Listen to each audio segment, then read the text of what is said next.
This is Audible. Ruthless, The House of Rohan, by Anne Stewart. Narrated by Susan Erickson. Copyright 2010 by Anne Christine Stewart Olrogue.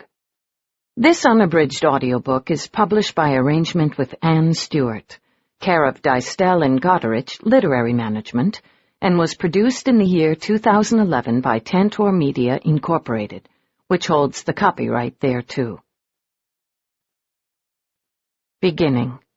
Paris, 1768. The visit with the lawyer had not gone well. Elinor Harriman arrived home just as her sister Lydia had finished dealing with their landlord, and she ducked out of sight so the old lecher wouldn't see her. Monsieur Picot had no patience for either her or her mother, but her baby sister was a different matter. All Lydia had to do was let tears fill her limpid blue eyes and make her Cupid's bow mouth tremble, and Monsieur Picot was destroyed, awash with apologies and assurances. He didn't realize he was being played until the door was firmly closed behind him, and Elinor could sneak up the stairs, grateful that she hadn't had to defend Lydia's honor if Monsieur Picot got carried away. He never did. None of the landlords and butchers and greengrocers ever took advantage of Lydia's delicate beauty. She radiated such an exquisite innocence that no one would dare. Even in this less-than-felicitous area of town, no one would even think of offering her an insult. "Told you," Lydia said with an impish grin far removed from her Madonna smile. "It works every time." Elinor flopped into the nearest chair, letting out a groan as an errant spring poked her backside. During their last enforced move, they'd had to relinquish all but their most wretched of furniture.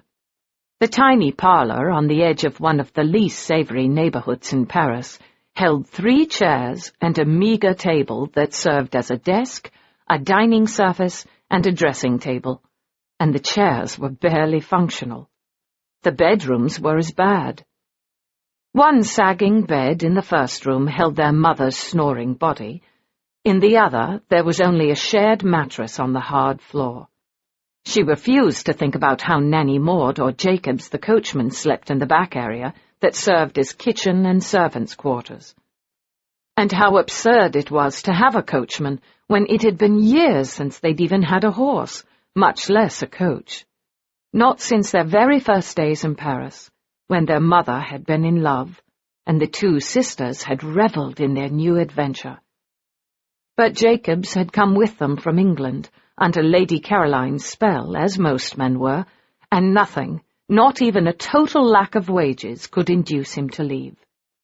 The lover and the money had disappeared quickly, to be replaced by someone almost as wealthy. In the last 10 years, Lady Caroline Harriman had been working her way down to a state Elinor couldn't bear to consider. At least right now, her mother was too ill to cause trouble, to go looking for another bottle of blue ruin, another game of chance, another man to finance her more important needs, which had never included her daughters. "So how much time have we got?" she asked, reaching for her knitting. She was a wretched knitter. Her handwork was atrocious, but she convinced herself she could do something useful, even if her socks and vests were full of drop stitches.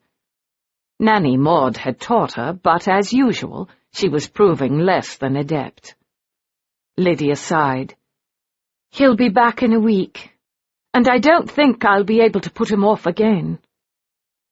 Sweet Lydia was perfect in every way, pretty and darling and clever, and her handwork was flawless.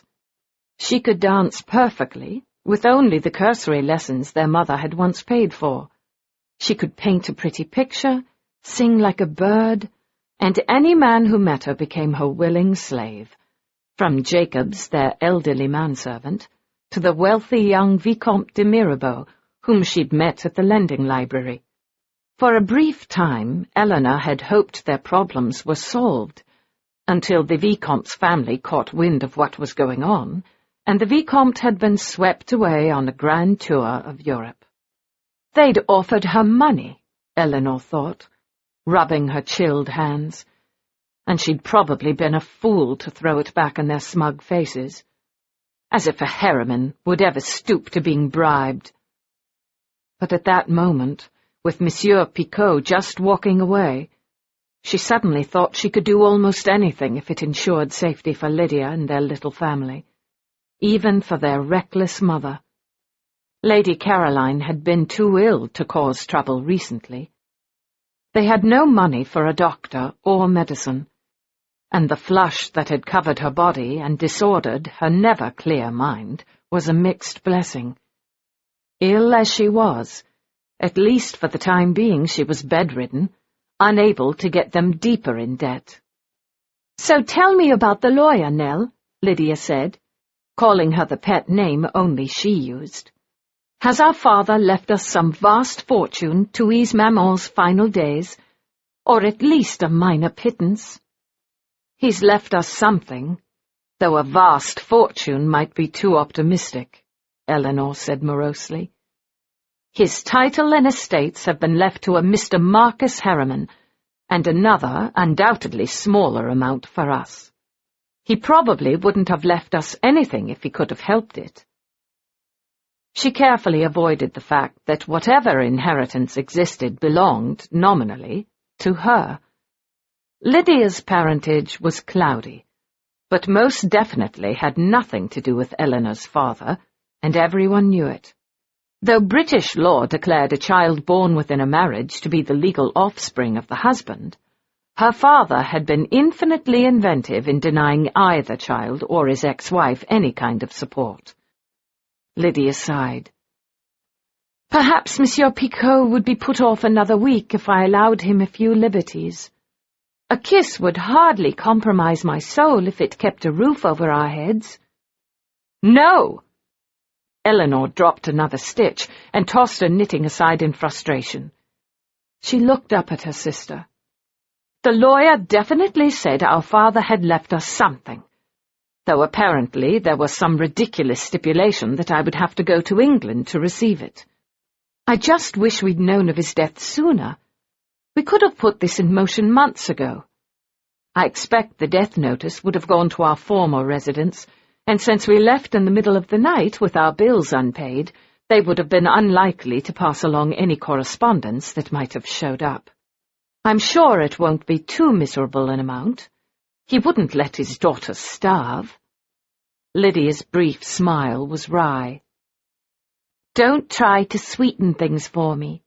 He always said he wanted nothing to do with the spawn of the harlot he'd had the misfortune to marry. Why should he change his mind on his deathbed?"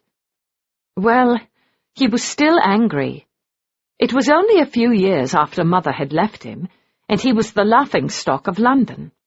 Sooner or later he must remember that we are his blood, and he has some responsibility to us." "I thought he claimed we aren't actually his children, didn't he?" Elinor could barely remember their father.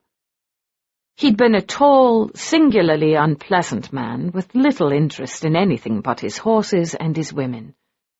It had always seemed patently unfair to Elinor that his wife had been denounced for following similar interests, but she'd learned fairness had little to do with reality. "Of course we're his children," she said. At least Lydia had never suspected the truth about her own parentage. "I'm as tall as most men, and I have his wretched nose." "It's a very nice nose, Nell," Lydia said gently. "It gives you character, whereas I'm just a pretty little nothing." "There are times when I would have given a great deal to be a pretty little nothing," Elinor said morosely. "No, you wouldn't. I don't really think you want to be anyone but yourself, if truth be told," Lydia said. Elinor forced a laugh. "You're probably right. I always was wretchedly strong-minded. I'd like to be exactly as I am, only fabulously wealthy. That's a reasonable enough request, isn't it? Unfortunately, the only way to obtain a fortune is to marry one, and the nose precludes that. A very good man would appreciate you, elegant nose and all, Lydia said firmly. And I have every intention of marrying someone fabulously wealthy, so you don't need to worry about it. You will be free to marry for love. Elinor snorted in disbelief, a very unladylike reaction. A lovely thought, dear. But how are you going to meet this very rich man when we're living on the edge of the Paris slums? The next move will put us in the heart of them. It's going to come to that eventually, and I'm not quite sure we'll survive. I have faith, Lydia said simply. The answer will be provided when we need it. On top of everything else, Lydia was a devout Christian, whereas Elinor had lost her faith years ago when she'd met Sir Christopher Spatz. And now she accompanied Lydia to church only as a matter of form. I think the answer is long overdue, she grumbled. If you could make it hurry up, I'd appreciate it. She heard the commotion coming from the back of the apartment, and Jacobs burst into the room, his hat in his hand, his weathered old face creased with worry, Nanny Maud close behind him. "She's gone, miss," he announced. There was never any question who he was talking about. "What do you mean, gone?" Elinor said, jumping up. "Is she dead?" "No, Miss Elinor," Nanny said, her voice thick with worry. "Your mother managed to find the last of the money I'd had for food, and she put on a fancy dress and left." "Oh, dear God! How did she manage that? I thought she could barely move," Elinor said, chilled. "We can find her, can't we? She can't have gotten far." "I almost caught her, miss," Jacob said miserably, crushing his hat with his big, strong hands. "I thought I recognized her running down the street, but she got in a coach before I could catch her." "A coach? Are you sure it was my mother? I didn't realize she still knew anyone with a coach." "It was her," Jacob said grimly, "and I recognized the coach. Even in the streetlights I could see the crest." "Oh, Lord," Elinor moaned. "What new disaster has she gotten us into?" "Whose was it?" "San Philippe." "Bloody hell," Elinor said. "Don't look at me like that, Nanny Maud. I know you raised me better, but if any occasion deserved a curse, then this one does. You know who San Philippe's friend is, don't you, Jacobs?" "I don't," Lydia piped up, her blue eyes shining with curiosity. "You don't need to know," Elinor snapped.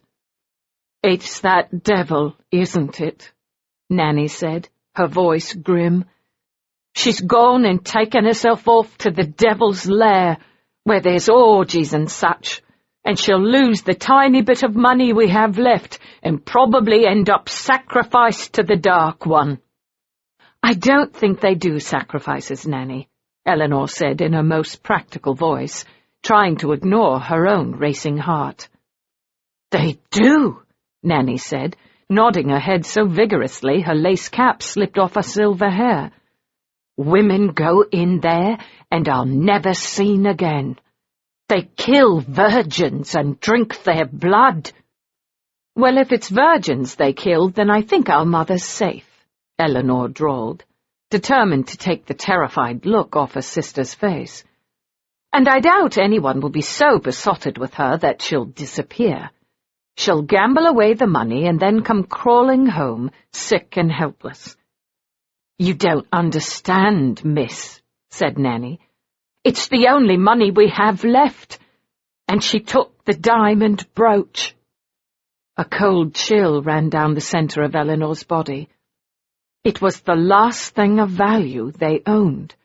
A poor piece, with tiny flawed diamonds, that was worth very little, but she'd kept it hidden for an emergency that didn't involve their deliberately self-destructive mother. She straightened her shoulders.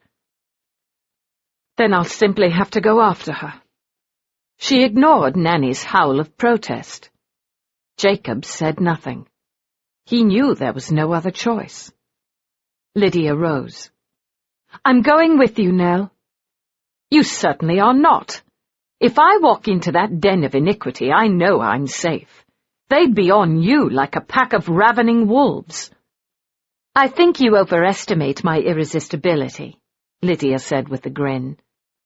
"And I think you underestimate it. Nanny said they drink the blood of virgins, remember?" she said, with just enough lightness to allay her sister's fears. Unfortunately, Lydia could see right through her. "You're a virgin too, darling, unless you've been keeping something from me. They'll drink your blood too." Elinor didn't even flinch. "They won't be drinking anyone's blood. They thrive on scandal and secrecy, but I suspect they're not nearly as dangerous as they pretend to be," she said in a matter-of-fact voice. "They murder babies," Nanny contributed helpfully. "Hush," Elinor said. "I'm hardly a baby. Jacobs will take me to the house of the Comte de Giverny, and we will extract our mother and be back before midnight." "Begging your pardon, miss, but they were heading out of town," Jacob said. "I think they've gone to his chateau." Elinor remained calm. "And how far away is that?" "Not far, miss. An hour out of town if we hurry." "Then we'll be back before dawn," she said. "Safe and sound, and this time we'll tie Mother to the bed when we can't watch her." "And how do you intend to get there?" Lydia said. "Last I heard, we had no coach, nor horses, nor money to rent them. Are you intending to walk?" Elinor shared a knowing glance with Jacobs, who backed out of the room without another word. "Jacobs will handle it," she said smoothly. "In the meantime, I'm counting on you to make certain Mother's room is clean and ready for her. We'll probably have to use the restraints we had from the time she was raving. It will depend on how much gin she's drunk, and if she's been fed anything else dangerous." "I don't want you going there alone." "I'll go with her," Nanny said, bless her elderly heart. She was so crippled with the rheumatics that she could hardly walk, but she'd fight a dragoon of soldiers for her babies. "No, Nanny," she said gently. "I need you to look after Lydia." She met Nanny's gaze for a moment, and a world of understanding passed between them. If by any bizarre chance Elinor didn't come back, Lydia would need someone, and Nanny was their only choice. Nanny nodded her head, and Elinor could see tears shining in her eyes. "Don't be ridiculous, you two. I'm not walking into the gates of hell. The Comte de Giverny is just a man who throws decadent parties, not Satan himself, and I'm hardly the type of female to inflame his darker passions. Besides, Jacobs carries a pistol, and he'd shoot the first man who tried to harm me. I'll go in, ask for my mother, and they'll probably be happy enough to get rid of her, so there's nothing to worry about." "Except the diamond brooch," Nanny said grimly. If Elinor had been closer, she would have kicked one of Nanny's painful shins. The old lady had a very gloomy outlook on life, and right then Lydia needed to be hopeful. She didn't need to learn their last hope of rescue had vanished, and if the jewelry was lost, they were well and truly doomed. But right then she couldn't afford to waste any more time. Apart from the orgiastic goings-on at the Comte de Giverny's notorious house parties, there was high-stakes gaming. The brooch would be gone in a matter of moments, and if anyone were fool enough to extend her mother credit, they'd have to start hiding from a better class of creditors, the aristocracy as well as the greengrocers. She grabbed her threadbare cloak and the rough shawl she wore over it for added warmth, kissed Lydia and Nanny Maud goodbye, trying to appear insouciant and brave. Nanny clung to her like it was a final goodbye, but Lydia simply sat back in a chair and calmly took up her knitting again. It was an act, She knew just how dangerous Elinor's task was, and she knew the best thing she could give her sister was not having to worry about her. The sight of her brave, bowed head of blonde curls made Elinor want to cry. But she didn't have time for crying. Moments later, she was out in the cold night air. Her fingerless gloves, which were more darning than original weave, were pulled on, the shawl over her ordinary brown hair, and she started down the street, determined to ignore the more unsavory denizens of the neighborhood. Jacobs would be at the nearby cafe, where horses and carriages were stabled. Circumstances had forced them to borrow a carriage once before, when Lady Caroline had proved herself unwelcome at a masked ball, though they'd fortunately been able to replace it in time with no one the wiser. Tonight they might not be near as lucky, but she couldn't afford to think of that. For now all she could concentrate on was getting her mother safely out of the devil's lair. One thing at a time. Jacobs did better than she'd expected. Appearing with a small travelling chaise large enough to hold 2 females and not much more. She scrambled inside before Jacobs could get down to assist her, and a moment later they were off. It was a cold, moonless night in early February, and if the modest carriage had ever held lap robes, they were long gone. She pulled a shawl from her head and wrapped it around her shoulders, shivering. It would take an hour to reach the Comte's chateau, if she didn't freeze to death before she got there. Still, if she was half frozen, it could only help matters. It would give her something less daunting to concentrate on. She held on to the seat as it swayed back and forth. Jacobs was driving at a dangerous pace, but she had complete faith in his abilities. They would arrive at the chateau in one piece. The rest was up to her. She had no qualms. She knew exactly what she looked like. She was tall, a bit too thin thanks to the state of their larder, with plain brown hair and eyes, and that unfortunate nose. It wasn't that bad, she mused. It was narrow and elegant, and when she was an old lady she would look quite striking. Still, that didn't help when she was young and wanting to be pretty. But she was past all that. If she ran into the wretched Comte, he'd take one look at her dowdy clothes and hair and never even see her. Thankfully, that was the way with most men. She had no doubt she could find her mother in no time at all, spirit her away, and the strange goings-on at the chateau would be a distant memory. If she still believed in God, she would pray. But she'd lost that particular comfort 6 years ago.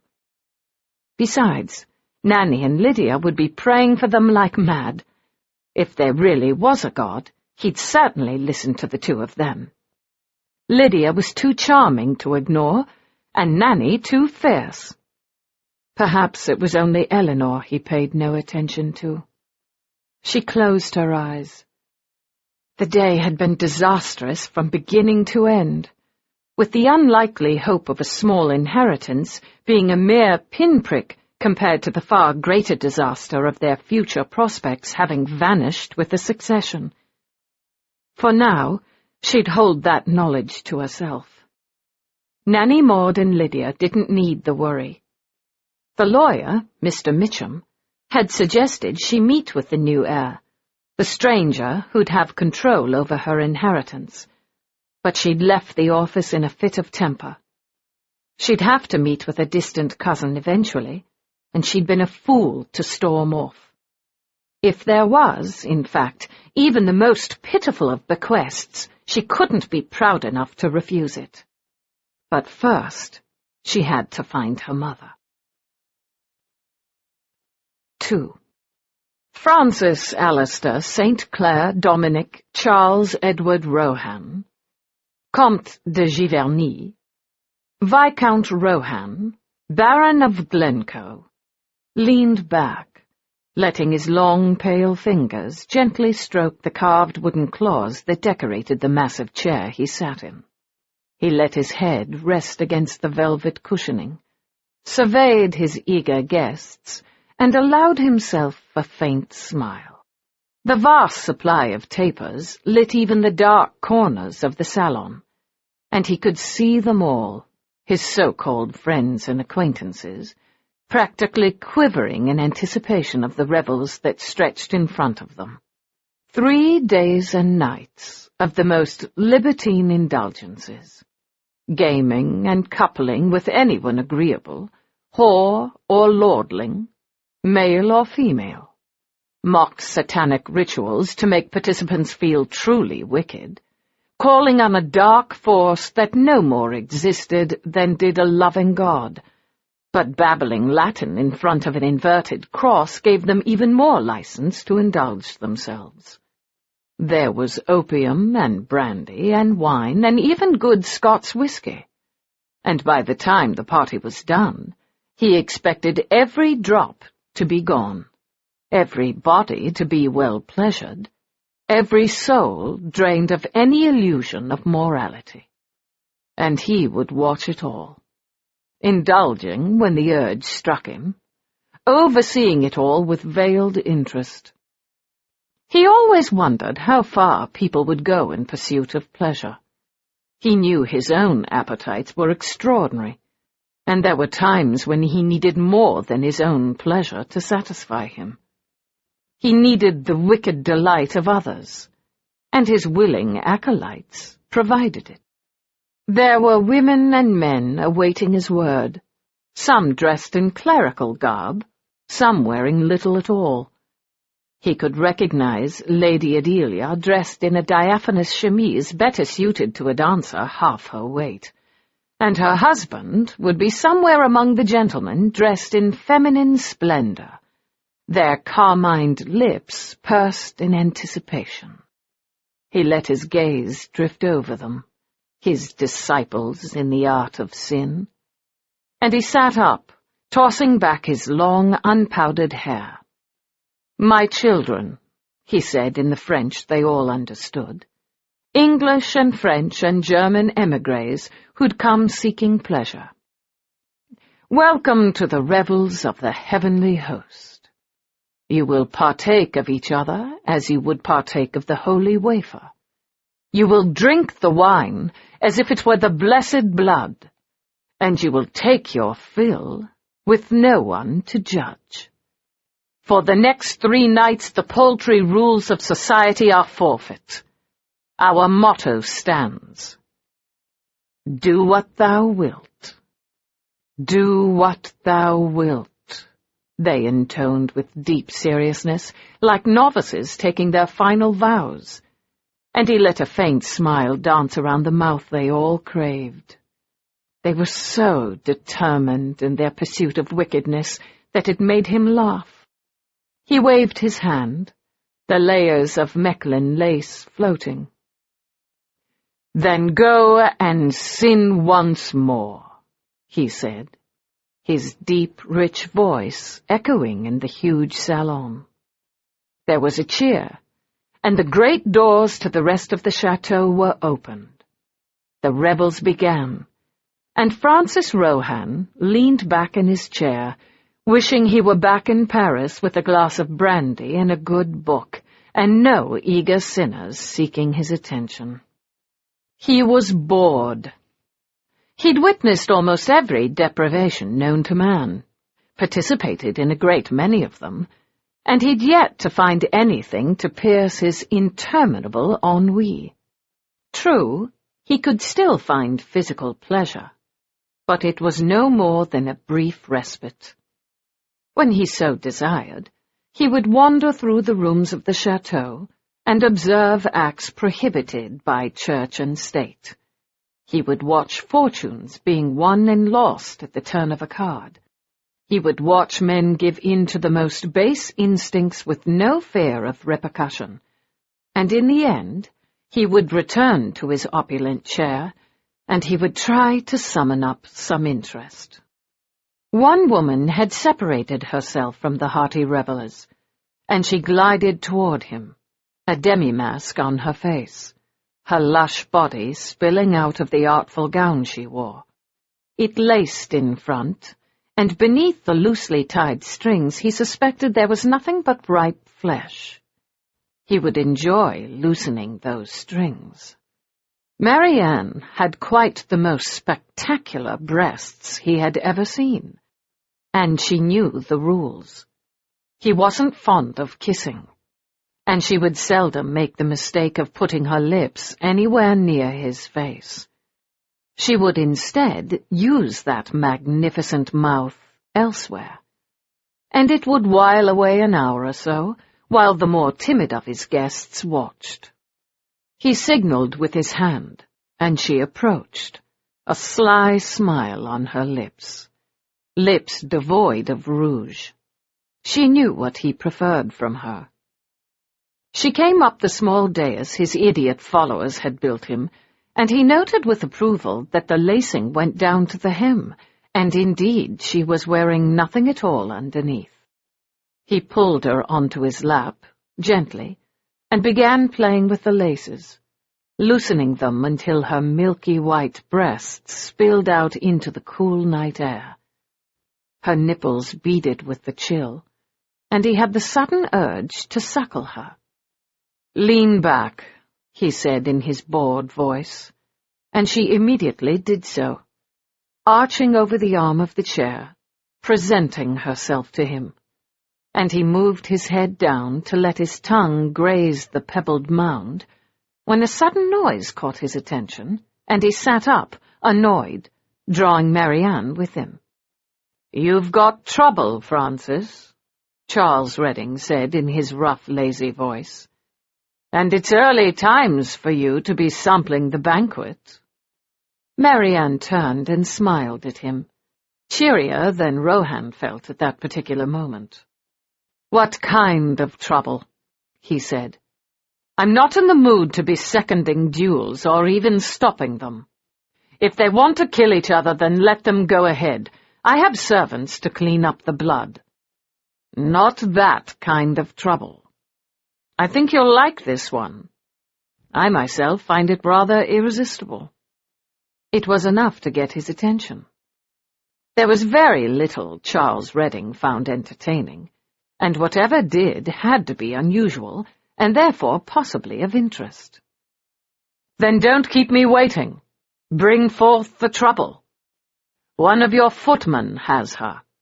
Willis was going to send her on her way when I intervened, knowing you'd be entertained. Shall I tell him to bring her in?" "I should go," Marianne said, attempting to pull her gown together over her breasts. He was having none of it. "You should stay," he said in the cool voice. He turned to Charles. "A her, is it? An interesting her? I find that hard to believe. But by all means bring her in. If nothing else, we can toss her to the gentlemen and ladies in the green room." Redding was a handsome man, if you could discount the scar that had been slashed down the right side of his face, turning his smile into a twisted grimace. He made a sketchy bow. "I am yours to command, my lord." He backed away in a parody of servile humility, and Francis watched as he called out to a servant. Charles Redding was one of his most amusing companions. Charles had as little regard for propriety as he did, but he viewed things with the fierce passion of youth, making Francis feel every one of his 39 years. In truth, he felt 80. He could feel Marianne squirm, trying to reach for her gown, but it was a simple matter to capture her hand in a vice-like grip. He remembered she liked pain, and he deliberately kept his grip gentle but unbreakable. If he was going to enjoy her later in the evening, as he expected he would, he didn't want her becoming too excited too early. She would go spend that energy on someone else, and he did rather like to be first. One of the footmen appeared, with Willis, his servant from a lifetime ago, on the other side of what was undoubtedly female, and undoubtedly not one of the prostitutes imported from the city. This was going to be entertaining. He leaned back in his chair and gestured them closer, waiting as they approached, waiting as Redding stood in the background, watching him. "What have we got here, Willis?" he asked in his mildest voice. It was too much to hope for anything truly entertaining, but it might provide a few moments' distraction. She lifted her head, the dowdy creature, and he found himself looking into warm brown eyes filled with such loathing that for a moment he was charmed. Few people ever showed their dislike of him. "And who is she?" he inquired lazily. "Don't tell me. Someone thought dressing a whore as a rag-picker would provide added entertainment. Or no, I think perhaps she's supposed to be a young lady fallen on hard times, or perhaps a shop girl, though I fail to see how a shop girl could add to our entertainment. Tilt her head up a bit." The footman moved to do his bidding, and the wench snapped at him like a wild bitch. The man made the very grave mistake of hitting her across the mouth, and when she lifted her head, there was blood on her lip. "No," Francis said calmly. "I don't think she's a whore, Willis. Not with a nose like that. Whores have pretty little snub noses. This young lady has a nose of consequence. Perhaps you should simply send her on her way." She glared at him, the frowsy little creature, though in fact she wasn't particularly little. She was taller than most women of his acquaintance. She tried to speak, but Willis pushed ahead of her. "She says she's looking for her mother, my lord." Francis threw back his head and laughed. "She's the daughter of a whore? What will we come to next?" "My mother's not a whore," she had the temerity to say, and his interest grew. She had a good voice, solid, low-pitched, and undoubtedly from the upper classes of England. He'd been exiled from that land 22 years ago, but he'd entertained enough titled visitors to know the difference. It was the same voice he spoke in, when he cared to speak English. "Then she's not here," he said. "The only women here are whores. Even lovely Marianne here. Granted, she's a titled whore, but a whore she most definitely is." He waited, hoping that Marianne might pull away, but she sat still in his lap, her breasts in full view of the interloper. The girl, no, the woman, looked at him. She was past her girlhood, perhaps somewhere in her 20s, and her lips still bled. "Release her, Willis," he said lazily, "and take the footman in hand. I'm afraid he's going to have to be taught a very harsh lesson. No one is struck in this household unless they find it arousing. I can tell that Miss Lumpkin is not aroused." He could hear the footman's alarmed intake of breath, and the fool tried to apologize, tried to explain as Willis hustled him out of the room, another sturdy footman appearing and helping with the disposal of the rubbish. Rohan released Marianne's wrist, and she carelessly pulled her provocative gown together, hiding her treasures. "You may leave us, Marianne," he murmured. "I find I have better things to do tonight." He paid absolutely no attention as she scrambled away from him. She'd be very angry with him, which might make things more exciting if he decided to avail himself of her later on. At that moment, he was doubting it. The child in the middle of the room was glaring at him, for child she was, no matter what her advanced years. She was a virgin, untouched, unkissed, innocent and angry, and he was prepared to enjoy himself immensely. "So tell me, little one, what really brought you here?" She clearly wanted to tell him to go to hell, but young ladies didn't do that. She brought her fury in hand with a visible effort, yanked her pathetic cloak more tightly around her, and squared her shoulders, obviously determined to be calm. "I'm looking for my mother," she said again. "I realize you have trouble understanding plain English.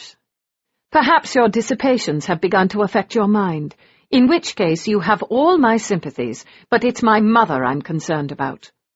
I believe she arrived here with Monsieur Saint-Philippe, and it really is imperative I get her home as quickly as possible. She's not well." "Saint-Philippe?" he said. "I believe he had a female companion, but I paid little attention. Clearly, you're of an advanced age, which leads me to believe your mother must therefore be old enough to make her own decisions on such matters." He snapped his fingers, and a servant immediately materialized from the shadows. "Bring Mademoiselle a chair. She looks weary." "No," she said.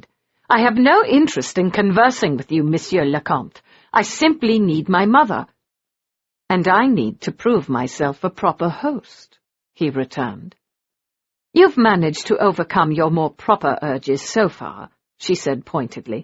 "Why change now?" There was enough of a barb in her voice that he was amused. He rose, setting his glass of wine down. "A good point, Mademoiselle. You don't need my name. If I don't have it, how am I to produce your mother?" His voice was eminently reasonable as he started down the short steps from the dais. She didn't move. He had to grant her that. She was courageous enough to walk into the lion's den and not shrink from his approach. She hesitated.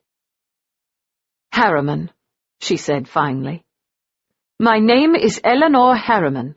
My mother is Lady Caroline Harriman." He froze. "Holy Christ! That poxy old bitch is here?" "Don't worry, my precious. We shall find her immediately. I have no intention of allowing her to stay among my guests.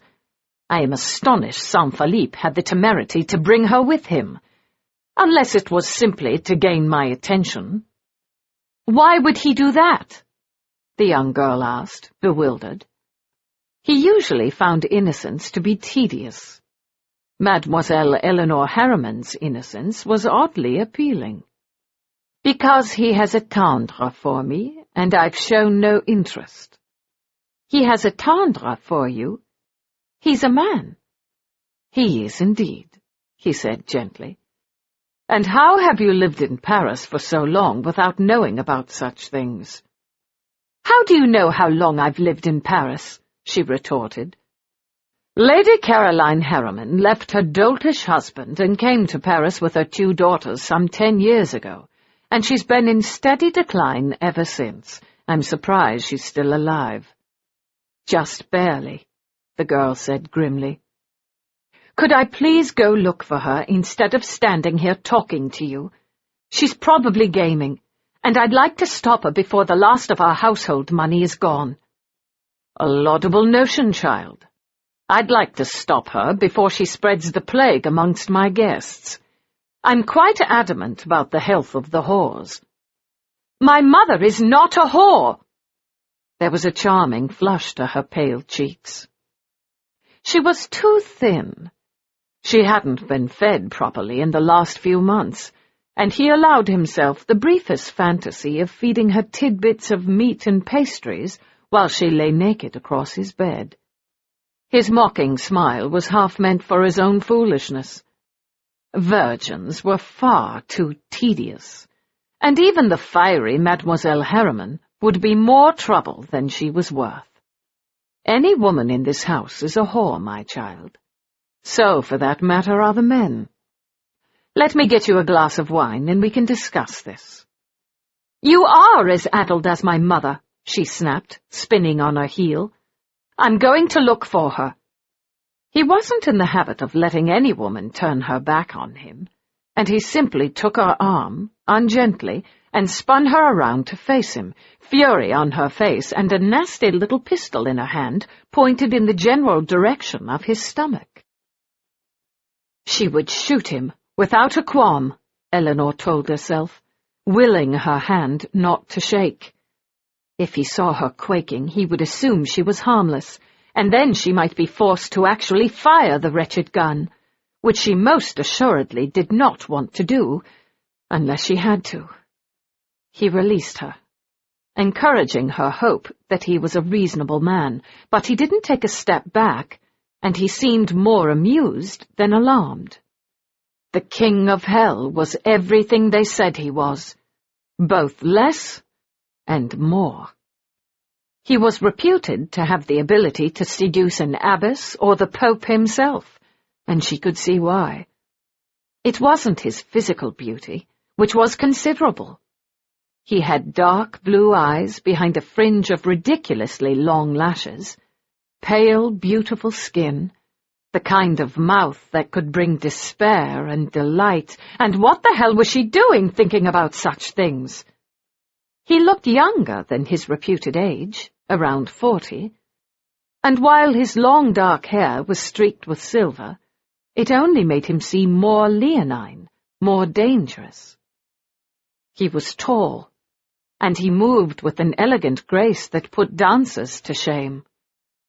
He was standing far too close to her, to the gun she'd stolen from Jacobs while he was busy with the carriage, and he was looking at her with far too much interest and absolutely no fear.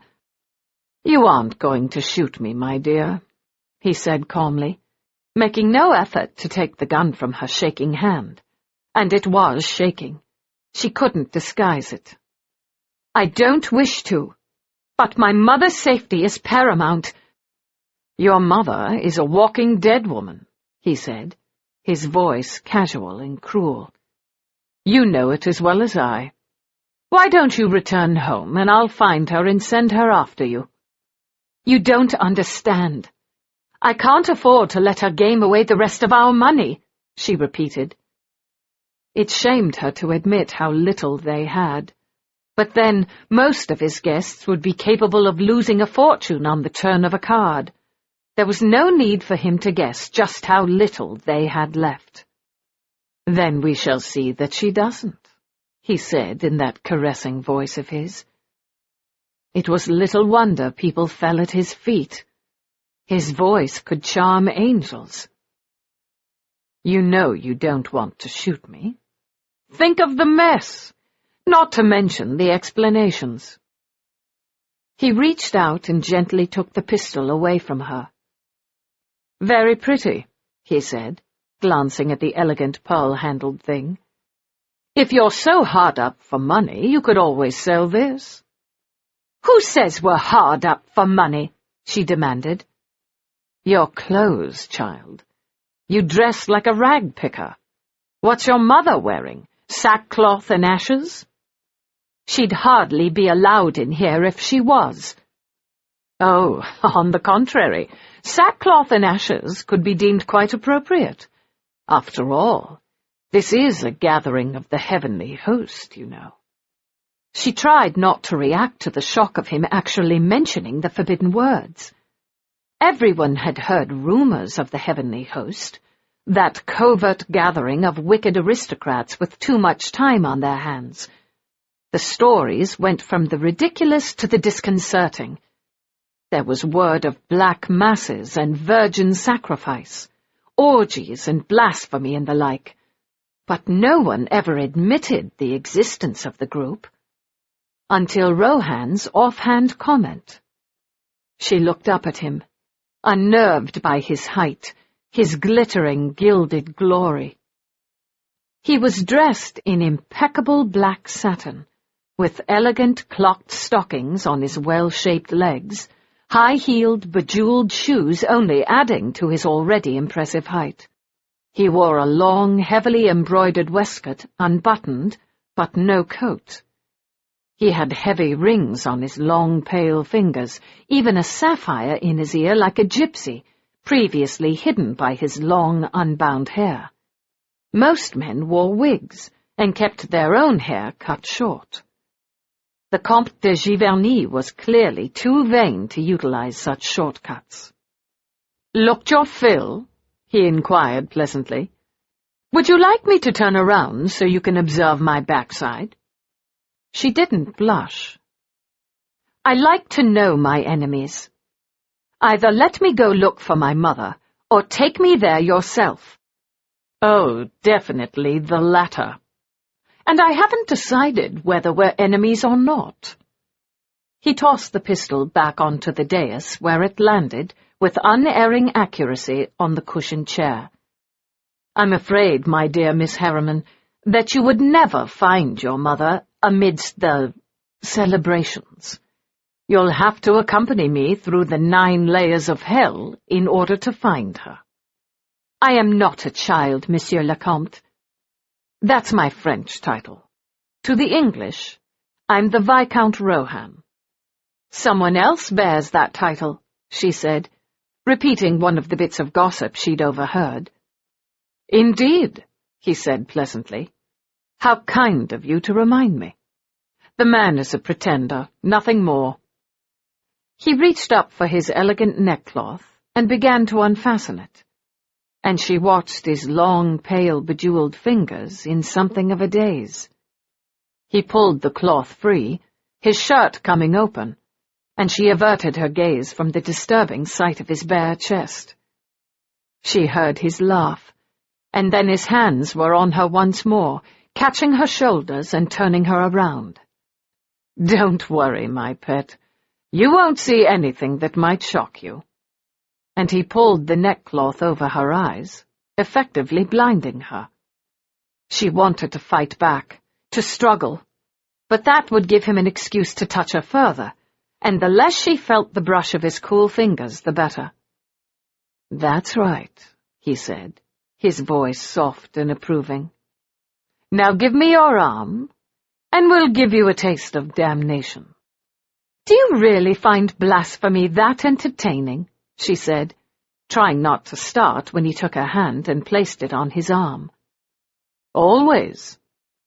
She'd never put her hand on any arm that wasn't covered by layers of clothing, including a coat. The devil who oversaw these revels, be he Monsieur le Comte or something else, wore only a thin shirt made of the finest lawn.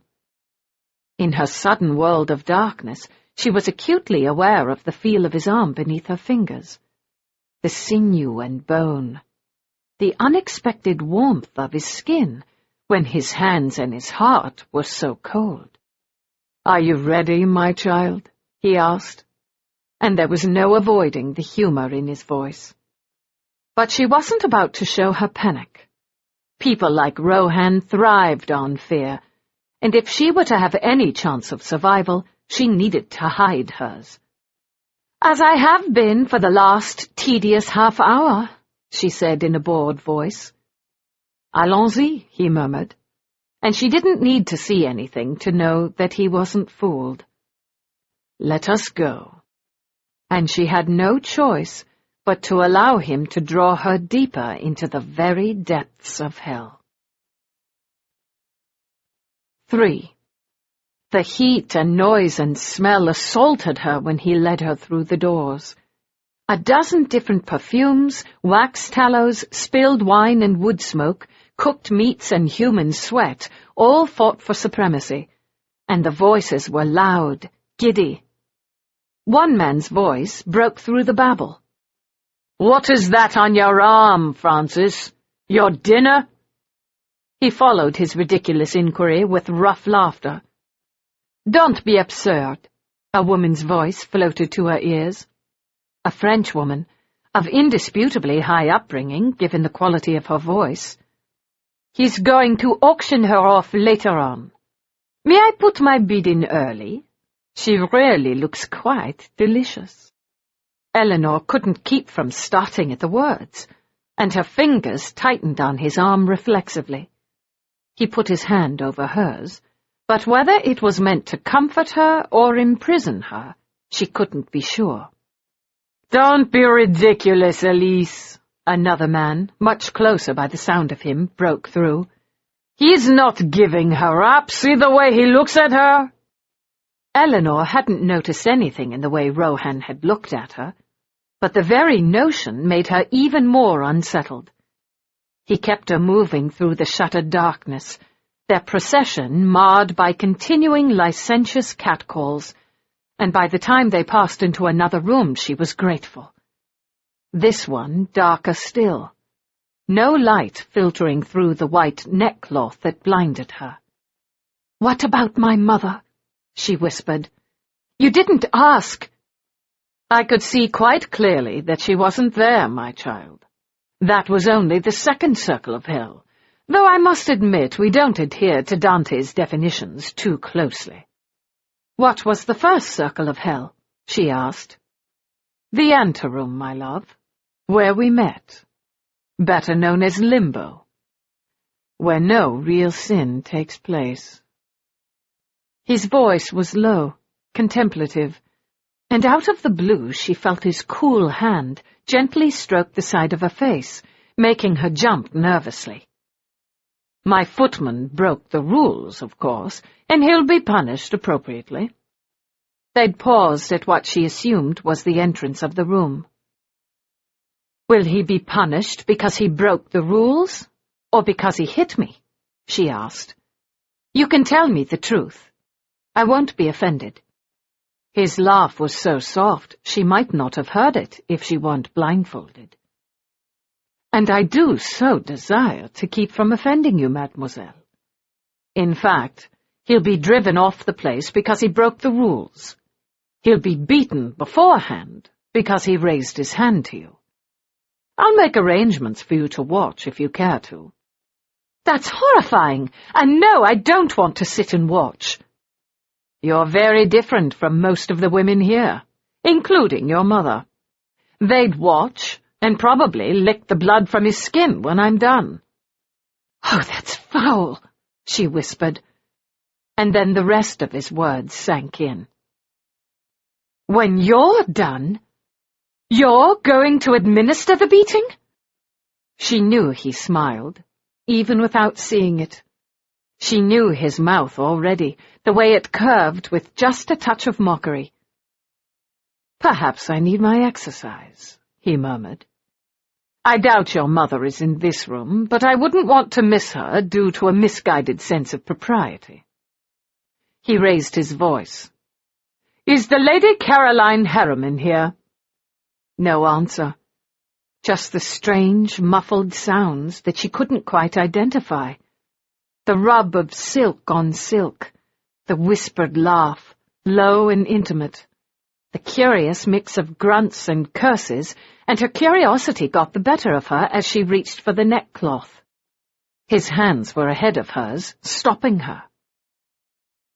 "You really don't want to look," he said. And she believed him. They must have reached the level of lust, and clearly Francis Rohan's guests had leeway to enjoy that particular sin.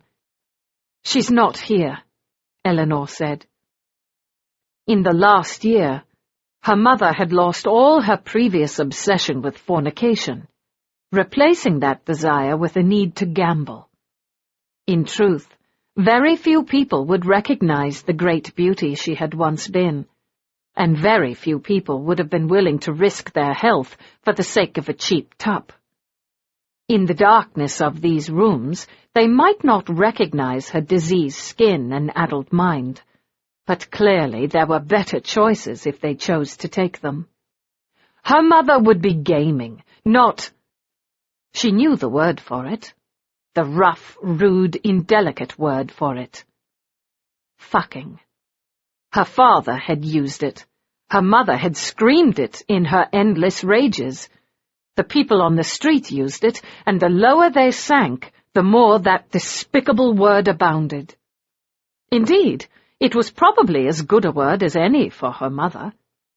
It had been lust that had driven her away from her husband, lust and greed and anger.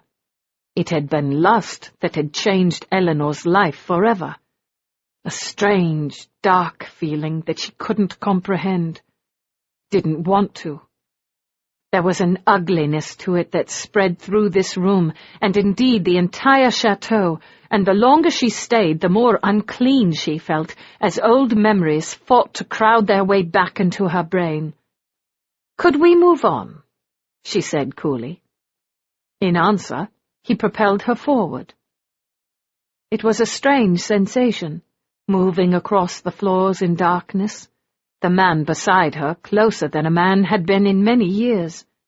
And not just any man, the king of hell himself, or so he was called. In fact, she couldn't really fault him. He'd done her no harm, and seemed intent on helping her, which was unlike anything she'd heard about him. The Comte de Giverny, the Viscount Rohan, the leader of the heavenly host, did nothing that did not include self-interest. And despite his polite behavior so far, her undeniable nervousness moved up a notch. She heard the sound of doors being opened, though the man beside her hadn't moved. Servants, stationed throughout this orgiastic celebration. Of course there would be. Not one of these pampered creatures had ever had to fend for themselves. They didn't worry about finding enough money to eat, about protecting their beautiful younger sister, about keeping their mother from destroying what small safety they had left. "You're rumpling my shirt," he whispered in her ear. "Relax your grip. I promise I won't let anything harm you." If she were the emotional sort, she would have wept at the words. She would have sold her soul to have someone simply take over the constant worry that beset her. But then she remembered where she was, who accompanied her. Selling one's soul was de rigueur in such circumstances. "I'm in a hurry," she said, trying to sound calm and practical. "Why?" "We need to get the carriage back." The moment the words were out of her mouth, she regretted them. He wasn't a man who missed anything. "That brings up an interesting point. You hardly seem wealthy enough to keep a carriage in Paris. In fact, I doubt you were able to hire a carriage. What did you do, steal one?" "Hardly," she said with a shaky laugh. "I'm charmed that you think I'm that resourceful. But I could hardly have gone to the nearest hostelry, pretended I was the coachman, and taken off with one." "I am astounded at your resourcefulness, Mademoiselle Harriman. But no, you must have had help." He suddenly released her arm.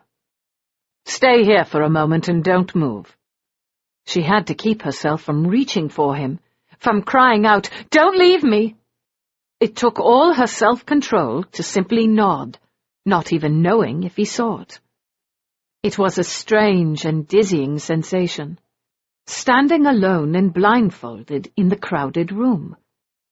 No one seemed to be paying her any mind in this one, and she knew from the noise that his guests must be caught up in gaming.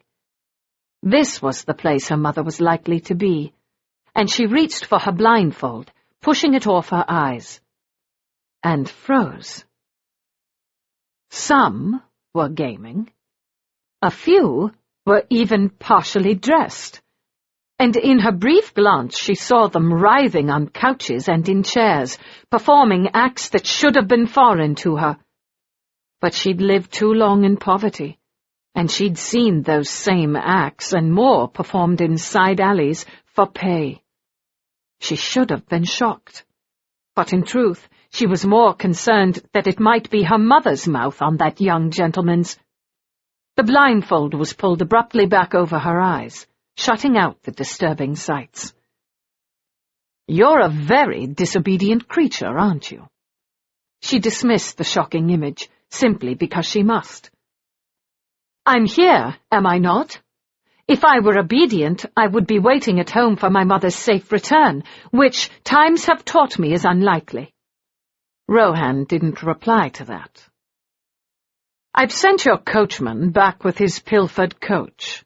With luck, it will be returned to the Bois d'Or before anyone knows it's missing. I presume he ventured into such a seedy part of the city in order to increase his chances at getting away with it, but he really should have stolen one closer to home. The neighborhood of Rue de Pelican is no place for a young lady, and any coach found there would have been exceedingly uncomfortable." She was getting tired of this. "Where do you think we live, my lord? Jacobs had only to walk a short way to steal from that particular inn. We live on the edge of ruin. Our lives are disastrous enough without your mockery reinforcing the misery. There was something liberating about finally saying it out loud. She was tired of pretending that things were better than they were, that they didn't spend their days and nights cold and hungry and afraid of what might happen next. And how do you suggest I get home once I find my mother? I'll arrange a carriage for her. In the meantime, I've found Saint Philippe, and he should provide us with the information we need. A carriage for her? Elinor echoed, but he'd already moved on, steering her through the noisy room. At least in this one, the inhabitants were too busy with their licentious behavior to bother with catcalls. "How many circles of hell are there?" she demanded, breathless, as the next set of doors opened. "9, child. Haven't you done your reading? I'm beginning to wonder whether this isn't all a ruse, whether you've come here on your own, on a trumped-up excuse." "Why in heaven would I do that?" she said, mystified. "To ensnare a husband, perhaps? Or at least money.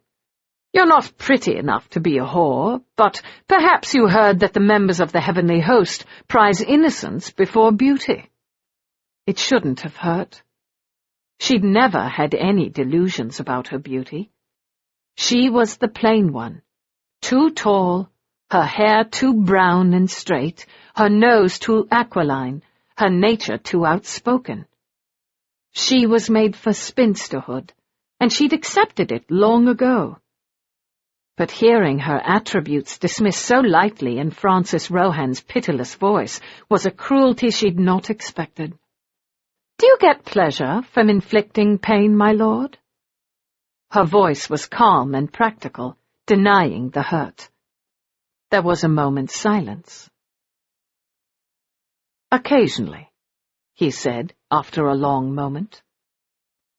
"There are times when hurting and being hurt are the only way to feel anything at all. Pray excuse me from my part in that game, then. I'm certain you'll find any number of people here who would enjoy being hurt by you," she said. "Did I hurt you? You seem so very calm and practical." "You simply spoke the truth. It was perhaps unnecessary, but I would be a fool to let my feelings be hurt by something so insignificant." There, she thought, that should convince him. Or perhaps not. "You're an interesting child, Miss Harriman." "I'm not a child. I'm 23. "Such a great age," he said, mocking. "From my viewpoint, you are very young indeed."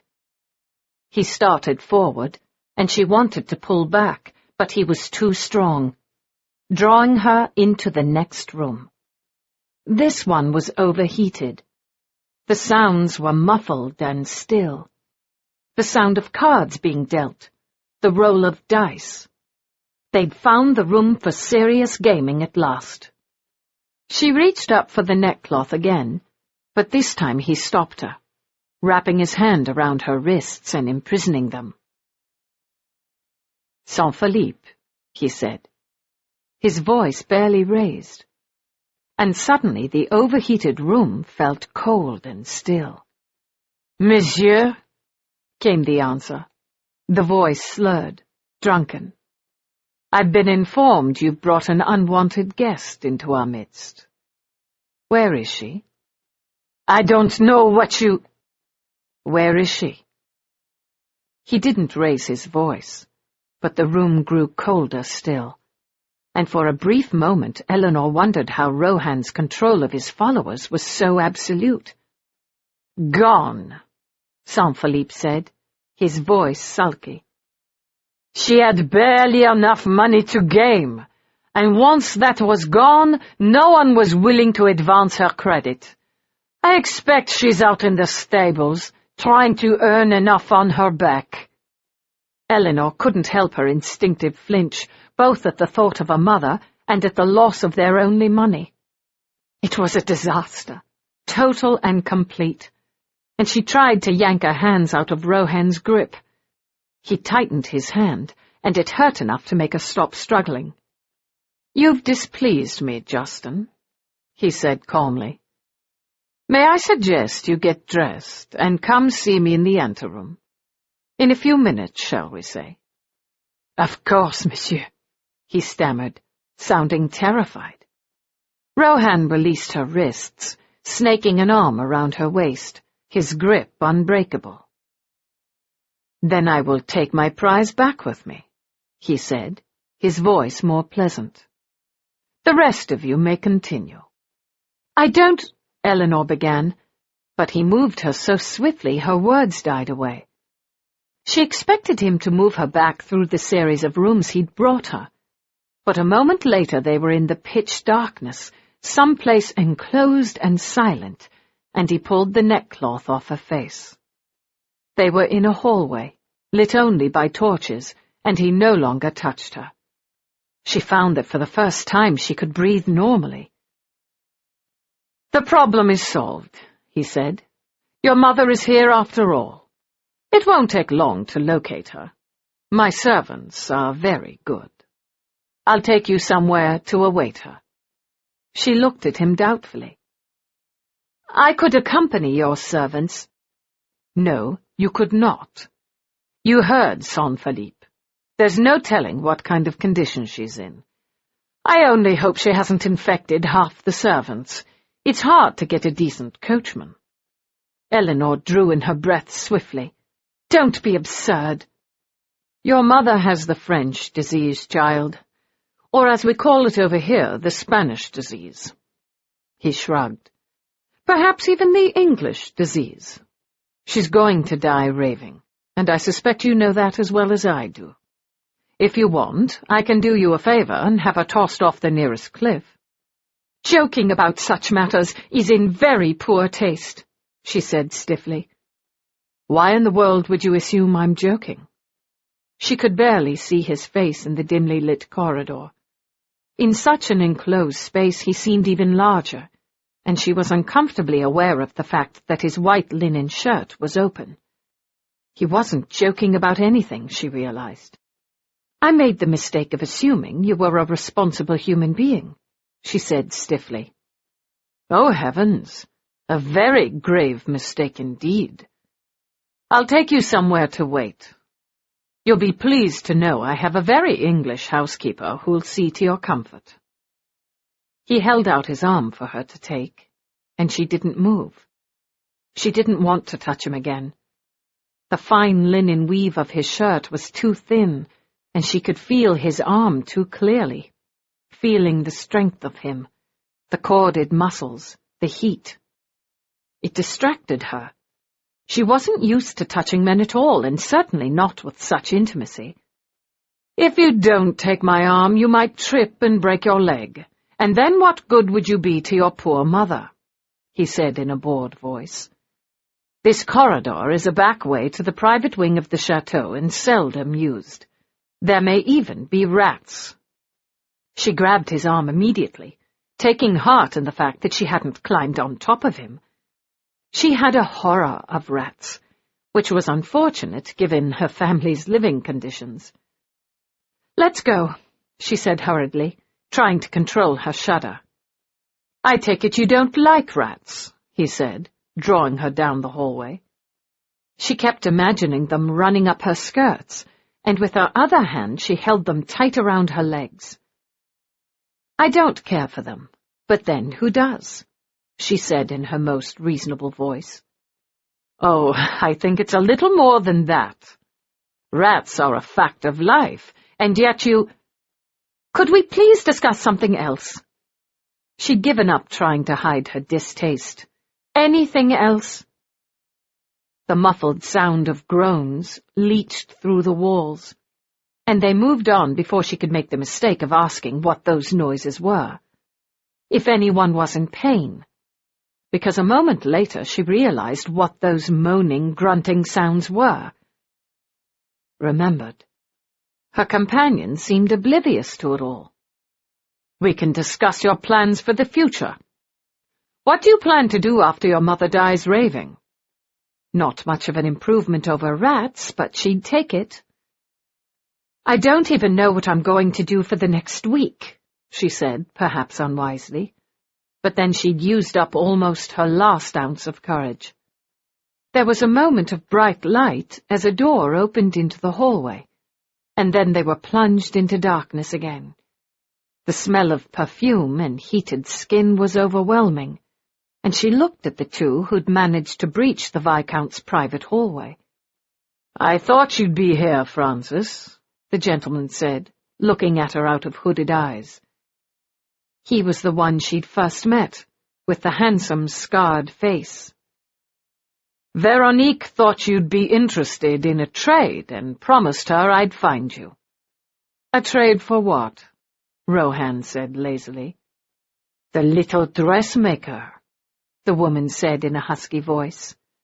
"You know as well as I do, Frances, that she's the most delicious thing to appear at one of our parties in a long time, and you can't just expect us all to ignore her. It's hardly reasonable. Veronique, have I ever struck you as a reasonable man?" "I, too, am not so reasonable," the woman, Veronique, said. "I can be extremely difficult when thwarted." Her voice was a soft purr. For some reason, Elinor moved closer to Rohan, her fingers clutching his arm tightly. "And exactly what are you suggesting?" Rohan inquired. "I've tried to distract Veronique with my humble charms," the man said with deprecating candor. "But she insists she's in the mood for a woman tonight, and she's never had a virgin. Assuming the little waif still is. She's been in your company for more than an hour, so there's no guarantee of anything." "Very true," Rohan said. "So Veronique gets the girl and I get you? That hardly seems fair." The scarred man cast her a wary glance.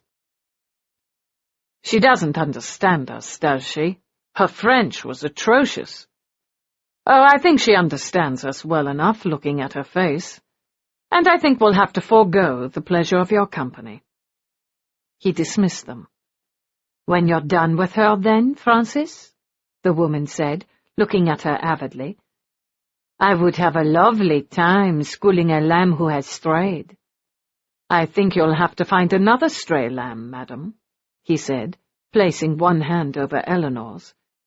"You're already aware of the motto of the Rohans. What I have, I keep. Redding can find you another innocent." "Hard to do when you won't let us invite children," Veronique said with a pout. "A foolish inconstancy on my part," he drawled. "But it's not up for discussion. I'm certain the two of you will find adequate distraction back in the green room." Veronique spat a very nasty word, one that Elinor had only heard a few times, and then from the worst gutter whore in Paris, and she started with shock as the door slid open again, and the woman flounced through, her straight back expressing her disapproval. The man, Redding, paused a moment longer. "Best be careful, Frances," he said. "I'm hardly afraid of Veronique." "She's not the woman I think you should worry about," Redding murmured. And a moment later the door slid shut, leaving them in cocooning darkness once more. Rohan looked down at her. "You see, my dove? There are creatures far more terrifying than rats who wander these corridors." "You're known as the King of Hell, Monsieur le Comte," she said. "What else would I expect from your guests?" He laughed softly, but she had the sense she'd annoyed him. "Next time you wish to call me names, you might consider what I've saved you from. Veronique is not very nice to girls. She is one who takes pleasure from hurting people, where most of the whores simply fake their distress." "I'm ever so grateful," she said with cloying sweetness. "Of course you are, love. Unfortunately, I desire that you show your gratitude before I release you. Just a small token is all that's needed." "I beg your pardon," she said in an icy voice. They'd reached what appeared to be a blank wall. The rest of the corridor disappeared into darkness, and there were no embarrassing animal sounds. He moved, and suddenly she felt her body pressed up against the wall quite firmly, his hands on her arms. And then a moment later, before she realized what he intended, he moved closer, his tall body covering hers in shadows, and all she could do was feel him, hip to hip, his chest against hers, his heart, slow and lazy against her racing one, as he filled all her senses and she was drowning. Endure, she reminded herself, and closed her eyes, holding very still. He moved his head down to the spot at the base of her neck, and she felt his mouth, his teeth, just the lightest of bites against her skin, and she quivered. Endure, she reminded herself again, trying to breathe normally. He was much too strong to fight. His body held her still, and he released her arms to slide his hands up, the fingers stroking the pulse at her neck that was racing so wildly. "Ah, child," he murmured. "If only you'd been lying." A second later he pulled back, no longer touching her, and she knew she should run, and run she would as soon as her senses regained their proper order. I do not lie, monsieur." The stammer was faint, and she couldn't help it. Those few seconds in the darkness had been overwhelming. "Alas, you don't," he said. "I had hoped you were more like your dear mother, that you'd seized upon this opportunity to find a protector, as Lady Caroline was prone to do. But appearances, unfortunately, are not deceiving. You're an innocent, and you have no more interest in partaking of our unholy pleasures than you do in becoming a holy martyr." "It's better than rats," she said frankly.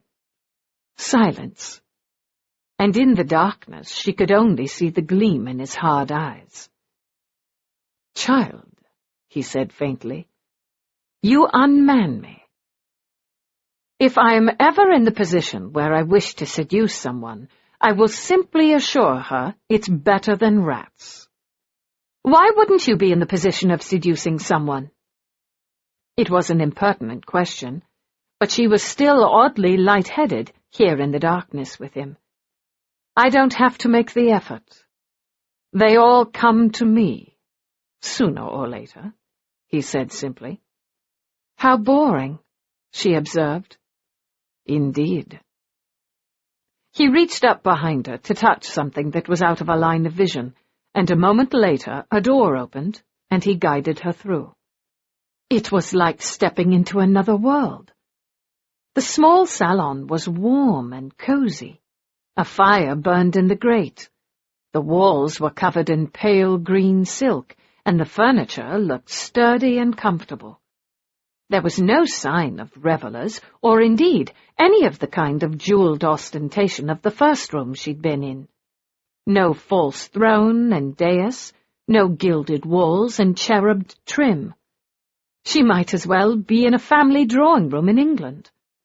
"There's a seat by the fire," he said as she pulled away from him. There was indeed. A large, tufted chair that looked so comfortable she wanted to weep. "Isn't that yours?" "Much as it pains me to tear myself away from you, I have other responsibilities, as well as the party I seem to be hosting," he said. "My guests will wonder where I've gone. I must get home. My mother—" "When your mother is found, she'll be taken back to the city in comfortable accommodations. You will follow, and you'll never have to see me again. I prefer to go with her." "I prefer you to follow. Which of us do you think will triumph?" he said. She almost mentioned Lydia. Her younger sister would be panicked if she didn't return home. Already she must be half mad with worry. But her younger sister was just the sort of toy these libertines would take and destroy. She needed to make certain they knew nothing about her, And if surviving a night of worry was the price for her sister's safety, then so be it. "Never see you again," she said. "You're fulfilling my wildest dreams." "If those are your wildest dreams, then you need to work on them. Mrs. Clark will be here in a minute. Go get warm." In fact, she was freezing to death. Now that the immediate fear had passed, and there was nothing more she could do to salvage the situation, the warmth seemed to have left her body.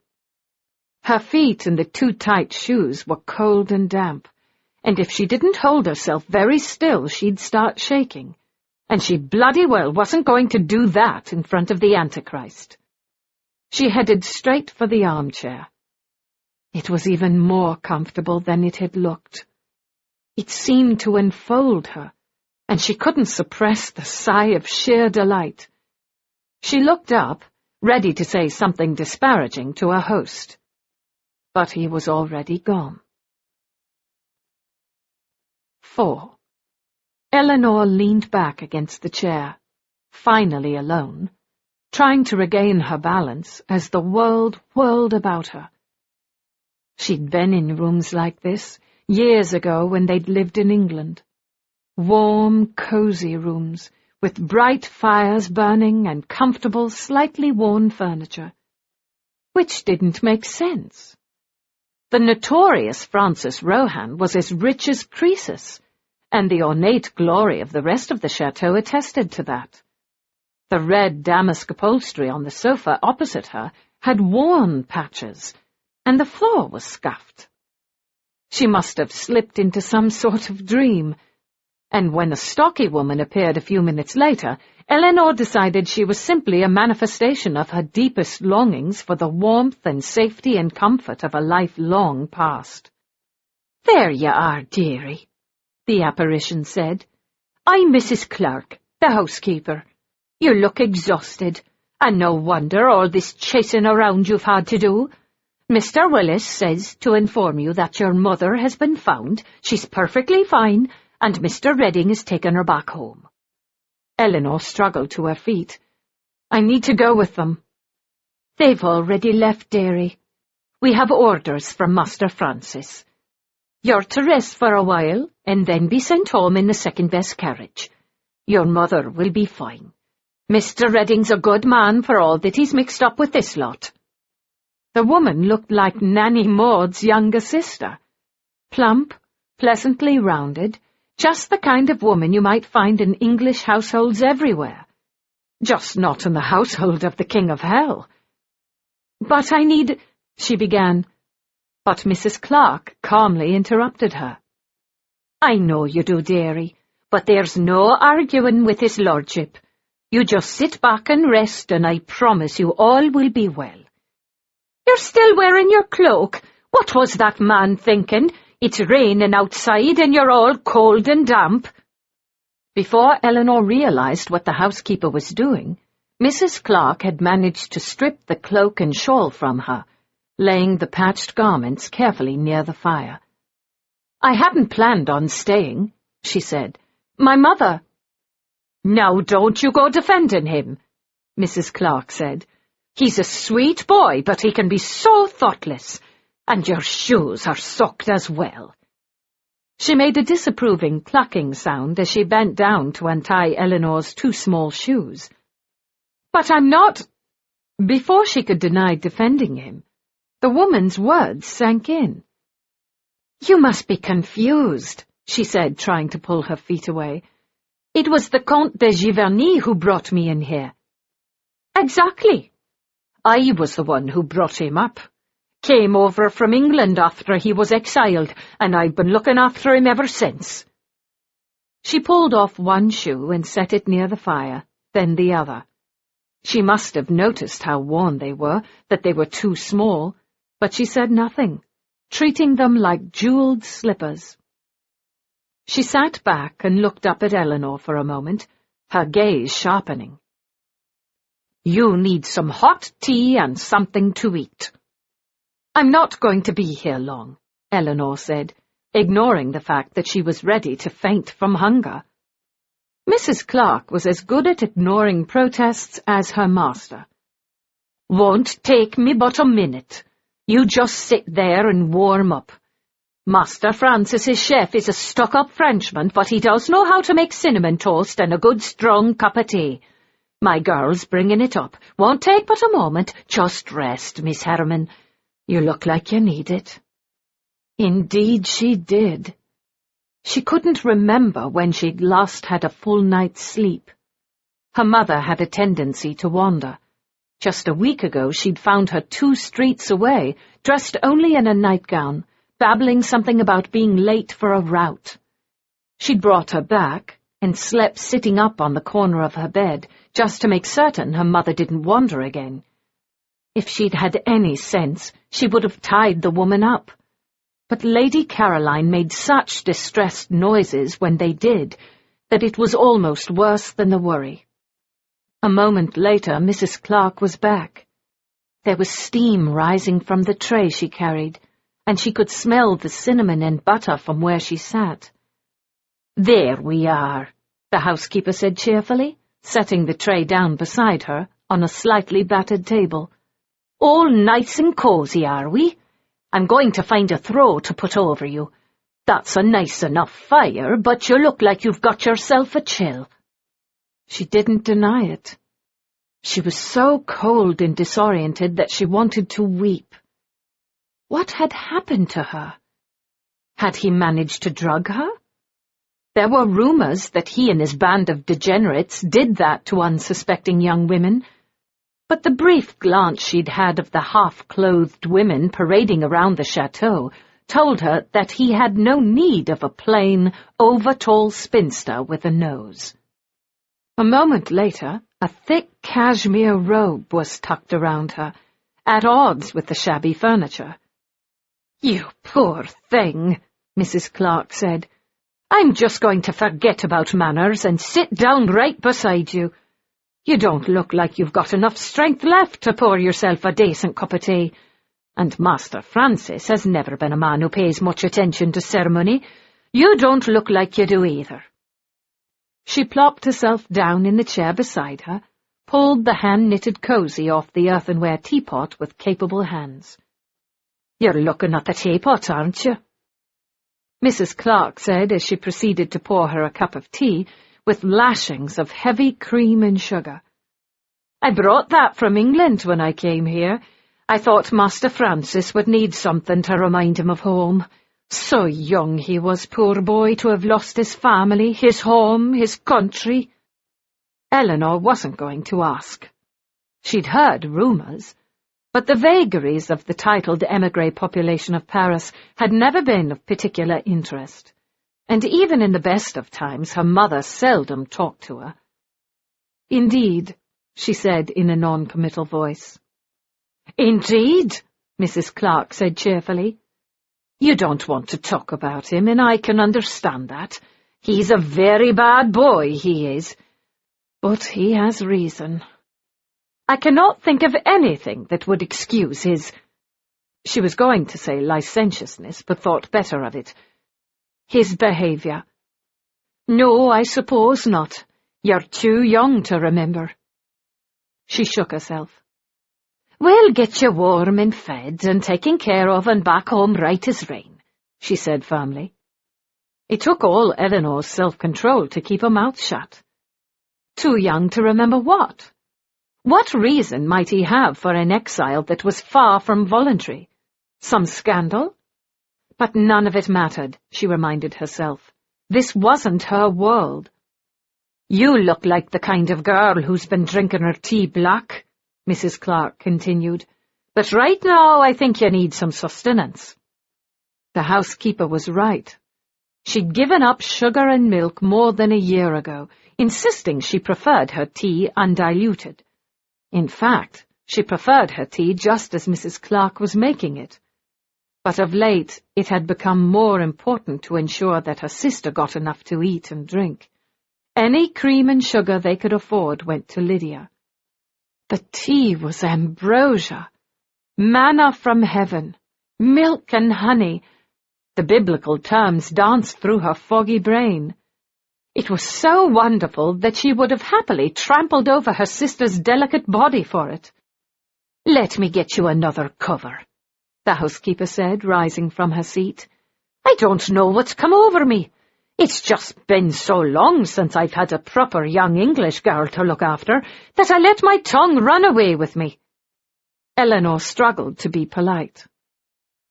"Don't you miss England?" "Of course I do, child. But I could never abandon Master Francis, not until he gets past this play-acting foolishness and marries." "I believe the heavenly host has been holding their revels for many years," Elinor said. That much gossip she'd heard. "Perhaps you should give up waiting."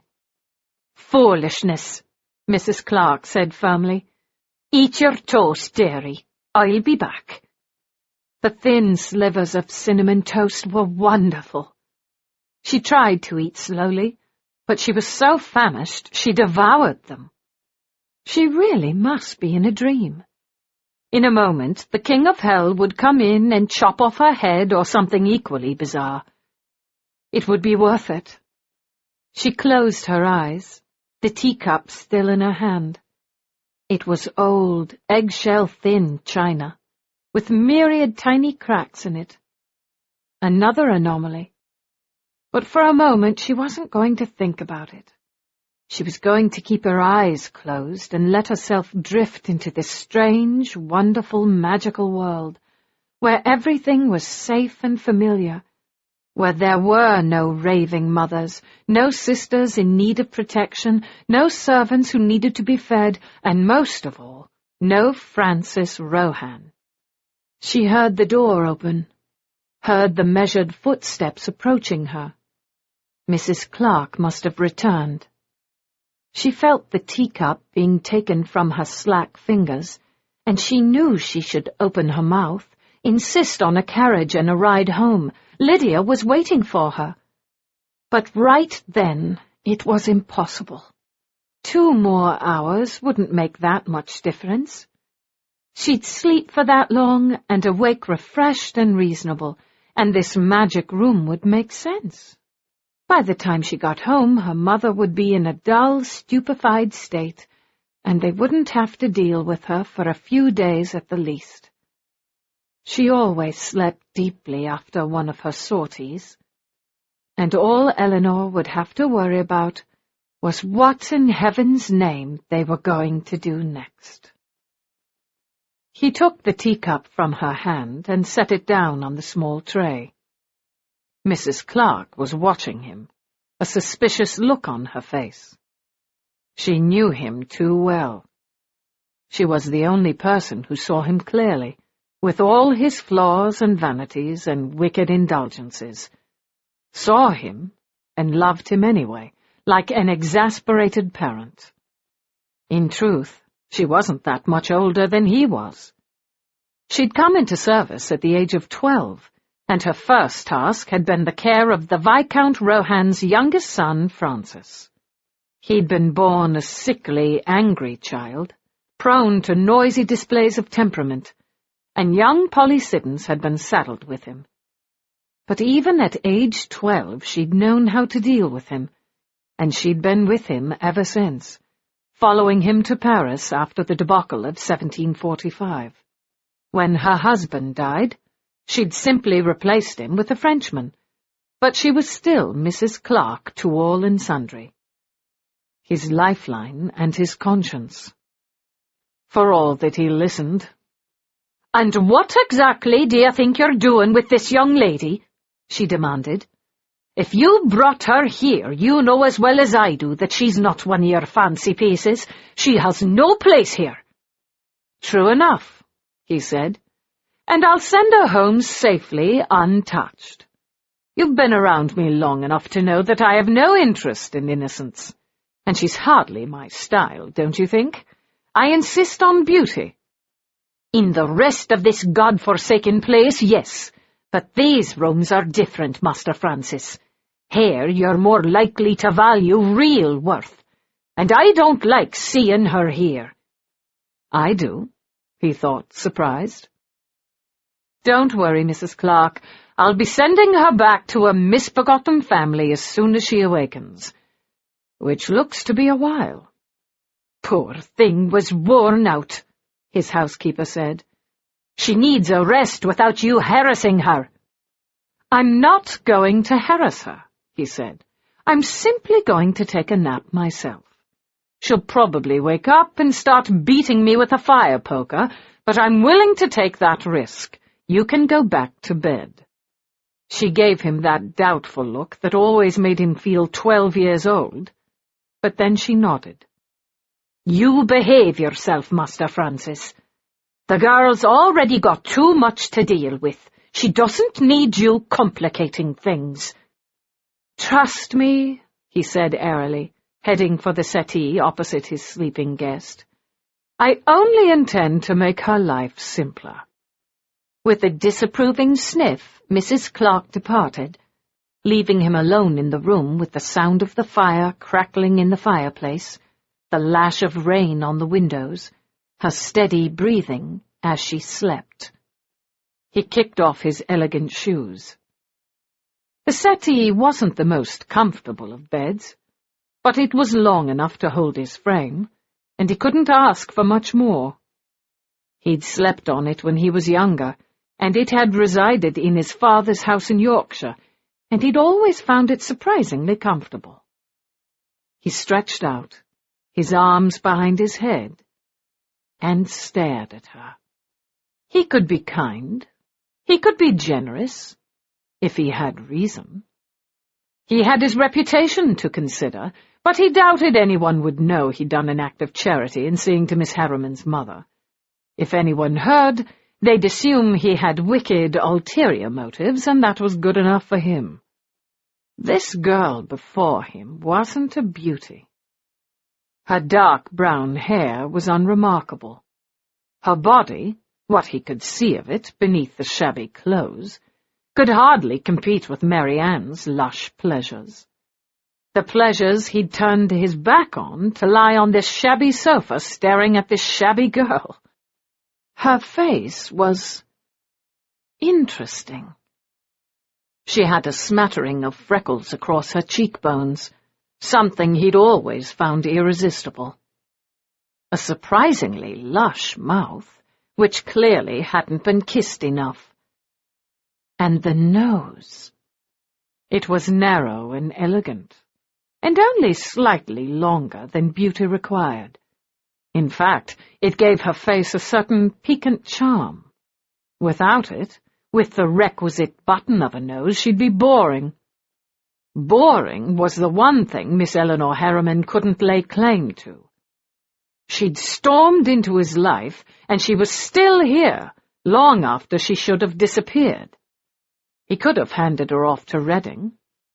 She would have much preferred accompanying her mother's drunken body back to Paris, but he'd kept her here instead. She was better off this way. Lady Caroline had proven combative, and he'd sent 2 strong footmen to keep her contained in his travelling carriage, with Reading to oversee the transfer. No, this stern young woman would be better off arriving home after her mother was properly settled.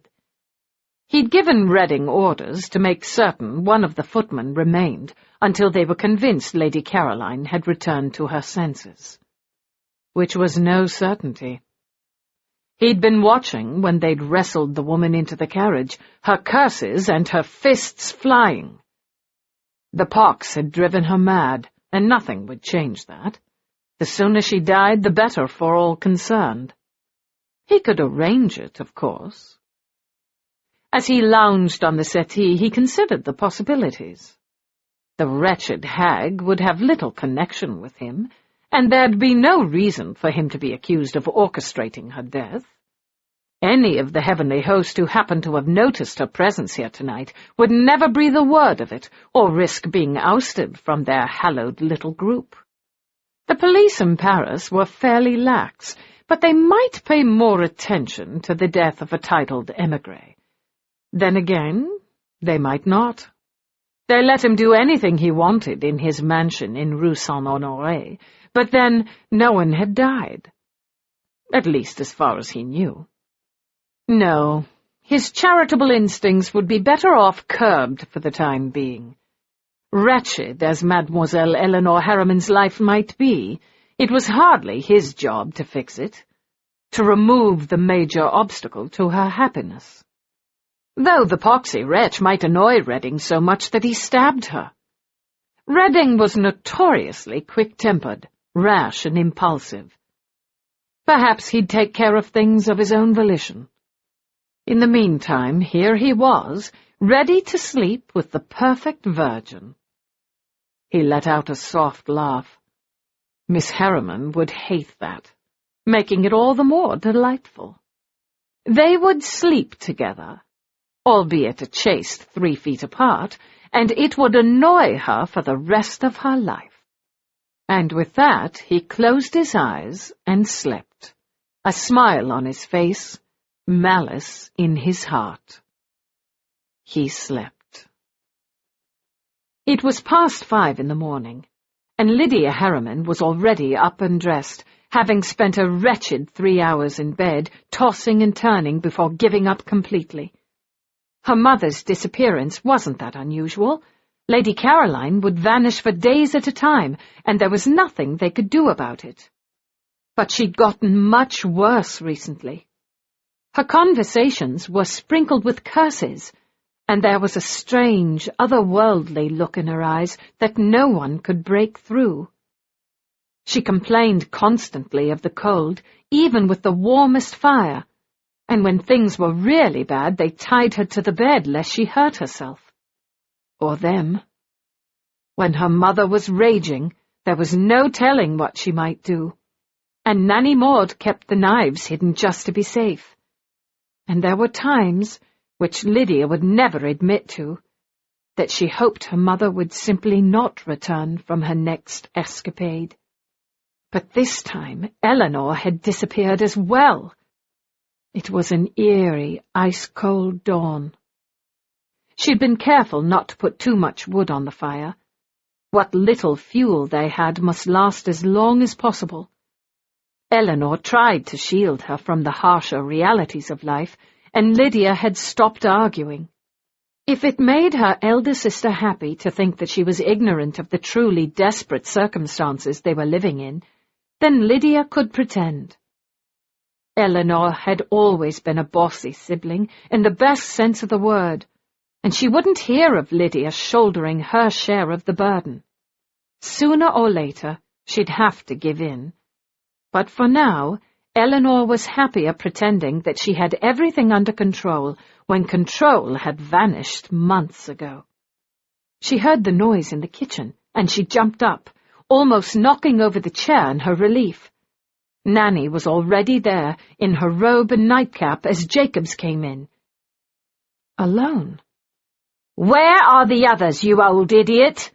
Nanny Maud demanded before Lydia could speak. The old man hung his head. "We followed her ladyship out of the city to the devil's own playground." He turned to Lydia. "There was no stopping your sister, miss. She took off before I knew what she was doing, and they wouldn't let me follow her. I tried to fight them, but there were too many of them, and I'm an old man, not as strong as I was." "You couldn't have done anything," Lydia said in a soothing voice, while Nanny made a derisive noise that could almost be called a snort. "They wouldn't have been stopping me," the old woman said bitterly. "You're a fool and a coward."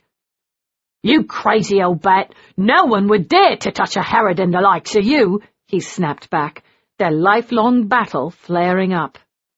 "Stop it, both of you," Lydia said sharply. "You still haven't told me where they are. Did they go to that man's chateau?" "They did indeed," he said. "Your mother had gone there to gamble. I hadn't been there an hour, still trying to find my way into the house, when they came and found me. Told me to take the coach and get back to town, and your mother and sister would be following." "What coach?" If Jacobs had been looking shamefaced before, he looked even more devastated now. "The coach, I meant to say, the coach..." He cleared his throat. "I had to borrow a coach." "You had to steal a coach," Lydia interrupted him gently. "That's all right, Jacobs. I'm not as blind as my sister wishes me to be. You've done it before, I know. So you stole a coach in order to go after my mother. Well done. Did you get it back before anyone noticed it was missing this time?" Jacobs lifted his head, clearly relieved. "Not quite, Miss Lydia, but I managed to sneak away before they caught me, and they're not going to make too big a fuss since everything's been returned." "Everything but my mother and my sister," Lydia said. "The Viscount's men promised they'd be coming home in a fancy coach," he said desperately. "I never would have left if I didn't think they'd be better off with his lordship." "The man everyone calls the devil? The one who runs satanic parties and drinks the blood of virgins?" Lydia said, trying not to sound panicked. "You need to steal another coach, Jacobs. I have to go after her." "Miss, it's daylight. I cannot steal a coach in broad daylight." "Then I'll walk," she said fiercely. "I'm not going to sit by and let my family be—" The noise at the front door interrupted her, and she turned around and flew down the hall, flinging open the door with relief. "Oh, Nell, I was so worried about you." Her voice trailed off as she realized she was looking at someone a far cry from her sister. He stood in the doorway, silhouetted by the sunrise over the rickety buildings, and she couldn't see his face, even though he doubtless could see hers quite clearly. "Not Nell, I'm afraid." He had a deep English voice, and for a moment Lydia was flooded with a host of memories of a life lost long ago. "I assume you're her sister? I have your mother in the coach. If you'll show me where I can have my men bring her, I'd be greatly obliged." "Yes, of course." It took her a moment to gather her wits. "In the front bedroom." She could hear the howls and curses coming from behind the stranger, and her heart sank. Her mother was in one of her full-blown bouts of madness, and Elinor wasn't around. She was better at calming Lady Caroline than any of them. "We'll have to see about restraints. I'm not sure where anything is." "You needn't be concerned, Miss Harriman," he said smoothly. "My men can handle things." He turned and made a gesture behind him, and for a moment she could see his face. It was a handsome face, or it would have been, if not for the scar running from eyebrow to mouth on one side, giving him a faintly sinister look, quirking his lips up in a parody of a smile. He was dressed exquisitely, and he doffed his hat to expose unpowdered tawny hair. For a moment she couldn't move. This must be the devil they talked about, and for the first time she could understand the lure. "Miss Harriman," he said gently, and she shook herself out of her abstraction. "You're very kind," she said, racking her brains for his title. All the ones she could remember were vastly insulting. She backed out of the way, and he followed her into the shabby little house, and she mentally thanked God she was already up and dressed. Nanny was bustling around, clucking like an agitated hen, clutching her robe around her plump frame. He took her arm with the finesse of a prince. "Why don't we get out of their way and leave them to take care of things? Your housekeeper can show the footman where to put her." "That's Nanny Maud," she blurted out, as he drew her into the tiny front room with its sullen excuse for a fire. It was a ridiculous thing to say, but she didn't want Nanny relegated to the role of servant when she was so much more. He smiled, the move jerking his smile up so that he looked even more ruthless. "Nanny's got things well in hand," he said smoothly. "And I've been remiss. I haven't introduced myself." "I know who you are, my lord," she said. Finally his name came to her. "You're the Comte de Giverny." She was determined not to show any fear. "Apparently, you consort with the devil, have orgies, and drink the blood of virgins. According to gossip, you're sin itself." The smile, which had been oddly pleasant and even comforting despite the scar, turned cool. "Sorry to disappoint you, Miss Harriman. I realize I look like the very devil, but in fact I'm nothing more than an untitled gentleman with an ugly face and empty pockets. Charles Redding, at your service." She could feel the color flood her face. "You're not the Demon King?" "I'm afraid not." He shook his head. "No. He's busy entertaining your sister." 5. For a moment, Lydia didn't move. "You're not ugly," she said. Before he could respond to that, she went on. "And what's the Comte doing with my sister? I presume the stories are just that, stories made up to scare children into behaving." "Do they work? Are you properly terrified?" "I left my childhood behind years ago, Mr. Redding." At that moment they were interrupted by the procession of people carrying her mother into the house. She was struggling, swearing and spitting, her waif-thin body unnaturally strong, and one of the men carrying her cursed when she managed to land a blow. A moment later they disappeared into the bedroom, Nanny Maud following them and closing the door behind her. She turned to look back at Redding. He had dark eyes, and he was watching her with curiosity and no pity whatsoever. "How long has your mother had the pox?" "I don't know," she said, unable to pull her gaze away from him. For a penniless gentleman he was quite elegant, from his high cheekbones to the glossy boots he wore. The left side of his face had an almost unearthly beauty. The scar on the right had healed badly, turning that beauty into a travesty. "A duel," he said. She blinked. "I beg your pardon?"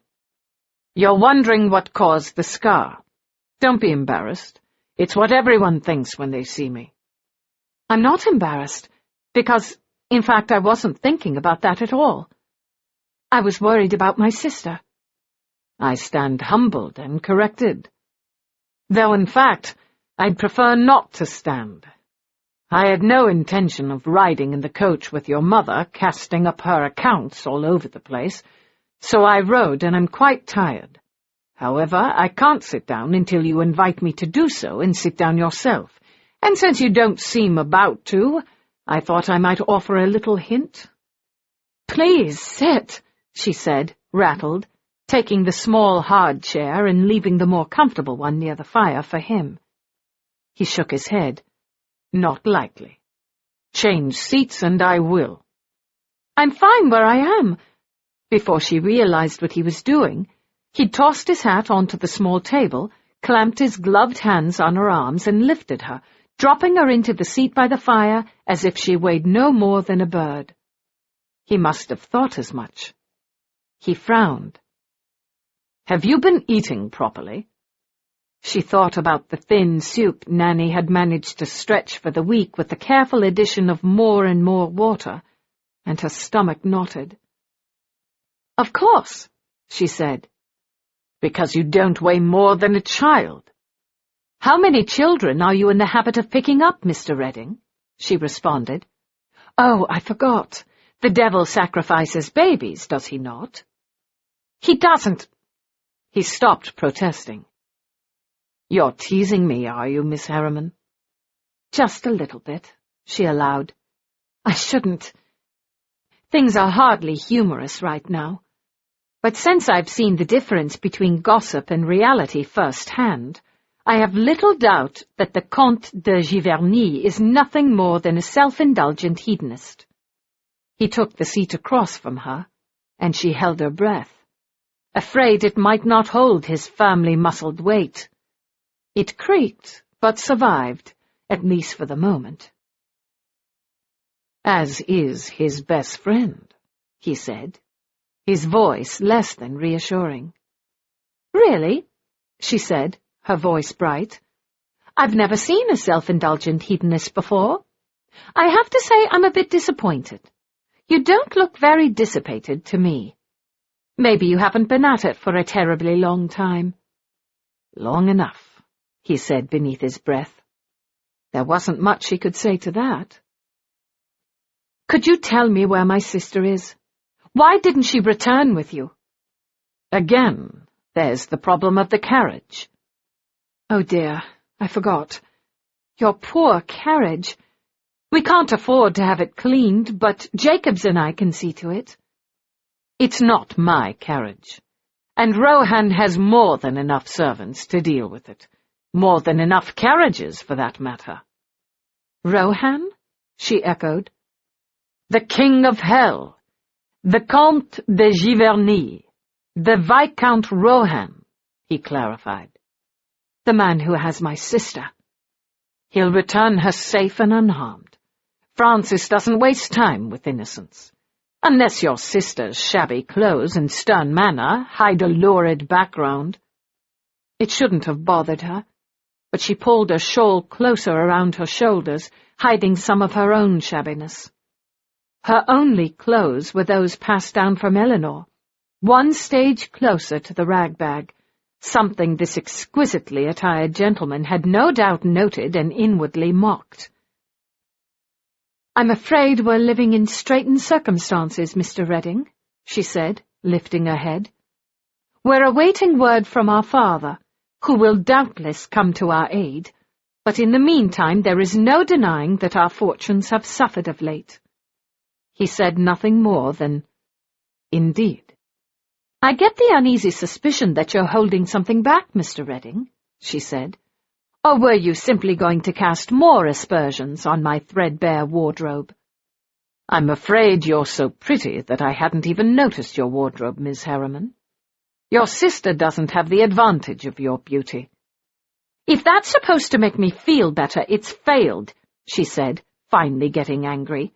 My sister is very striking, and only shallow gentlemen would fail to realize that. I'm very shallow, Miss Harriman. You enchant me. Your sister terrifies me. Good, she said, then realized how it sounded. I mean, good that my sister terrifies you, and I would certainly wish that I could do the same. He looked at her. In fact, you do terrify me, Miss Harriman, for quite different reasons. I can't imagine why. His twisted smile was far from reassuring. I think you would prefer I not mention it to you, he murmured. I don't understand. You don't need to. I believe I should make certain your mother is settled. He rose, and he suddenly seemed a great deal more alarming. He took her hand, so small in his large one, and pulled her to her feet, with such strength that she practically flew into his arms, only her presence of mind and his quick thinking preventing such an absolute disaster. He lifted her hand to his mouth, that twisted, scarred mouth, and kissed it, leaving her to stare after him, momentarily distracted. Elinor awoke in a dimly lit room, deliciously warm, for what seemed like the first time in years. Her stomach was pleasantly full, her feet didn't pinch, and for a few brief moments she felt almost peaceful. And then she opened her eyes and saw a man sleeping on the sofa across from her, and not just any man, King Rohan himself. Her quick intake of horrified breath was almost silent, but he opened one eye anyway, looking at her. Yes, you slept with the devil, Miss Harriman, he drawled, and lived to tell the tale. She sat up, shoving down the cover that someone had thoughtfully draped over her, then realized her shawl was gone as well, and during her sleep, the threadbare bodice of her ancient dress had shredded just a little bit more, exposing too much of her chest. She needed a fichu as well as her shawl, but woven cloth was a scarcity, and she thought the shawl would give her modest coverage. She was wrong. She started to yank the cover back up, but he was closer than she realized, and his indolent pose was clearly just that, a pose. He caught the blanket before she could cover herself, tossing it to one side. "There's no need to be excessively modest, Miss Harriman. You still err on the side of decency." "My shawl," she said in a strangled voice. "It's over on the chair." He glanced that way. "Is it? And why would you assume I'd be interested in waiting on you? Particularly when I don't wish to have you cover up your surprisingly delightful charms." She started to get up, feeling desperate, and he simply pushed her back in the chair again. "All right, if you're going to be tiresome," he said, moving over to her discarded clothing and fetching her thin shawl. She could see the light through it, but it was better coverage than what she was wearing, and she snatched it from his hand, wrapping it around her shoulders and waist so that it stayed firmly in place. "That's better," she said, breathing a sigh of relief. "Terrible. And it doesn't change the fact that you spent the night sleeping with me." "Don't be ridiculous. I had no idea you were there, and I'm not quite certain why you chose to fall asleep on such an uncomfortable piece of furniture. You're in the midst of hosting an orgy. Shouldn't you have been frolicking with courtesans?" "It's a 3-day revel, child. I seldom frolic until the second night. And besides, I've already frolicked with any of my guests who interest me. You're a novelty." "A novelty who shall remove herself forthwith," she said. "I cannot believe I let myself fall asleep in such circumstances. Where is my mother?" "Back home. I had Redding see to her, and since he has yet to return, I'm assuming he's had a bit of difficulty." "The poor man with the scar?" Rohan laughed softly. "Oh, he would be so distressed to hear you call him that. He thinks his scar makes him a very dangerous character. So, tell me, Miss Harriman, what will he find when he arrives at your home, besides your hapless, larcenous coachman?" "No one." Lydia was much better at opening her eyes wide and looking innocent, but Elinor gave it her best try. "Don't attempt to play games with me," he said lazily. He strolled over to the window, looking out onto the early morning landscape. "I'm a master at them. Who else resides in your household besides you and your mother?" "My old nanny." "And who else?" "No one." He turned his head. "You're not an adept liar, Miss Harriman. If I remember correctly, Lady Caroline Harriman had 2 daughters. My sister died." A faint smile touched his mouth. "If you're going to continue lying, you really need to do a better job of it, my pet. I'm certain I could find someone to teach you the fine points. It's a useful skill." "I'm not lying." She glanced toward the door. If she caught him off guard, she could make her escape, and if she couldn't find a carriage or a horse, she could simply walk the 5 miles to Paris. Except that her tattered shoes were nowhere to be seen. "Don't be tiresome," Rohan said. "You have a very pretty little sister, do you not?" She wasn't going to show her terror. She'd always known she'd be safe enough. She hadn't the face to drive men to distraction, and a determined libertine such as Rohan would have beauty at his fingertips. But her baby sister was a different matter. She'd already done everything she could to keep her safe, and she had nothing left to barter. Except rage. "If you or anyone touches my sister, I'll kill you," she said in a cold, determined voice. He flashed her his exquisite smile. Now that was said with real conviction. Your sister must be quite extraordinarily pretty. My sister is none of your business. She quickly came up with a more believable lie. As soon as my father arranges it, we'll return to England and she'll be happily married. You expect your father to arrange a marriage for her? He asked, leaning against the wall of the study. He still wore his long silken waistcoat, unbuttoned, and during the night his white shirt had opened even more, exposing his chest. Women weren't meant to see men's bare chests, and for the first time she could understand why. There was something deliberately enticing about that expanse of flesh, and it could lead a girl to sinful thoughts. Not that she was a girl, and she was impervious to sinful thoughts. She won't have an arranged marriage, she snapped. I intend to make certain she marries for love. His look of astonishment wasn't feigned. My dear child, he said softly, you cannot tell me you still believe in the existence of love. Not after the life you've been forced to live. My life has been just fine, she said coolly, and I'm not thinking for myself, but for Lydia, absolutely. It's no less than she deserves. And why don't you deserve it? She didn't flush. She'd trained herself not to show any reaction, and she was a far better liar than he gave her credit for. I have no interest in it. Lydia's a different matter. As soon as our father— You know as well as I do that your father is dead. The new Baron Tolliver is in town, looking to make your acquaintance. She kept her expression calm, her hands gripping her skirts out of sight. How do you know that? I am kept abreast of everything that goes on in emigre society, Poppet. Lord Jasper Harriman died of an apoplexy several months ago, and the heir who has taken his place is now in Paris. He's yet to make my acquaintance, though I assure you that time will come if he stays here long enough. I doubt there's any rescue coming from that direction. She wasn't going to let him get to her.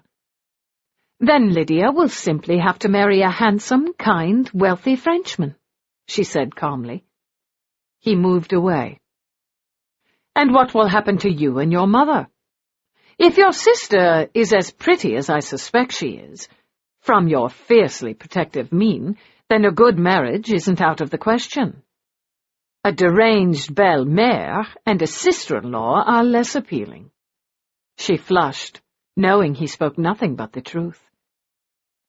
We both know that my mother won't live for much longer, she said. As for me, I am perfectly capable of being independent. I can become a governess. I can teach English and the pianoforte, or I could obtain a position as companion to an older lady. Not once she discovers you spent the night with me. She rose. Huddling in the chair was a sign of weakness, and standing he still towered over her not inconsiderable height, but sitting gave him an even greater advantage. There's no reason that would happen. You have nothing to gain by spreading such vile rumors. They aren't rumors, my pet. It's the simple truth. As for what I have to gain, I'm afraid you put far too low a price on your charms. I've told you. You're a rarity in these parts, and I find myself reluctantly fascinated. Listen to your reluctance, she said briskly. I'm not worth the trouble. And charming though this conversation is, I need to get home and see to my mother. But what if I don't want to let you go? You can hardly walk all the way back to the city, and you continue to fascinate me. He flicked an imaginary speck off the snowy white shirt he wore. He moved closer, and she moved back, surreptitiously, putting the chair between them with a casual air. Not that she seriously distrusted him. This was a game he was playing, nothing more, like a great hungry tomcat playing with a little white mouse, or so he thought.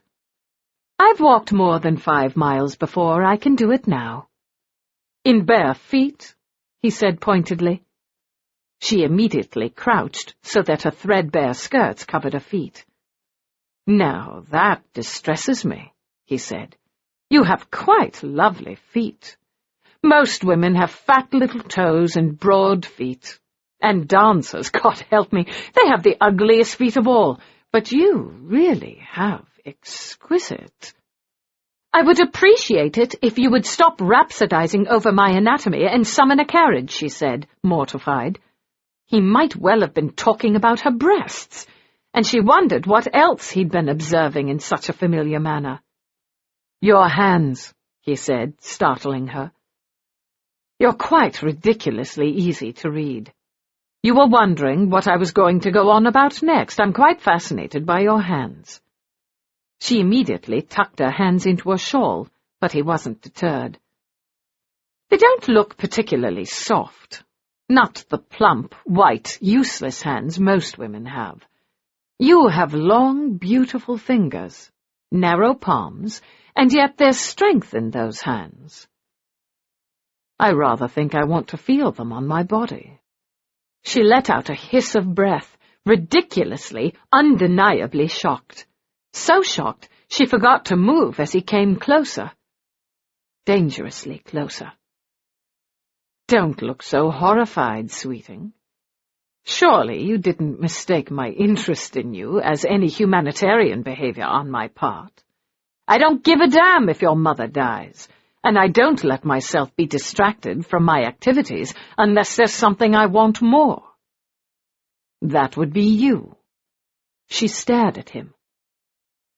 "And how long have you suffered this disorder of the brain, my lord?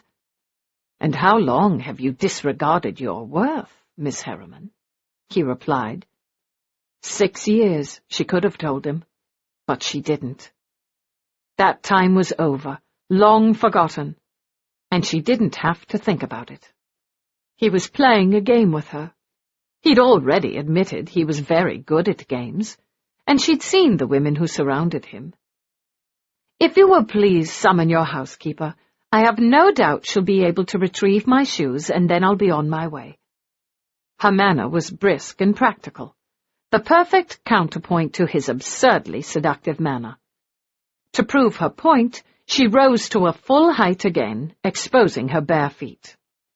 "Miss Harriman, are you possibly so unwise as to call my bluff?" he asked, his voice silken. "Certainly not, Monsieur le Comte. I simply choose not to play this little game of yours." There was a bell pull by the door, and she crossed the room and yanked it. She half expected him to come after her, to catch her hand as she reached for the bell pull, to pull her into his arms tight against his body as he had last night. He took one step toward her, and then halted, his self-deprecating smile back in place as he dropped back down on the settee. "So be it." He waved one pale hand in her direction. "Mrs. Clark will see you to the carriage." The door opened as he spoke. "Mrs. Clark will do no such thing," that lady pronounced. "You will get up and take this young woman home like the gentleman you once were." Elinor expected to see him explode. Instead, he merely leaned back with a sigh of acquiescence. "Call me when the carriage is ready." "This is no way to entertain a young lady, Master Francis," Mrs. Clark said in a scolding voice. "Then remove her," he said in a bored voice. "Master Francis?" Mrs. Clark's comfortable Scots voice held a note of warning, and he opened his eyes again. "Why I ever brought you with me to France is a matter beyond my comprehension," he said wearily, sitting back up. "You didn't bring me. We followed you against your express orders, which should make it clear that I'm going to do what I think is right, at least in my part of the house, and anyone you bring here will have to be treated respectfully." "Yes, Mrs. Clark," he said in a mockingly subdued voice. "You will allow me to change before I escort the young lady home, won't you? I have standards I need to uphold, and for that matter, She seems to be in need of shoes." "I have them with me, sir," Mrs. Clark said, perfectly obsequious now that she'd gotten her way. "Go ahead and change. We'll be waiting for you." "We? If you're going, then there's no need for me." "I'm not going, Master Francis. You know I have a grave aversion to Paris. I'll merely be keeping the young lady company until you change your clothes. And it would behoove you to hurry. The longer we're together, the more things I could tell her." She expected Rohan to look more than a little disgruntled, but he simply laughed. "I doubt anything you tell her would surprise her. She already knows I'm a total wastrel. If you take too long, I'll be telling her all the good things I know of you." "Good God," he said in tones of absolute horror. "I'll be quick as the devil." He'd reached the door, then stopped for a moment, looking back at Elinor, staring at her. "Master Francis," Mrs. Clark said in a warning tone. "I just wanted to take a last glance at her exquisite feet before you covered them up again. It might be a while before I see them again." "It will be never," Elinor said, crossing her arms over her chest. "Don't count on it, my pet. Whatever scurrilous lies Mrs. Clark spreads about my so-called goodness, she'll have to admit that I always get what I want."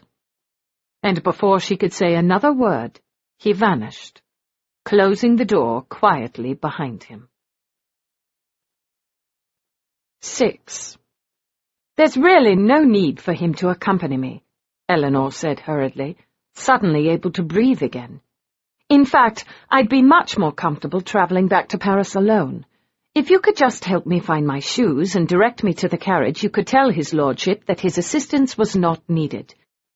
"Don't you worry, Miss Harriman," Mrs. Clark said briskly. "He'll behave himself. And I've got my girl Janet finding some nice warm boots for you. The ones you wore have fallen apart and there's snow in the air." "Find some boots for me?" On a less dignified personage, Mrs. Clark's smile would have looked positively mischievous. "Lady Carlton looks to be about your size.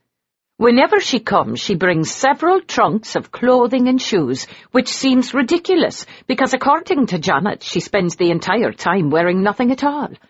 She'll never notice if one of her pairs of boots has gone missing." "I can't wear stolen boots," Elinor said, scandalized. "Of course you can." The door opened, and Janet appeared, bearing a tea tray with a pair of kid leather boots under her arm. She looked like a younger version of Mrs. Clark, and she set both her offerings in front of Elinor. There were toast strips on the tray as well as tea, and a pair of silk stockings with the boots, and Elinor gave up being virtuous. "No disasters, pet?" Mrs. Clark inquired of Janet. "They're all sleeping it off, most of them starkers," Janet said. "No worries." "I never do," her mother said. "Drink your tea, Miss Harriman. The doings of this household, while shocking, needn't concern you any more than they concern me." "They don't concern you?" Elinor said with a mouthful of toast. "I never venture into that part of the chateau. His lordship likes to misbehave, but as long as no one is hurt, I keep out of it. This part of the house is small but cosy, with no strumpets allowed." "You don't think I could be a strumpet?" She poured her tea and put obscene amounts of sugar in the cup. She might as well enjoy it while it lasted. "I suppose it's the nose," she said resignedly. "The nose?" Mrs. Clark said, her forehead wrinkling. "You mean your nose? What's wrong with it?" "It's the Harriman nose," she said gloomily. "Strumpets are pretty." "Strumpets are tarts. As for your nose, it's nothing that extraordinary. It gives your face character, something those foolish girls lack." "Lucky me," Elinor murmured. She took another toast sliver. then jumped as she realized Janet had knelt before her and reached for one bare foot. "I'll take care of this, miss," Janet said. "Me mother wants me to train as a lady's maid." "Unfortunately, there are never any ladies at his lordship's house parties," Mrs. Clark said grimly. "And Master Francis should be returning momentarily. You wouldn't want to be flaunting your bare feet in front of him now, would you?" Trapped. "Thank you, Janet," she said. "You're very kind to help me." It was almost seductive. The warm, sweet, rich tea, the toast slivers with lashings of butter and a sprinkle of cinnamon sugar, a maid assisting with her clothes. It had been so long since they'd had a lady's maid that she could barely remember what it was like. Janet drew the silk stocking up her leg for her, and the feeling was decadently wonderful. Too splendid to fight. Besides, she could give the stockings to Lydia, who'd delight in the extravagance. She'd have to somehow convince her younger sister that she herself couldn't wear them. Lydia had grown suspicious of Elinor's stratagems. Her sudden dislike of sugar, her inability to drink cream, the discomfort of the one decent pair of boots between them. She'd be hard put to come up with a reason why Lydia simply must accept the silk stockings as her own, but she could prevaricate with the best of them. She'd had her mother as an example. The boots were a perfect fit, roomy for her less than dainty feet. By the time she'd finished her tea and toast and had the kid leather boots neatly fastened, she felt she could face any kind of ogre, including the one who'd reappeared in the door of the cosy drawing-room, looking enigmatic. "I've had the carriage brought round," he said. "Where's your cloak?" "Here it is, sir," Janet said, reappearing from behind him, carrying a fur pelisse, the sort of thing that was shockingly expensive and deliciously warm. Elinor set the tray away and rose, speechless for the moment. Janet came up behind her to assist her into the pilfered cloak, and Elinor whispered a protest to the maid. "I can't take this." "There you go, Miss Harriman," Janet said in a loud voice, taking one of Elinor's arms and shoving it into the sleeve. She could either have a wrestling match with the maid, something she might very likely lose, or give in. She was taller than the sturdy Janet, but Janet was very strong. "Are you two going to fight?" the King of Hell asked in a lazy tone. "There are few things more entertaining than watching two females try to tear each other apart, but if you're going to go at it, you might give me some time to get my own tea and perhaps find a better venue." Elinor stopped struggling, and the cloak slid up her arms. Janet stepped behind her and began fastening it, and it took all of Elinor's self-control not to bat at her hands. Stolen boots and silk stockings were one thing, a rich fur cloak quite another. But the garment was so blessedly warm.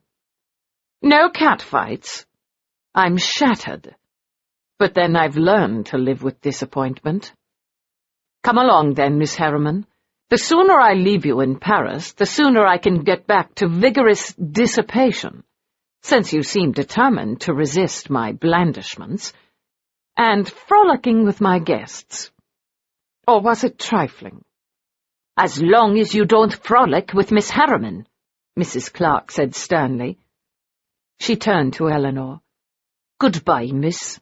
I'll look forward to seeing you again." That was most certainly not going to happen, Elinor thought, thanking the woman. Rohan held out his arm, and she hesitated for a moment. He simply took her hand and pulled her to his side ungently. "You must at least pretend to be on speaking terms with me, Miss Harriman," he drawled. "Why?" He simply glanced down at her. It was an unnerving experience. She was so very much taller than most of the men, particularly the French ones, that having to look up into those hard, merciless blue eyes only added to the sense of unreality. But if she didn't want to wrestle with Janet for fear she might lose, fighting with Lord Rohan would be even worse, because she knew he wouldn't be following any of the rules of civilized behavior. There was a light snow falling when they stepped outside the massive front portico of the chateau, and Elinor drew the stolen fur cloak closer around her, trying to ignore her guilt. The liveried footman immediately opened the coach door for her, and she pulled away from Rohan and scrambled up before he could assist her. He'd barely touched her, but she didn't trust those large, beautiful hands. A moment later, he was inside as well, dwarfing the spacious interior, and they were on their way. It had been so very long since she'd been in such an elegant coach, perhaps never. Her father had been wealthy, but not on the scale of Rohan, and he had never sent his young daughters out in his best carriage. She tucked her hands in the folds of the pelisse, lifting her eyes to look at her reluctant companion. Stretched out on the seat, perfectly comfortable, he was eyeing her with calm curiosity. "You should have had Mrs. Clark steal you some warm gloves and a bonnet while she was at it," he said. "Lady Carlton would never miss them." She'd been warm enough before, but the heat that flushed her face was uncomfortable, and she immediately reached up to unfasten the cloak. One look at his face stopped her.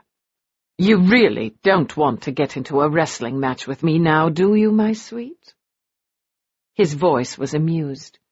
"I'd like nothing more than an excuse to put my hands on you in the privacy of the carriage. It's a long, cold drive into Paris, and I can think of any number of things that would make the time pass more quickly, all of which involve touching you. Lady Carlton has a dozen fur cloaks, and your shabby cloak was probably infested with vermin." "It was not," she said, incensed. "If you say so." His eyes narrowed, and he yawned. "I assume you aren't interested in, frolicking with me?" "No." "Trifling? We've already been flirting." "We have not," she said aghast. "Oh, yes, child, we most certainly have, even if you don't recognize it. Why don't we simply dispense with all the pleasantries and descend into hot, nasty fornication?" For perhaps the first time in her life, Elinor was at a loss for words, and in the end, only the most foolish ones escaped her mouth. "In a carriage?" He laughed. "Oh, most definitely in a carriage. Though if you prefer a bed, we can always return to the chateau, though we'd have to avoid Mrs. Clark's evil eye." His words were shocking, disturbing. No doubt meant to be, she realized. He had no more amatory interest in her than he had in Mrs. Clark, but if she charged him with it, he doubtless strived to prove her wrong. She managed to meet his dark, wicked gaze with a deceptive calm. "You promised her you'd behave with propriety." "Such promises, had I made them, would have been hollow, but in fact I did no such thing. Mrs. Clark has known me for decades, Miss Harriman. She has no illusions about my true nature. She simply never gives up hope." His eyes narrowed. "Are you really so inured to temptation? I've managed to seduce nuns and saphists, and I'm unused to having my attempts ignored." Curiosity got the better of her. "Saphists?" "Women who prefer the love of other women, child." Her brow wrinkled. "How?" "Allow me to explain."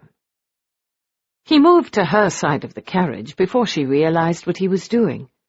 She tried to leap to the other side, but he managed to catch hold of her, one arm tight around her waist, keeping her beside him. She glared up at him. "You seem to have spent a great deal of time mishandling me, my lord, and I don't like it. Take your hands off me." "Then don't fight me.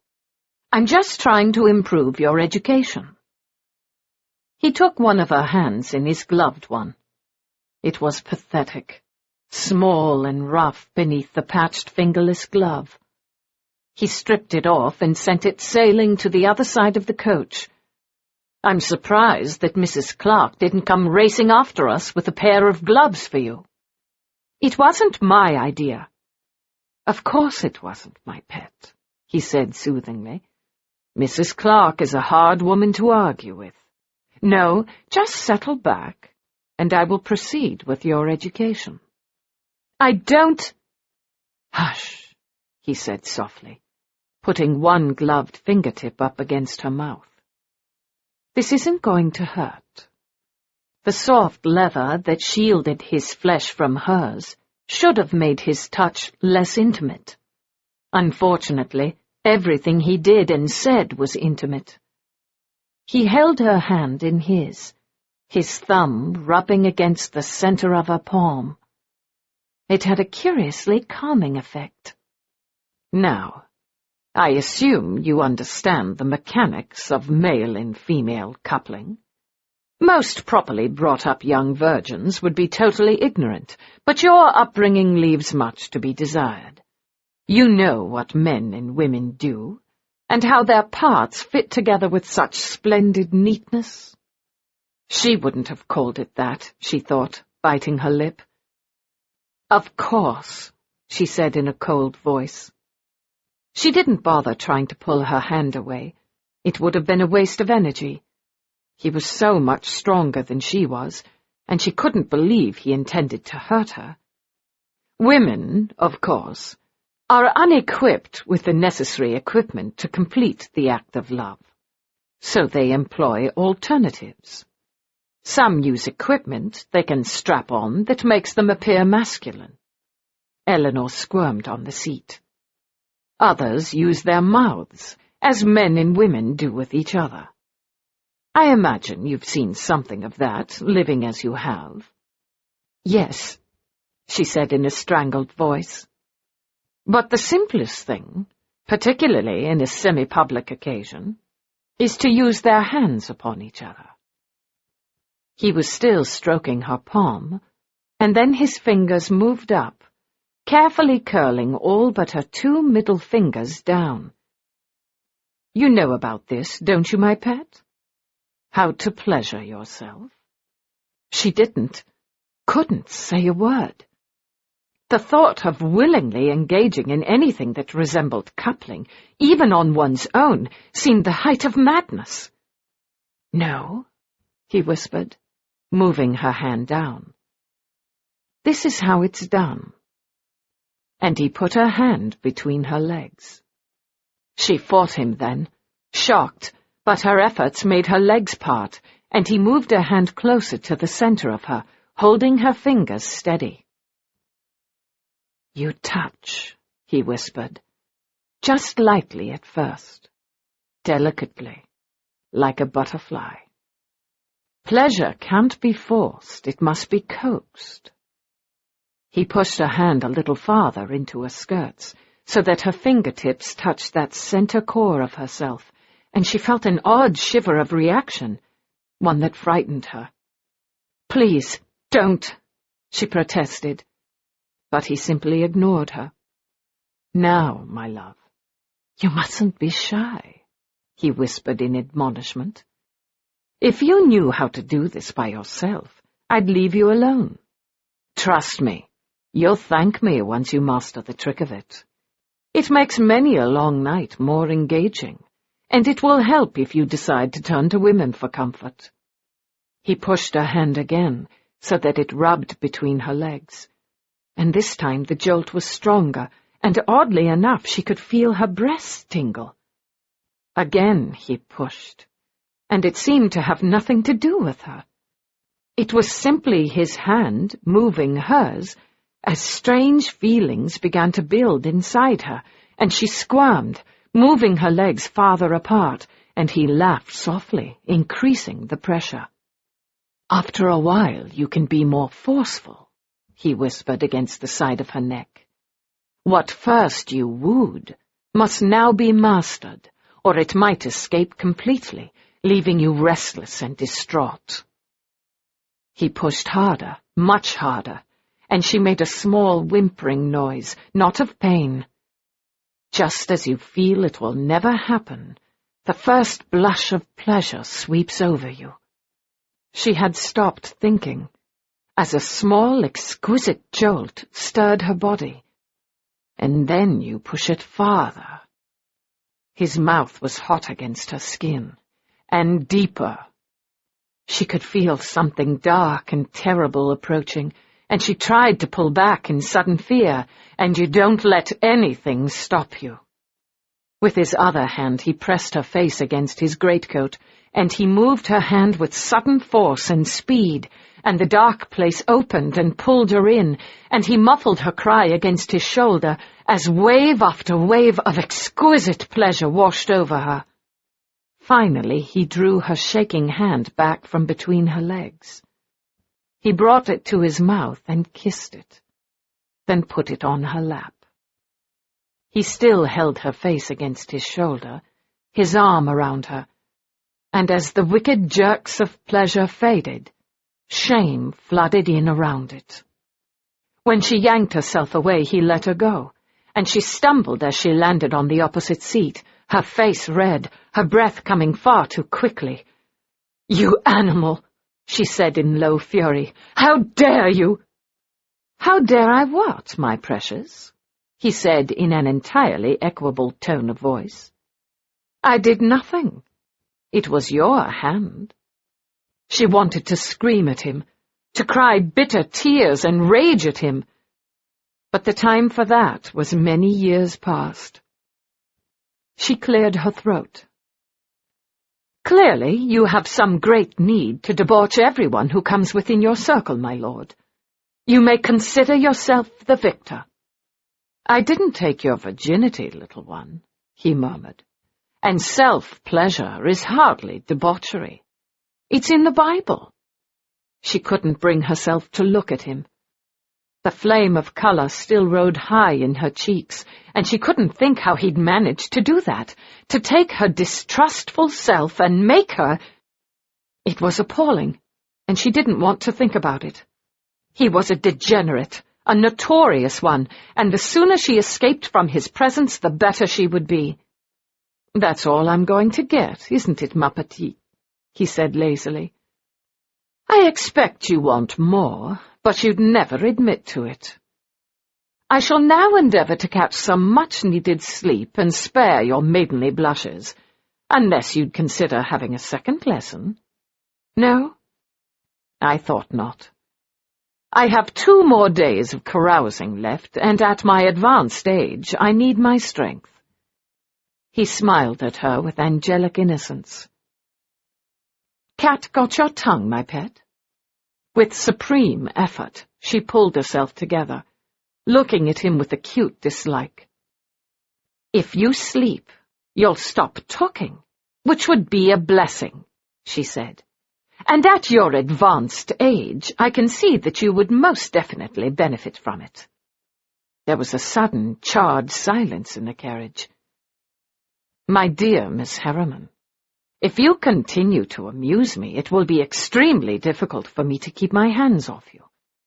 There are very few people who don't bore me, and I tend to be possessive about those I find entertaining."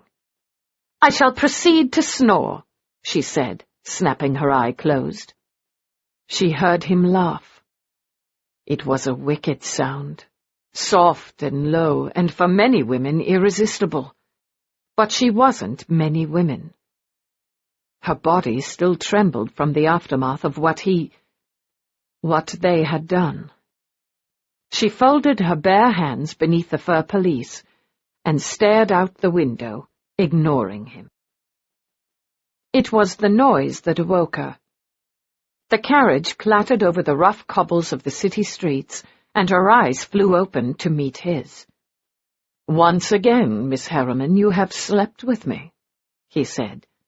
"Once might be forgiven by a disapproving society. Twice puts you quite beyond the pale. I think you should give up any pretensions to modesty and return to my chateau with me. Or my townhouse is quite large.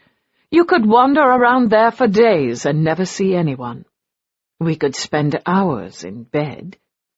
"Don't be tiresome, Monsieur le Comte," she said sharply, the last traces of sleep ripped away. How could she have fallen asleep in his presence, particularly after what he'd done to her? How could she have been so foolish? She straightened her shoulders. "In fact, we're not far from my house, and I believe this carriage is too wide for the narrow streets. Why don't you let me down here and I'll walk the rest of the way? I'm certain Mrs. Clark will forgive you." "Dear child," he said, "I have no intention of abandoning you in your hour of need. Besides, I have to find out what exactly you're so desperate to keep hidden. A strapping live-in lover? Perhaps you live in a brothel and your sainted mother is one of your most lucrative whores. No, that doesn't seem likely.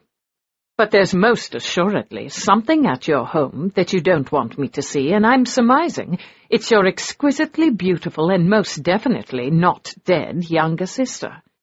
You must know my curiosity, like all my appetites, is insatiable.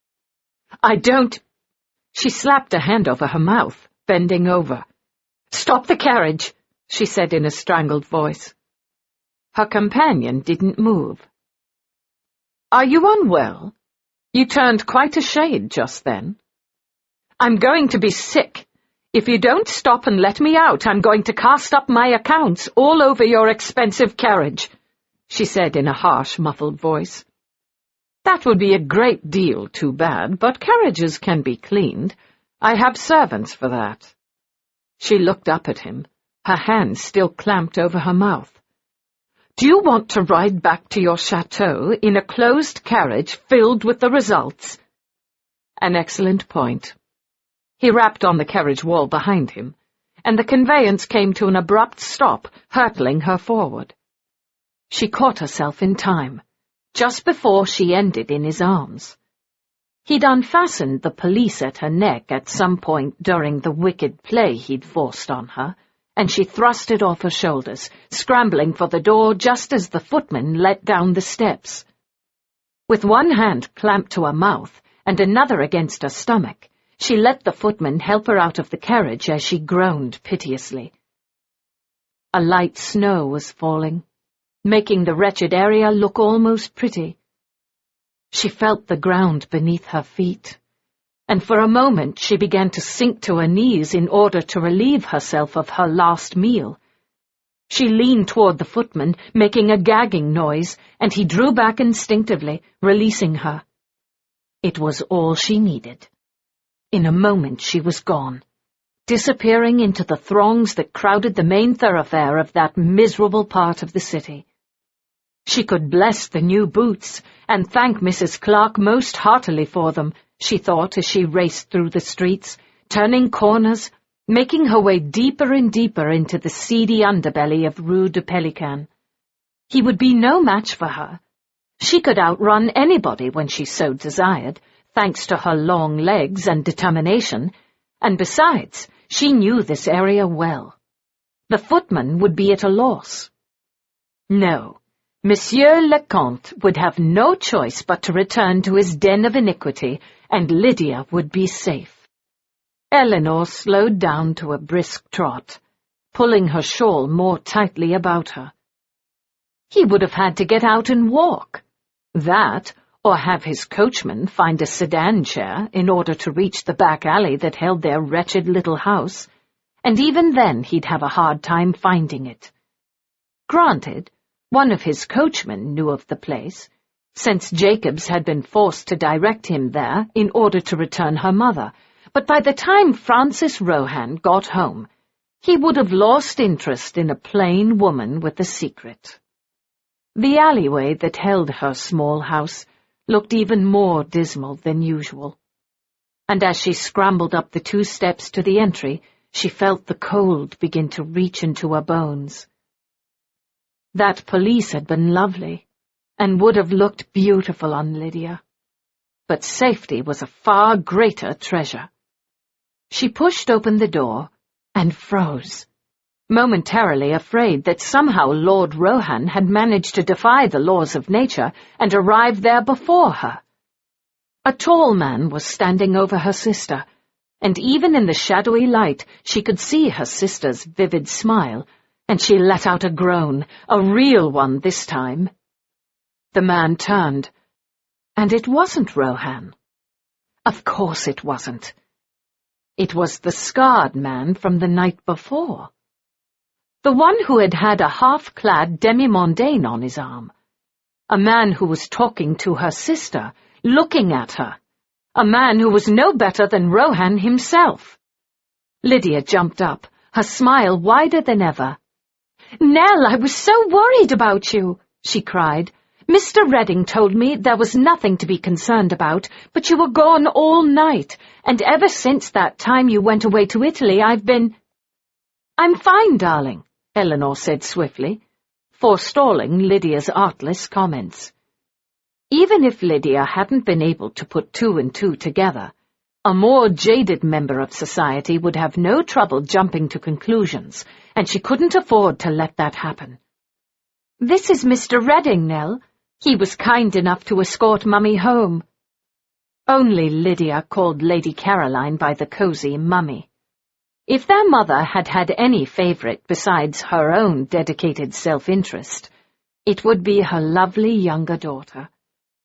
Elinor herself looked too much like her father's branch of the family, and she had what Lady Caroline considered to be the disconcerting habit of giving her opinion when asked. She hadn't bothered sugarcoating it for her mother in years, and Lady Caroline hadn't thanked her. "Very kind," Elinor murmured, "but we can handle things from this point."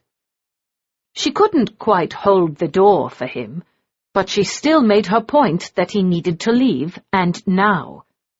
His smile tugged at the ugly scar on his otherwise handsome face. "Rohan would expect nothing less from me. Your mother appears to have quieted, but I'm not sure I should take the footman with me, even though I'm being summarily dismissed."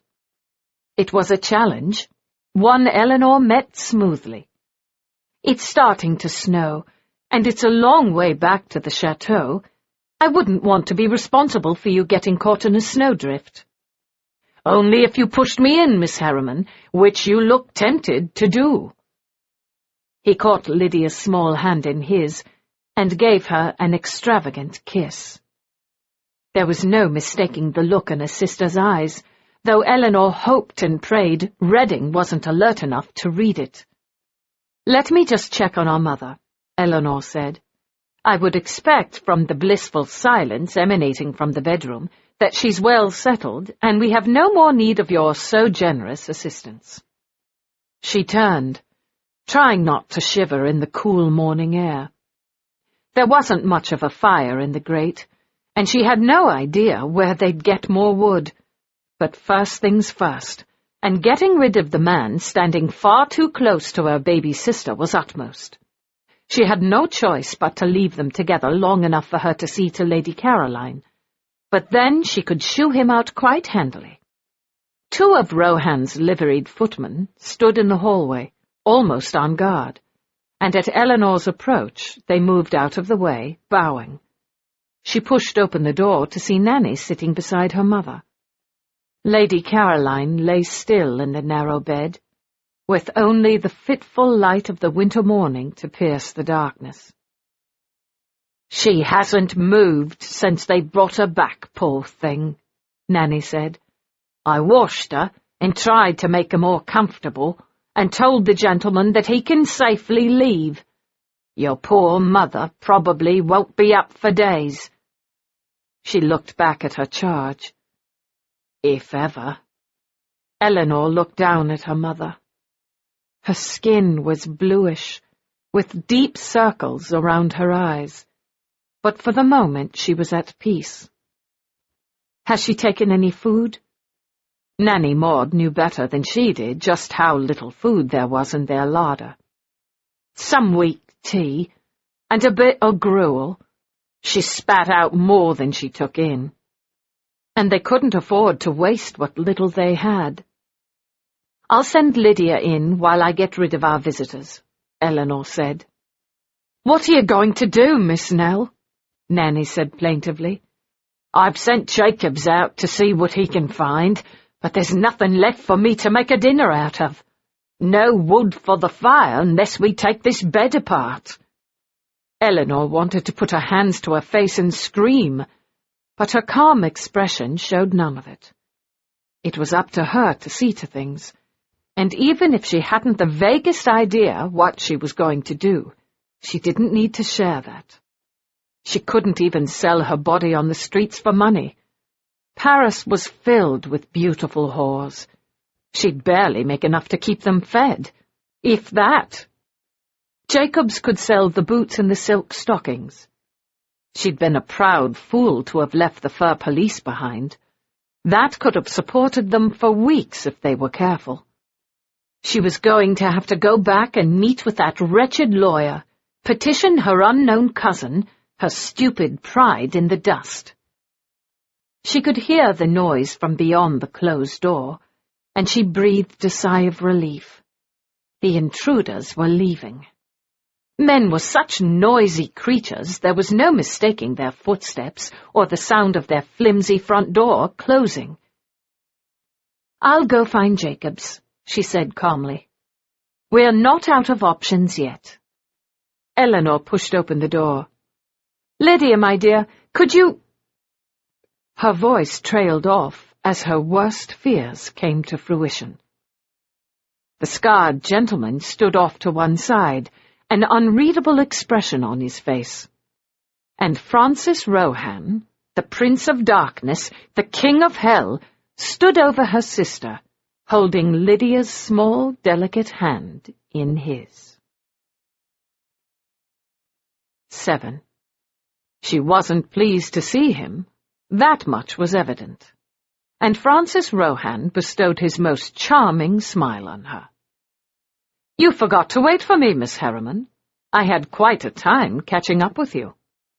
He didn't miss the momentary panic in her fine eyes, quickly replaced by that same maddening calm she wrapped about her more fiercely than the ragged cloak she'd worn. "There was no need for you to come all this way, Monsieur le Comte.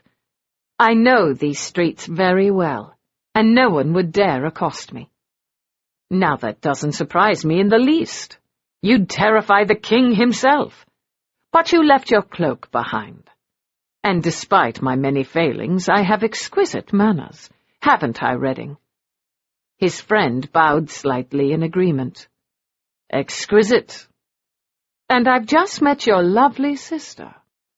She moved with astonishing speed, somehow managing to come between him and the pretty little chit whose hand he'd been holding, and everything suddenly made sense, which pleased him.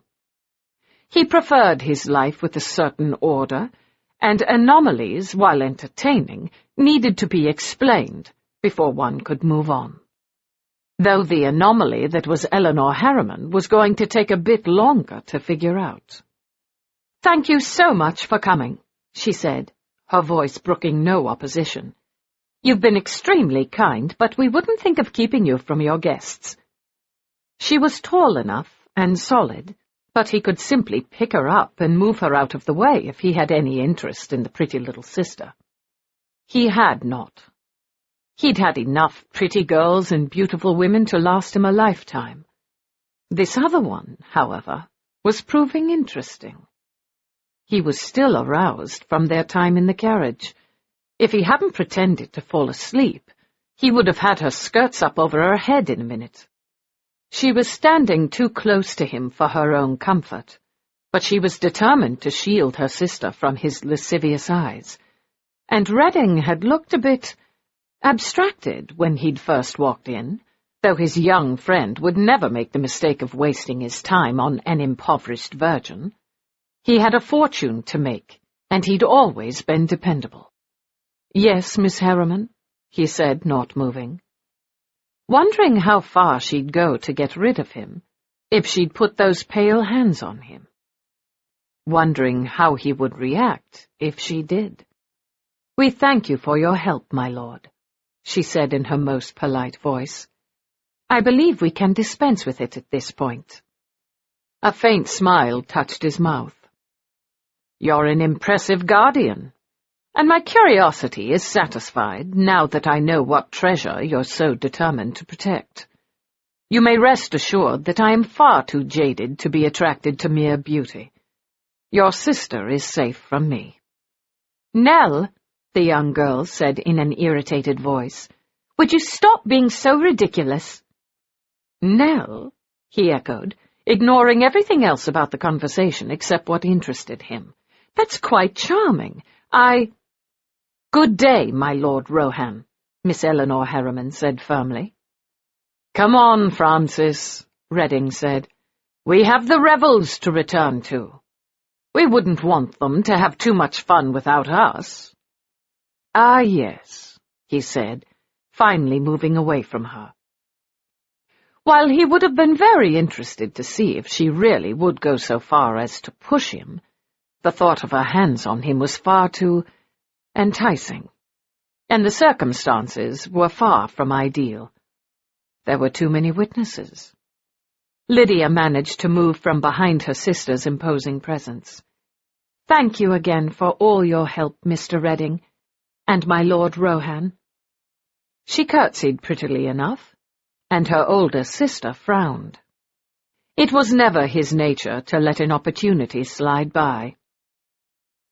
"It was my pleasure, Miss Lydia," he said in his most flattering tones, relieved that he remembered her name.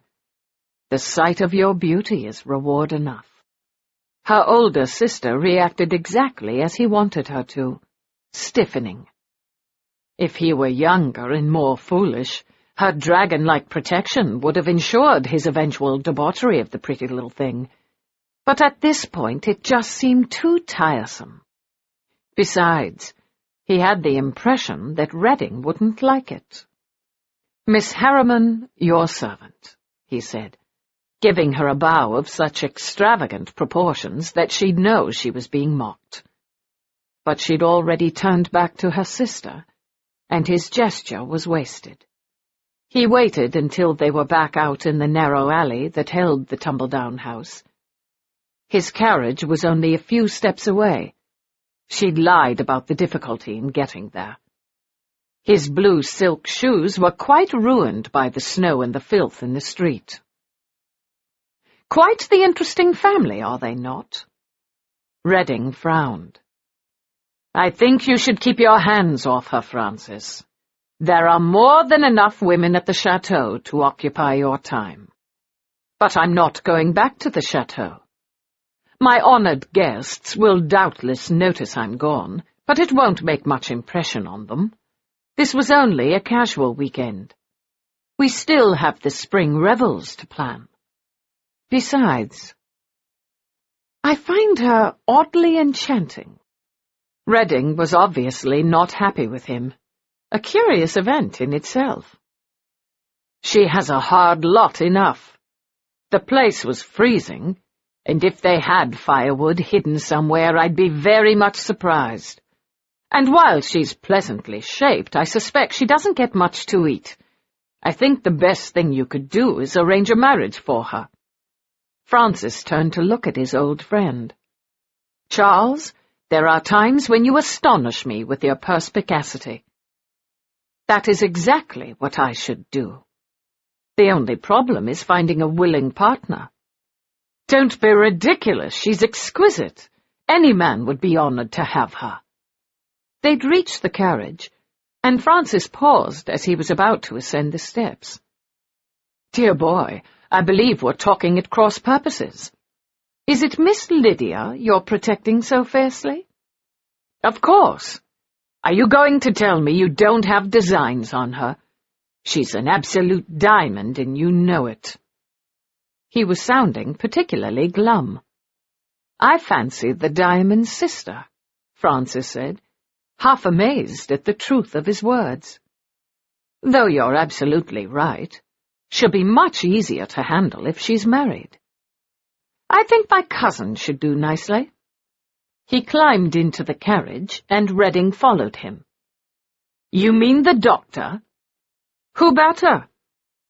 He settled himself on the leather seat, draping his long coats around him with great care. He needs a wife to help him with his practice, and she needs a doctor to attend to her mother. I'll send him over this afternoon. "Is this the sour young man I met? As I recall, he's not too happy you have the title. Is he likely to want to do you any favors?" "It's true," Francis said, picking a speck of dirt from his sleeve. This area of the city was truly atrocious, but as yet there was nothing he could do about it. "He thinks the French title should belong to him. Unfortunately, he was born on the wrong side of the blanket, and the old title had to devolve onto an émigré Englishman. I've been more than generous with the boy, and he's wise enough to know that following my wishes is the best way to get his hands on at least some of the family estate, if I don't work through it first. You have more money than God, Francis. It would take a superhuman effort to lose all your money, and even you couldn't accomplish it." Francis gave Redding his seraphic smile. "Don't doubt me, dear boy. I can do anything I want if I set my mind to it." Redding's reluctant laugh was encouraging. "That I don't doubt. I stand corrected. What say we return to the party after all? The spring revels won't be for another few weeks, and I see a long, dull period stretching in front of us. I have every intention of entertaining myself, Redding. You should know me well enough to realize that celibacy is no more for the likes of me than monogamy. And I've decided to celebrate Lent this year on a grand scale." "Oh, bloody Christ," Redding said. "Precisely. And I'm going to have Miss Harriman to entertain me. You don't think your cousin Etienne would have something to say about that, presuming you managed to marry her off?" "No. He'd give me his own sister if I asked for her. In fact, I'd offer his sister to you, but she's alarmingly fat and fecund, and you don't want any offspring until you've bagged your heiress." Redding's sardonic smile tugged at his scarred face. "Indeed. But what makes you think that the dragon will lift her skirts for you once she's married? She's the frighteningly respectable sort. Why would you suppose she'd succumb to your evil machinations?" "They always do, dear boy. And Miss Harriman—" He paused. Good heavens! A moment later, there was a loud crack from outside the carriage. "That's something I don't hear from you very often," Redding said. "Good heavens, what? You have the strangest look on your face." Francis glanced down at the fine blue satin of his coat. "First my shoes are ruined, and now this," he said in a faint voice. "I'm afraid we're going to have to see my cousin sooner rather than later." "Because?" "Because I do believe I've been shot," Francis said. "Tell the coachman to hurry, would you?" And he closed his eyes to the sounds of Redding pounding on the carriage wall, and the whole conveyance came to an abrupt halt. Lydia loved her older sister more than any human being in this world, but at that moment she was more than a little cross with her. "Was that entirely necessary?" she said. "You were being ridiculous." Elinor lifted her head, and for the first time Lydia noticed how pale she was. "You don't realize how very bad Viscount Rohan is," she said in a subdued voice. "I assure you, Nell, he has absolutely no interest in me," she said. "Don't you think I'd be able to tell by now? Any attention he paid to me was simply to annoy you." Elinor flushed, which was odd. She was unused to her calm older sister looking disturbed. "You mistake the matter," she said. "He's the very fiend of duplicity. To lower one's guard around him would be courting disaster." "More and more interesting." "Did you lower your guard around him, dearest?" Lydia said. "Because he was certainly watching you quite closely. Did he do anything to you? Offer you an insult?" "Of course not," Elinor said with a shaky laugh. Do I look like the kind of woman to interest a libertine like Lord Rohan? He merely has a peculiar sense of humour, one he uses to torment others. You may be right. He certainly has his choice of some of the greatest beauties of Paris. I still insist you be careful if you happen to encounter him again. I would presume that we shan't be bothered by him any more in future, but it would be a mistake to assume that fate would be kind. I think we'll see him again, Lydia said, not bothering to cover her small smile. Elinor caught it. If you find something amusing about this situation, I would be most grateful if you would share it with me, because the humour of it escapes my attention entirely.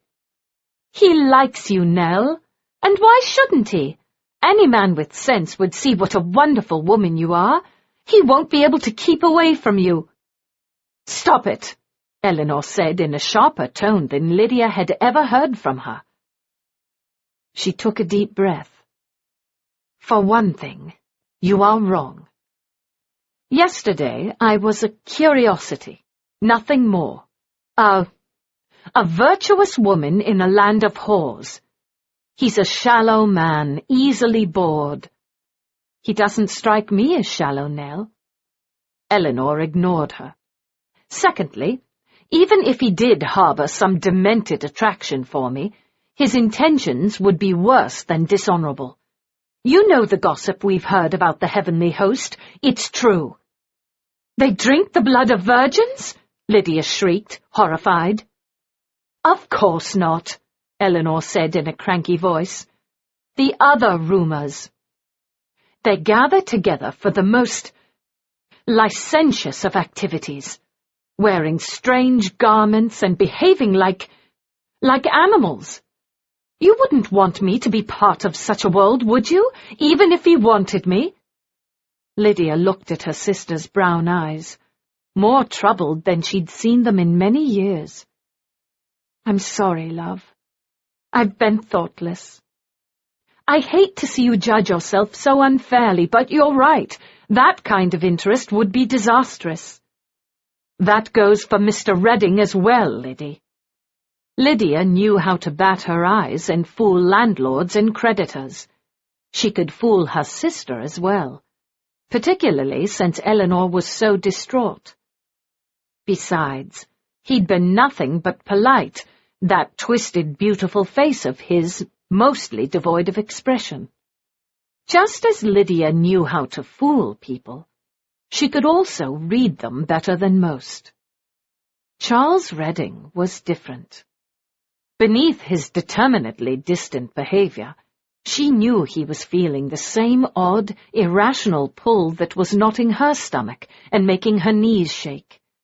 She who had flirted with any number of handsome young men and remained untouched. All it had taken was a scarred, unhappy man, and she was dreaming. No, she was losing her mind. The house was cold, and the last bit of the fire almost out.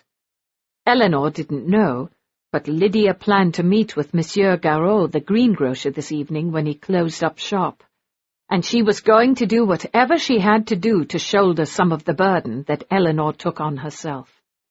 She was calm, determined, undespairing. She knew as well as Nell that Charles Redding wasn't for her. It didn't mean that she couldn't dream. Of course, Nell, she said absently. He's of no interest to me. I'm waiting for a wealthy prince, remember? And Elinor smiled back at her, too abstracted to realize that for the first time her sister was lying to her.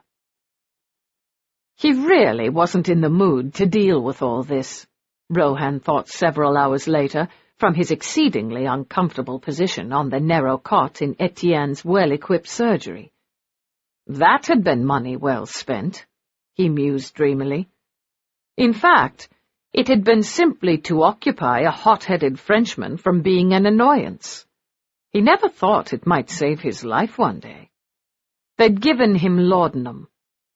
He was familiar enough with its delightful effects to recognize it, and he welcomed the drugged days.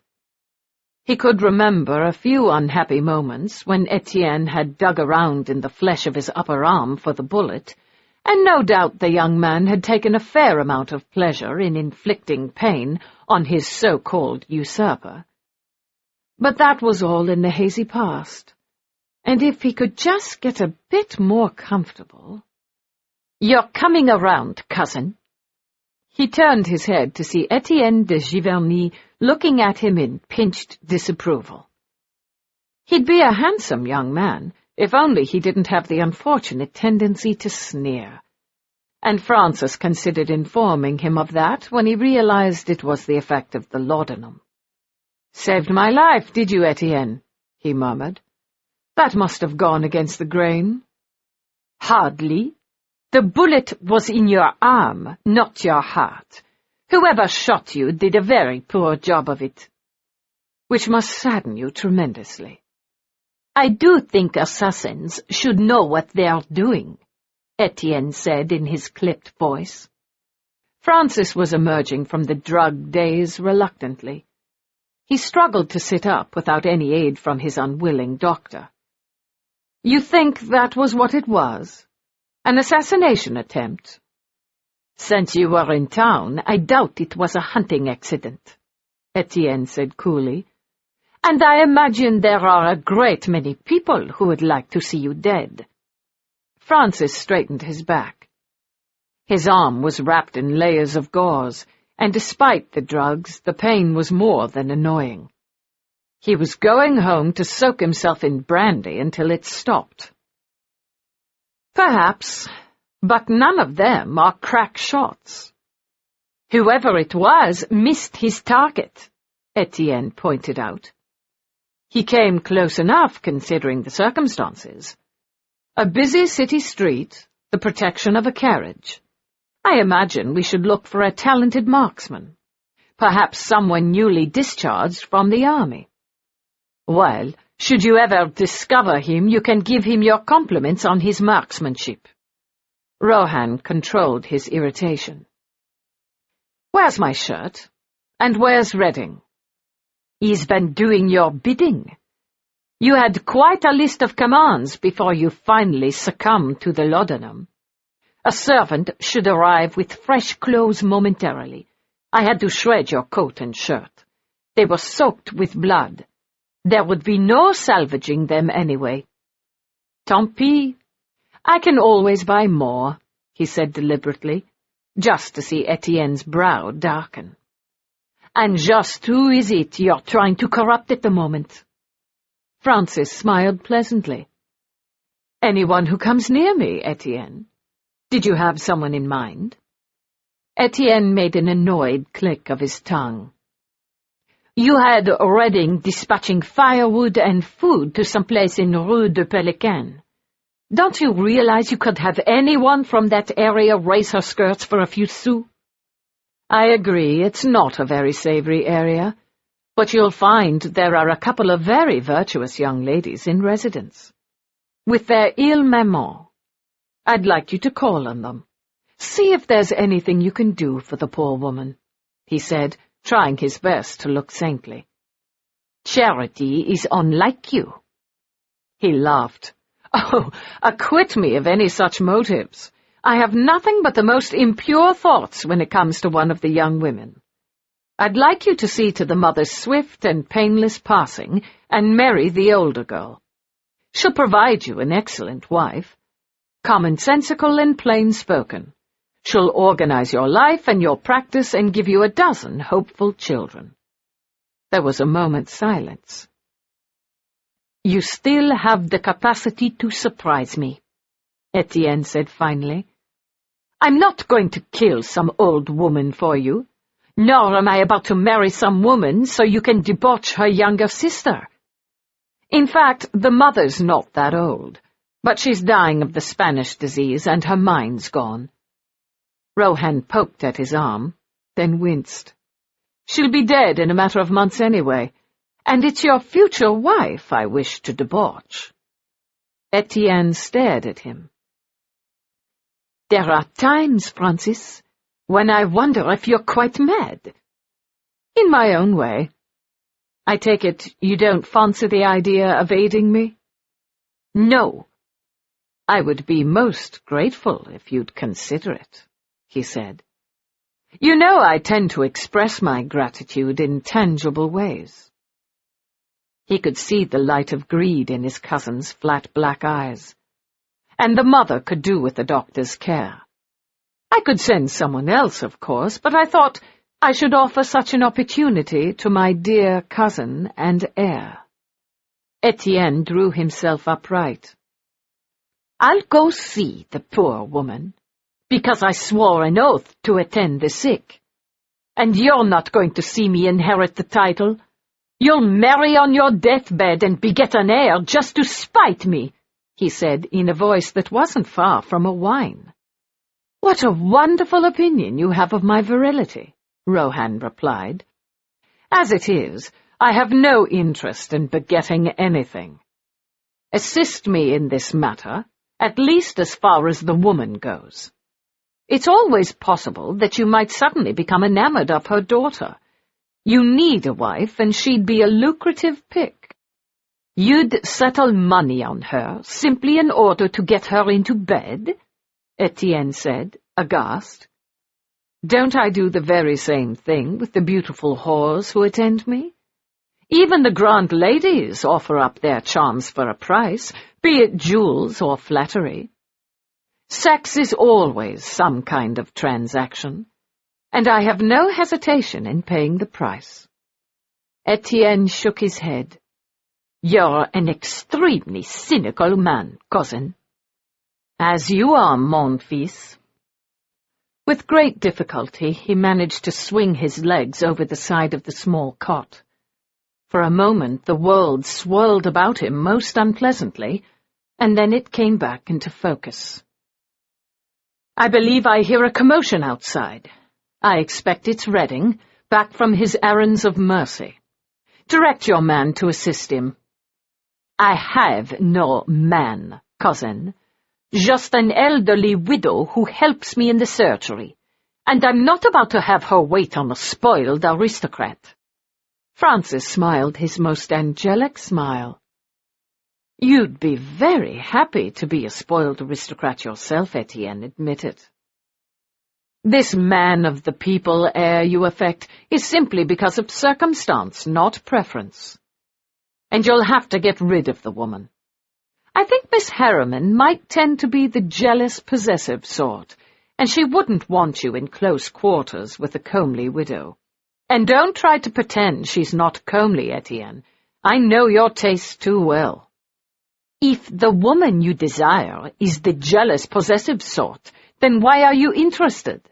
Those are qualities that have proven anathema to you in the past. Rohan was struck. You know, you are quite right.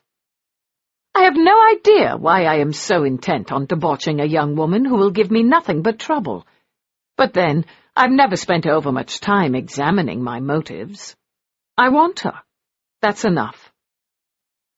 He looked up as Redding was ushered into the room, indeed by a buxom young woman who could only be Etienne's elderly widow.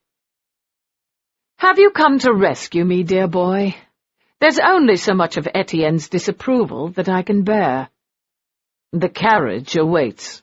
The food and wood have been delivered, with furniture and rugs and bedding to follow. Are you certain you want to bother? You can dress a pig up in satin and lace, and it's still a pig. Francis smiled hazily. It had been a long day. In fact, a long pair of days, though he usually survived sleepless nights quite well. Are you calling my intended a pig, Charles? Charles raised a dark eyebrow. Intended what, Francis? You surely can't be having respectable inclinations toward this girl. The bullet hit your arm, not your head. No such thing, my boy. I'm too old to change. He turned to look at his sullen cousin. Etienne, do you have more of that lovely laudanum? I think I'll need medicinal assistance for the ride back to Maison de Giverny. He wasn't so far gone that he missed the pinched expression Etienne always wore at the mention of the Paris mansion that should have been his. "You've had enough. But if you give me more, I might accidentally take too much and die. And then where would you be?" he said sweetly. "It will take but a moment." The moment he left the room, Rohan turned to Charles. "The two women will be removed from the sty as soon as it's feasible. These things must be handled delicately, with finesse, and I've never been a clumsy man. Give me your arm. This place smells of cabbage and death. The sooner I return to my own bed, the happier I shall be. Your cousin has gone to get you more laudanum. I merely got tired of his sour face. He can send it later. Perhaps we ought to send someone to cheer him up. Marianne, for instance." He rose to his stocking feet unsteadily. "Get me out of here, for mercy's sake. I have evil plans to hatch." "Are you with me?" "Every step of the way," Redding said, taking his arm. "We're going to hell, you know." "That was ascertained many years ago, Charles. Thank God." "Thank God," Charles echoed heartily. But even in his drugged state, Rohan could hear the faint thread of doubt in his friend's voice as they headed out into the snowy evening. 8. As far as days went, this one was looking as miserable as the day before. Once Rohan had left, Elinor had waited only long enough to make certain her mother and sister had no need of her, and then she set off to find the lawyer, Mr. Mitchum. Her proud departure yesterday had been put in perspective. There was no room for pride when Lydia was at stake, no room for pride when the Prince of Darkness had set his sights on her sister. Elinor had been a fool to walk out without seeking an appointment with her father's heir, but the disappointment had been too deep. Without a generous inheritance, they were doomed. She never would have thought she'd be so impulsive. In the last 6 years, she'd considered herself calm, practical, thoughtful. Now, in one rash moment of temper, she might have put her sister and her small, motley family in danger, and her self-contempt knew no limits. Mr. Mitchum was no help at all. At least the new Baron Tolliver hadn't left France, but for the moment he was out of town, visiting friends in the country. There was no telling when he'd return, or even if he'd still be willing to see his poor female relation at that point. Perhaps if Miss Harriman were to return in a week's time, an appointment might be arranged. They might be lost in a week's time, Elinor thought grimly, scurrying through the wintry streets of Paris. The snow was falling, swirling down in pretty patterns, and at another time she might have appreciated it. Not on this bitterly cold evening. Once she'd left the lawyer, she'd walked for hours, more of her fruitless quest for employment. In this area of Paris, people could barely find enough to survive. No one had the money or the interest in learning the fine art of playing the pianoforte or stitching a perfect seam, particularly since no one could afford to own a pianoforte, and needlework was kept for more practical applications. Just as well, because her needlework was appalling, and it had been years since anyone had been forced to listen to her on the pianoforte. She pulled the shawl around her more tightly. Her own cloak that she'd left behind at the chateau was warmer than the flimsy wool. Rohan had brought the stolen fur-lined cloak, but Elinor had enough sense not to wear it into the streets. Chances were it would have been ripped away from her in a matter of minutes. One did not display items of such worth in a desperate neighborhood such as this. And indeed, she'd left Lydia wrapped in it, warm and comfortable in the icy house, so it served its purpose. She just had to hope Lydia didn't have an attack of guilt and cover their mother with it. Lady Caroline was beyond knowing if she was hot or cold, and she'd thrown everything away. She didn't deserve the one bit of comfort in their barren home, Elinor thought with fierce bitterness. Tomorrow she would sell the cloak. Tonight they were going to have to break up the furniture in order to keep from freezing, and she wasn't sure where to start. Her mother's bed would be the obvious choice. The rest of them were already sleeping on the floor, but if Lady Caroline had a pallet on the floor, there'd be no way to restrain her, and that was even more dangerous than freezing to death. It would have to be the chairs or the table, and she couldn't decide which was more necessary. They were young enough and agile enough to sit comfortably on the floor, though Nanny and Jacobs had a much harder time of it. Nanny Maud had frequently napped as she sat beside Lady Caroline on the bed, her back against one of the posts, but that could hardly serve as her main mode of sitting. Darkness was falling, and what little safety there was in the streets that surrounded them was fading fast as well. She had no choice but to head back, having failed in the most simple of quests. She thought back to that tray of cinnamon toast strips and wanted to cry. There was an odd light coming from the small windows that looked out onto the street, and Elinor paused, momentarily confused.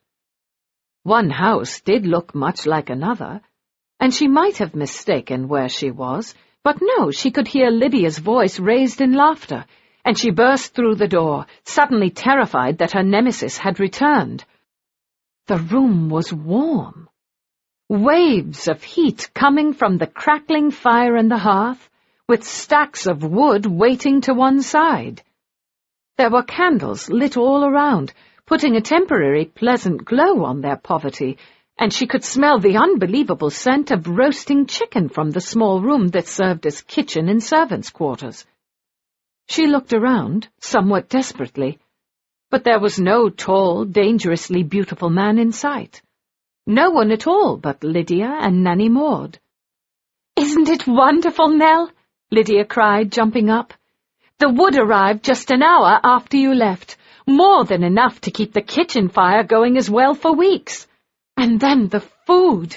You wouldn't believe it. Flour and sugar and tea, fresh cream and butter, and chicken, potatoes, sausages.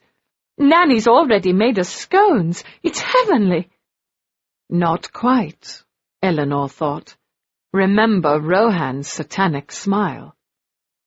"There'll be a price to pay for all this," she said in a dour voice, stripping off the threadbare shawl and advancing into the cozy room. "One I'll gladly pay," Lydia said cheerfully. "If I have to trade my innocence for a warm bed and a chicken dinner, then I'll do so without hesitation. This scone itself is worth any number of indecent favours."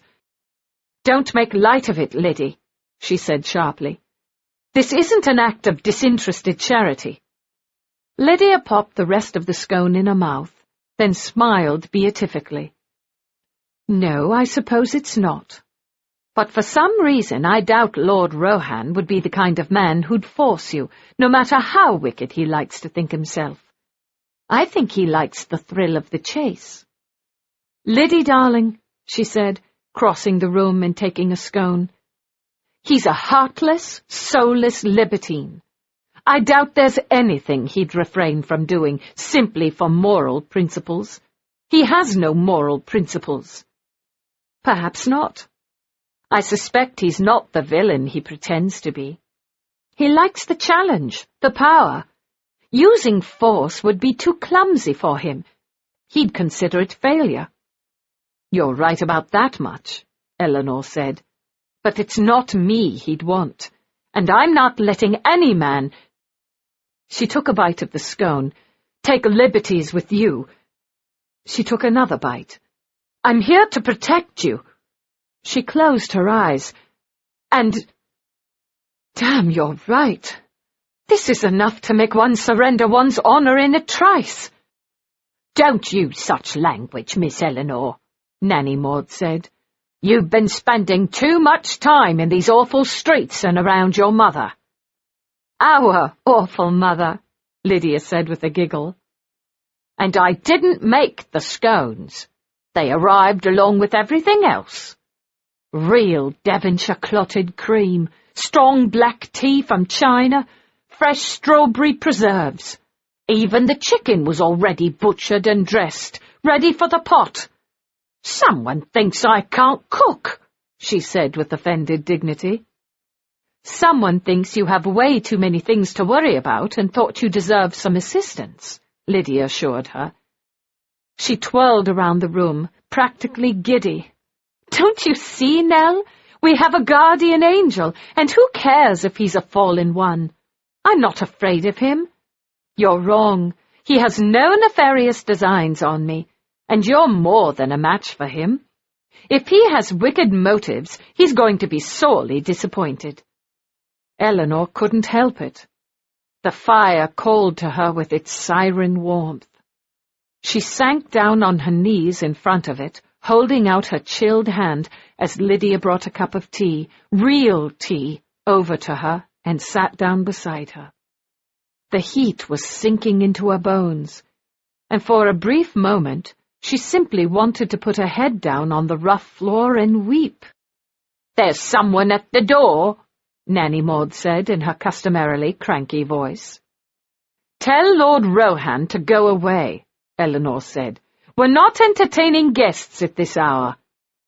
"It's not him," she said darkly. "There are a bunch of them. Probably come to take the things back. They were brought here by mistake." "Then definitely tell them to go away," Elinor said, feeling somewhat giddy herself. "They're not taking my fire or my tea." Jacob stomped in from the kitchen, clearly annoyed with the lot of them, and opened the door.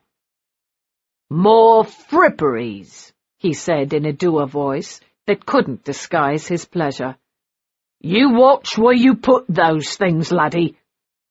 He moved out of the way as a line of men entered the house bearing furniture, rugs, mattresses, and arms of linens. Elinor sprang to her feet. "You can't bring those in here." "Sorry, miss, but we've got orders," one man said as he dropped one end of the settee to the right of the fire. "We're not taking these things back. Just tell us where you want us to put it. We've got orders not to leave until you're satisfied." "And I won't be satisfied until these things are gone," she said sharply. "Watch yourself," said Nanny Maud, slapping at a young man carrying a small desk. "I can't help you there, miss," he said. "I'm a lot more frightened of his lordship than I am of you. He told me to come back and report to him, and I don't like the thought of what he'd say if I brought anything back." Elinor turned back to Lydia. "This is impossible. Next they'll be delivering clothes and undergarments." A wistful smile crossed Lydia's face. "It would be so nice to have pretty undergarments again." "Don't be ridiculous. I'm going to put a stop to this right now." She pushed past the man carrying the rug and reached for her shawl. "You can't go out now." "I can, and I will. It's still early. I can inform his lordship that his inappropriate gifts should be removed immediately." "Not the chicken," Lydia said in a plaintive voice. Elinor paused. "No, not the chicken. Or the scones. Or the firewood," she added with a shiver. The constantly opening door was spreading blasts of cold through the house. "You're not going out to that chateau again," Nanny Maud said in a shrill voice. "No need. He's at his townhouse, over on the Rue Saint-Honoré," said the helpful man, who seemed to be the leader of this never-ending line of furniture movers. "I'm Roland, in charge of the Count's household possessions. I can promise you these things are merely cast-offs from his overfilled house." "It is still unacceptable. I'm going." "I can take you there, if need be," Roland offered. Elinor looked at him suspiciously. "Did he tell you to bring me?" I don't talk to the Count, mademoiselle, he said. Just the steward. And no one said anything about bringing you back. Just trying to be helpful. She looked at him for a long moment. It was a cold, dark night. Snow was falling, and finding Lord Rohan's townhouse could be problematic at best. She had no choice. The more things he sent, the harder it would be to get rid of them. It wasn't simply the fact that if anyone heard of it, Lydia's reputation would be ruined. This was how their mother had lived, how they had lived, dependent on the largesse of a man with wicked plans. She was not going to follow in her mother's footsteps. She simply was not. Rohan wouldn't listen, of course, no matter how she tried to explain it. If she had any sense, she would sit back by the fire in one of the new chairs the men had brought and accept it for the sake of a poor family. What was honor if your family was starving to death? But there was still her missing cousin. They weren't devoid of all hope. They could accept this, and nothing more, and she would make that clear. "Let's go," she said. "Allons-y." The ride from the gutter to the elegant streets of Paris was surprisingly short, given the disparity between the residences. A good thing. Roland's mode of transportation was a wagon, the only seat being beside the helpful driver, and the wind seemed to grow colder with each breath she took. She tried to concentrate on his stories of his grown son, his grandchildren, his bad leg, but by the time he slowed the horses, she was shivering. "Here we are, mademoiselle," he said, coming to a stop. "Would you like me to come with you? This isn't the sort of household that welcomes people like us, not at the front door." People like us, she thought, startled. And then the truth hit. In fact, this servant was better dressed than she was. His old clothes were worn, but patched. She'd had to put on her last dress when she'd arrived home earlier that day, and she'd torn the skirt on a loose nail. For a moment she wavered. Someone of Rohan's wealth and stature would hardly have nefarious designs on a young woman who lived in worse surroundings than his own servants. But then she remembered that Rohan didn't have a charitable bone in his body. He lived for his decadent desires. Altruistic gestures were beyond him. It didn't matter what had happened in his youth to wound him. He was the man he'd become, and that man was dangerous.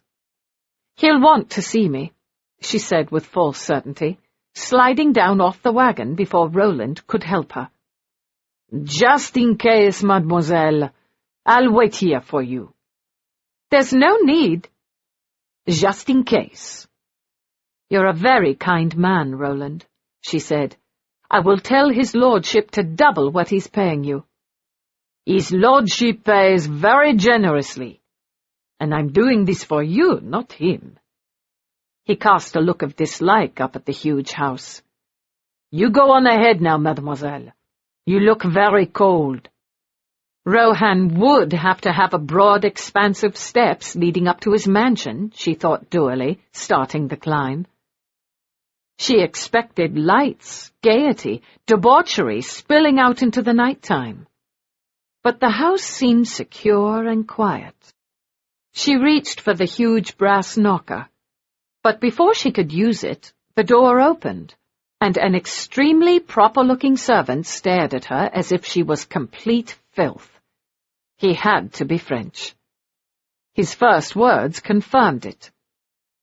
"The servant's entrance is to the side," he said, and started to close the door in her face. She threw her body against it to halt him. "I'm here to see his lordship. Just tell him Miss Harriman is here." The man's gaze flicked out at the wagon waiting for her, then back at her, and if anything, his look was even more disdainful. "I have heard no mention of that name," he said haughtily, pushing on the door. "Just ask him—" The door slammed shut in her face, leaving her standing there, cold and furious. "All right," she said beneath her breath. "You asked for it." She stomped back down the snow-covered stairs, mentally thanking Mrs. Clark for her pilfered boots, and climbed up into the wagon. "The servants' entrance it is, Roland." She'd lived such a strange life, so many extremes, and yet she'd never ventured into the servants' quarters of a great house.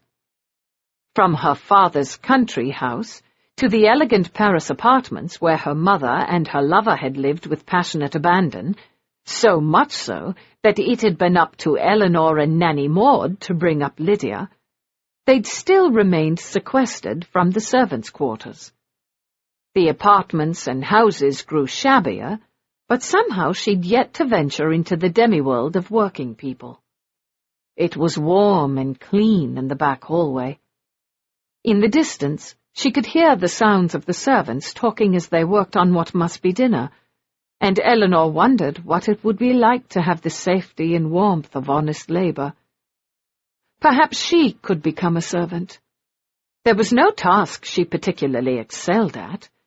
She was too clumsy to be a chambermaid, too bad a seamstress to be a lady's maid, and a truly terrible cook. Perhaps a kitchen maid might be possible, under the watchful eye of some stern master chef, and she could— "Mademoiselle," Roland interrupted her brief fantasy, "if you go straight down that hallway, you'll find stairs to the main living quarters. You keep an eye out for Caval. He runs this place with an iron fist." "Bless you, Roland," she said. "I wish I had money." "There is no need. I take pleasure from serving you, mademoiselle," he said, starting to bow.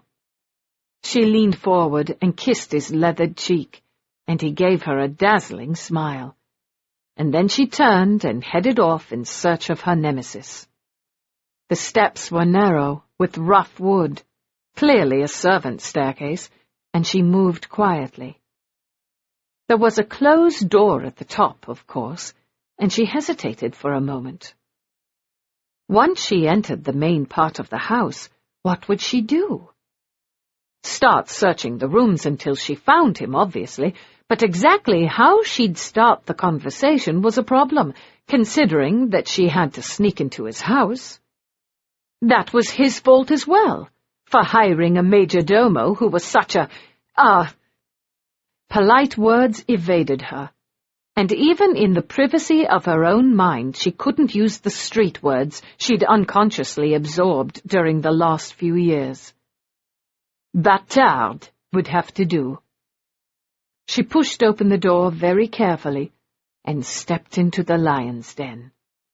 The space was warm, with the golden glow that came from only the best beeswax candles, the ones he had sent to her house, along with the blessed firewood and the food that she'd stormed off and missed.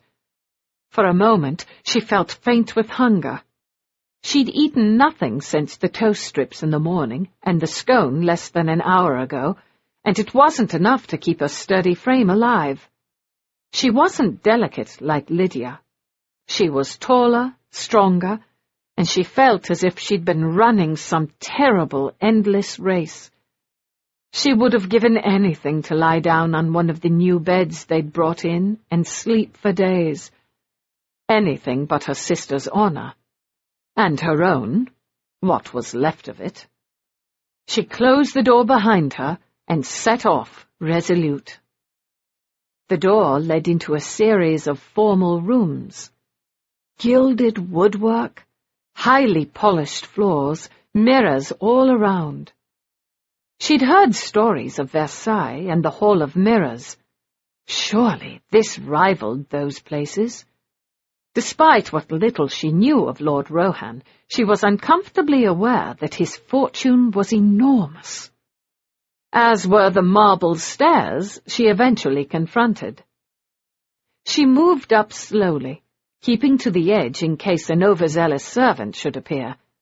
But it was evening, and most of them would be discreetly absent unless summoned. She remembered that much from her family's more affluent times. She wandered the hallways of the first floor, peering into rooms.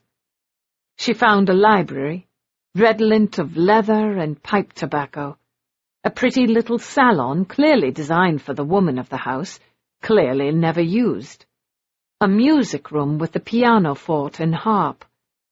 At the end of one hall was the ballroom, dark and silent. At the opposite end, a locked door. She pressed her ear against the door, but all was silent. Whatever that room was used for, and she shuddered to think, it was empty now. She had no choice but to climb another flight of stairs, this one smaller, but no less magnificent. What if Roland was mistaken? What if she was wandering around the Viscount Rohan's townhouse with no one there? And then she heard the voices as she reached the top of the stairs.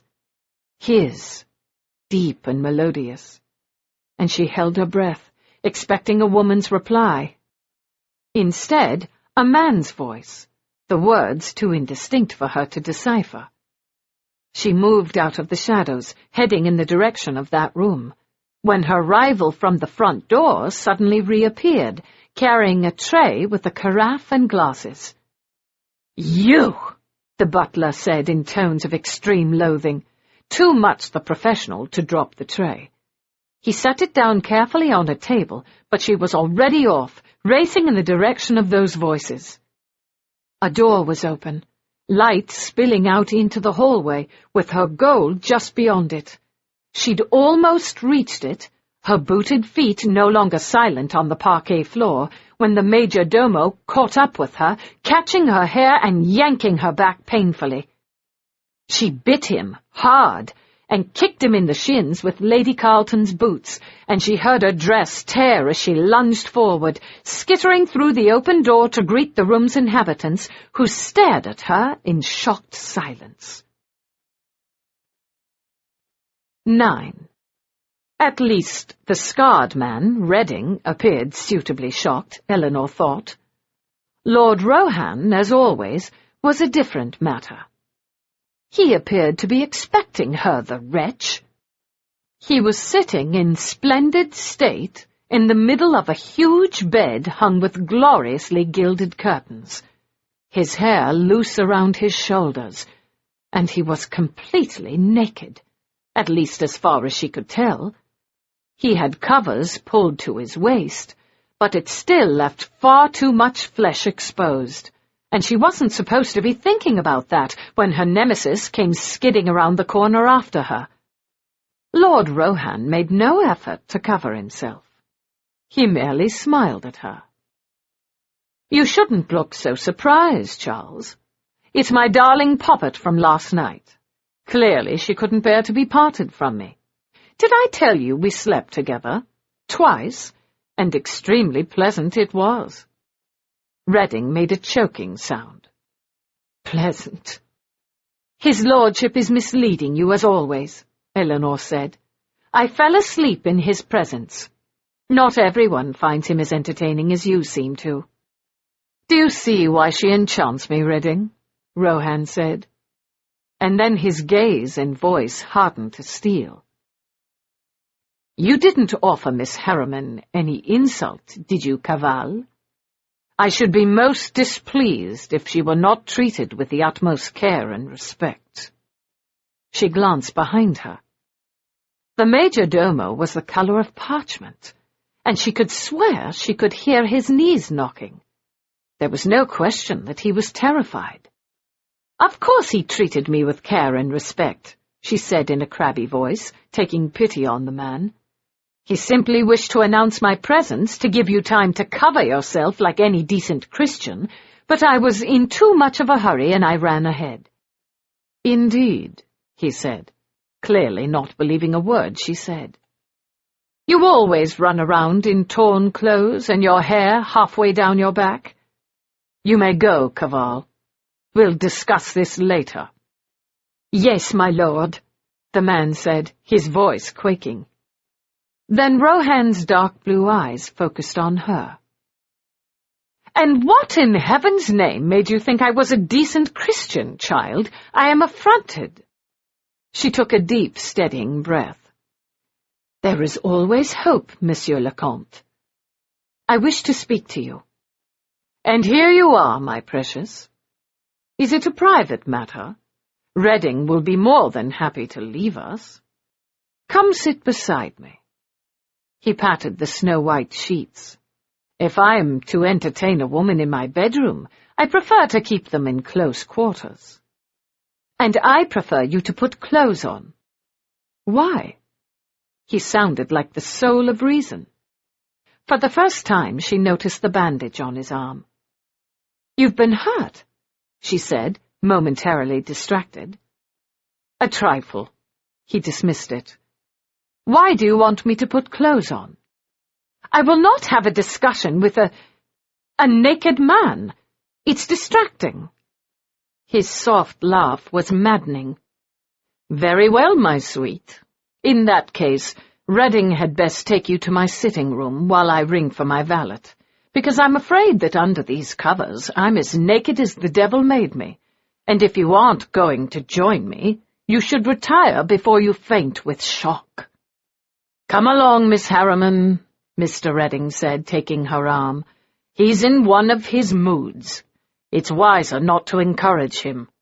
We'll await him in the sitting room."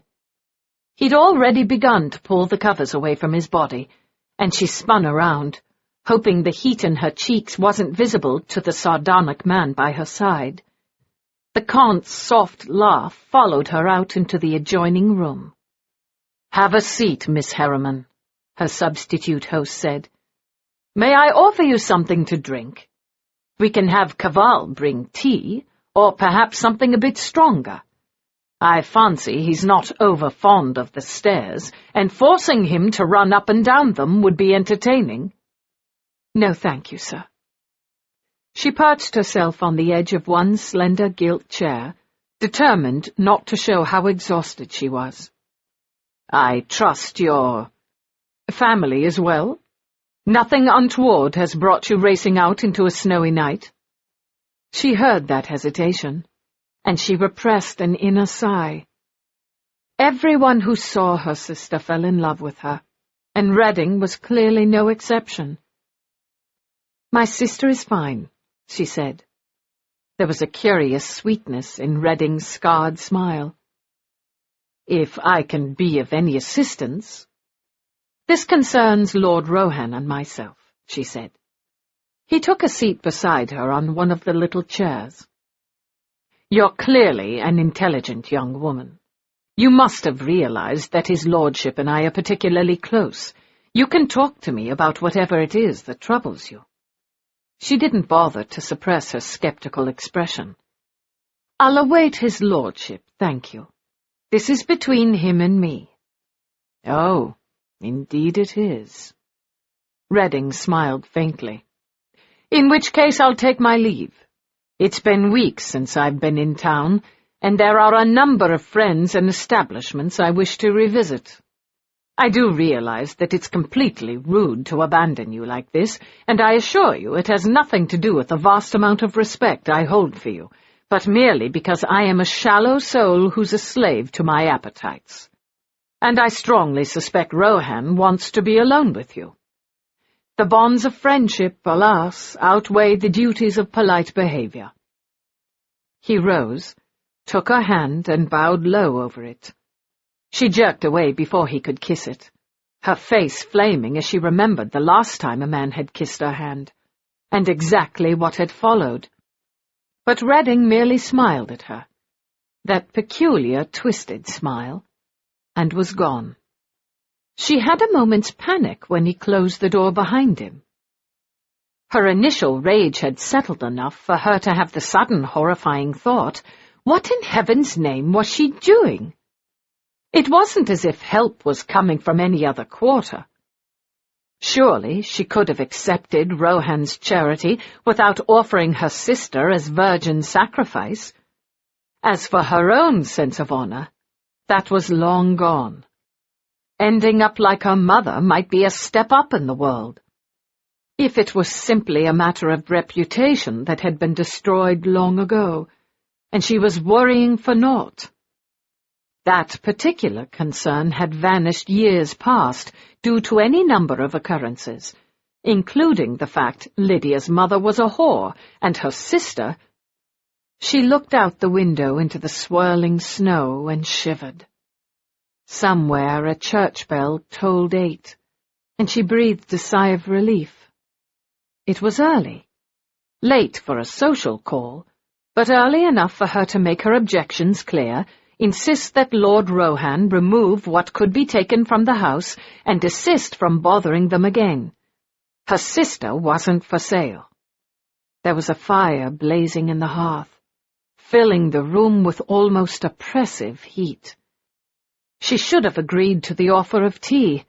She was so tired she could barely keep her eyes open, and she absolutely wasn't going to fall asleep in his presence again.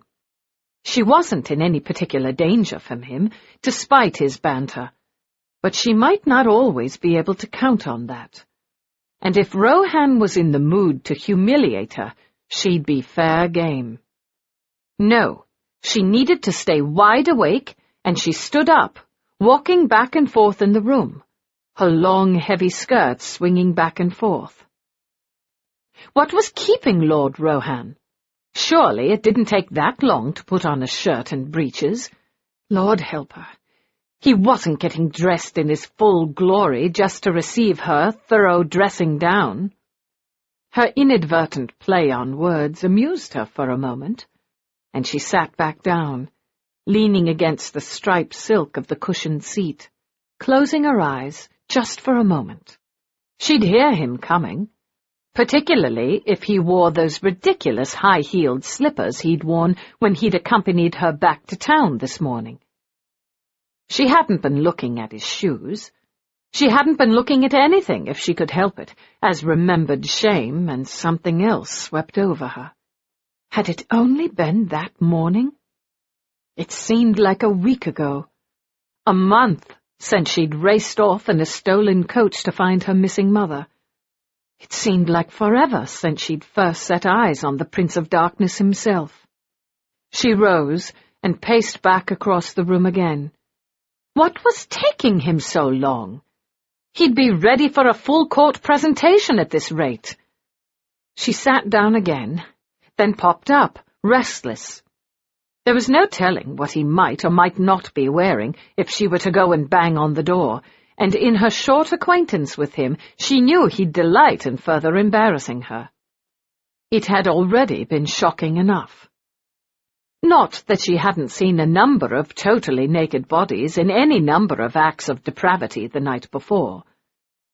She prided herself on her pragmatism, and some of those things she'd glimpsed still astounded her, but a naked human body was simply that. She, of all people, shouldn't be fragile about such things. But for some reason, what was easily dismissed in his motley crew of decadent guests was a little more difficult to deal with when it came to Rohan himself. In particular, nudity. He had hair on his chest. Not a great deal, a mere dusting.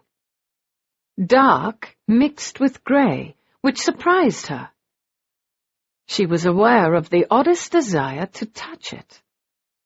He certainly had the body, the musculature of a young man, and why in Christ's name was she sitting here thinking about his musculature?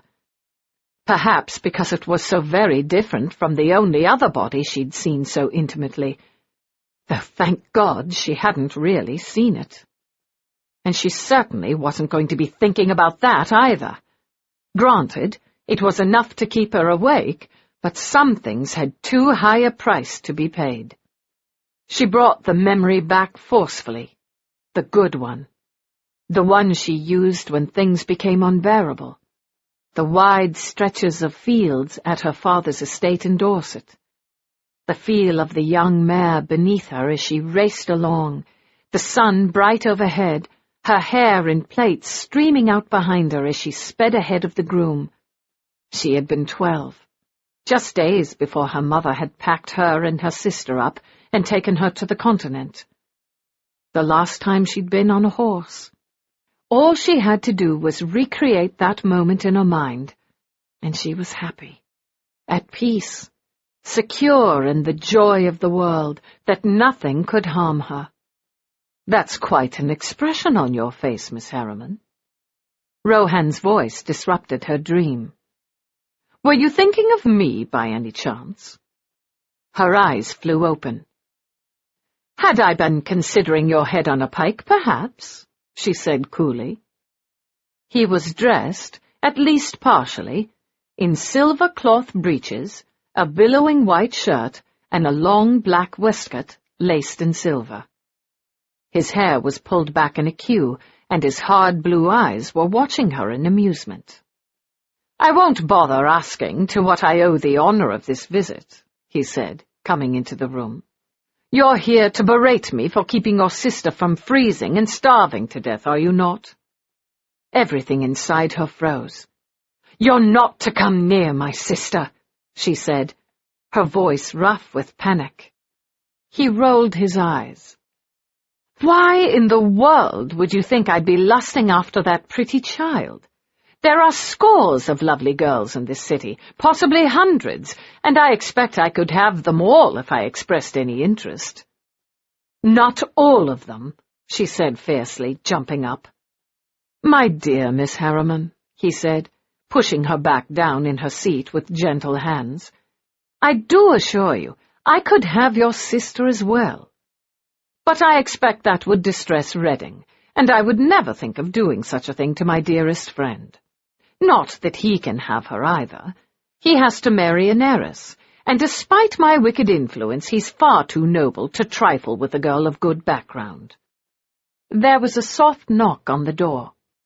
Entree, Rohan said, and a servant backed his way into the room, carrying a heavy tray. Not the loathsome Cavall, and the scent of cinnamon toast strips assailed her.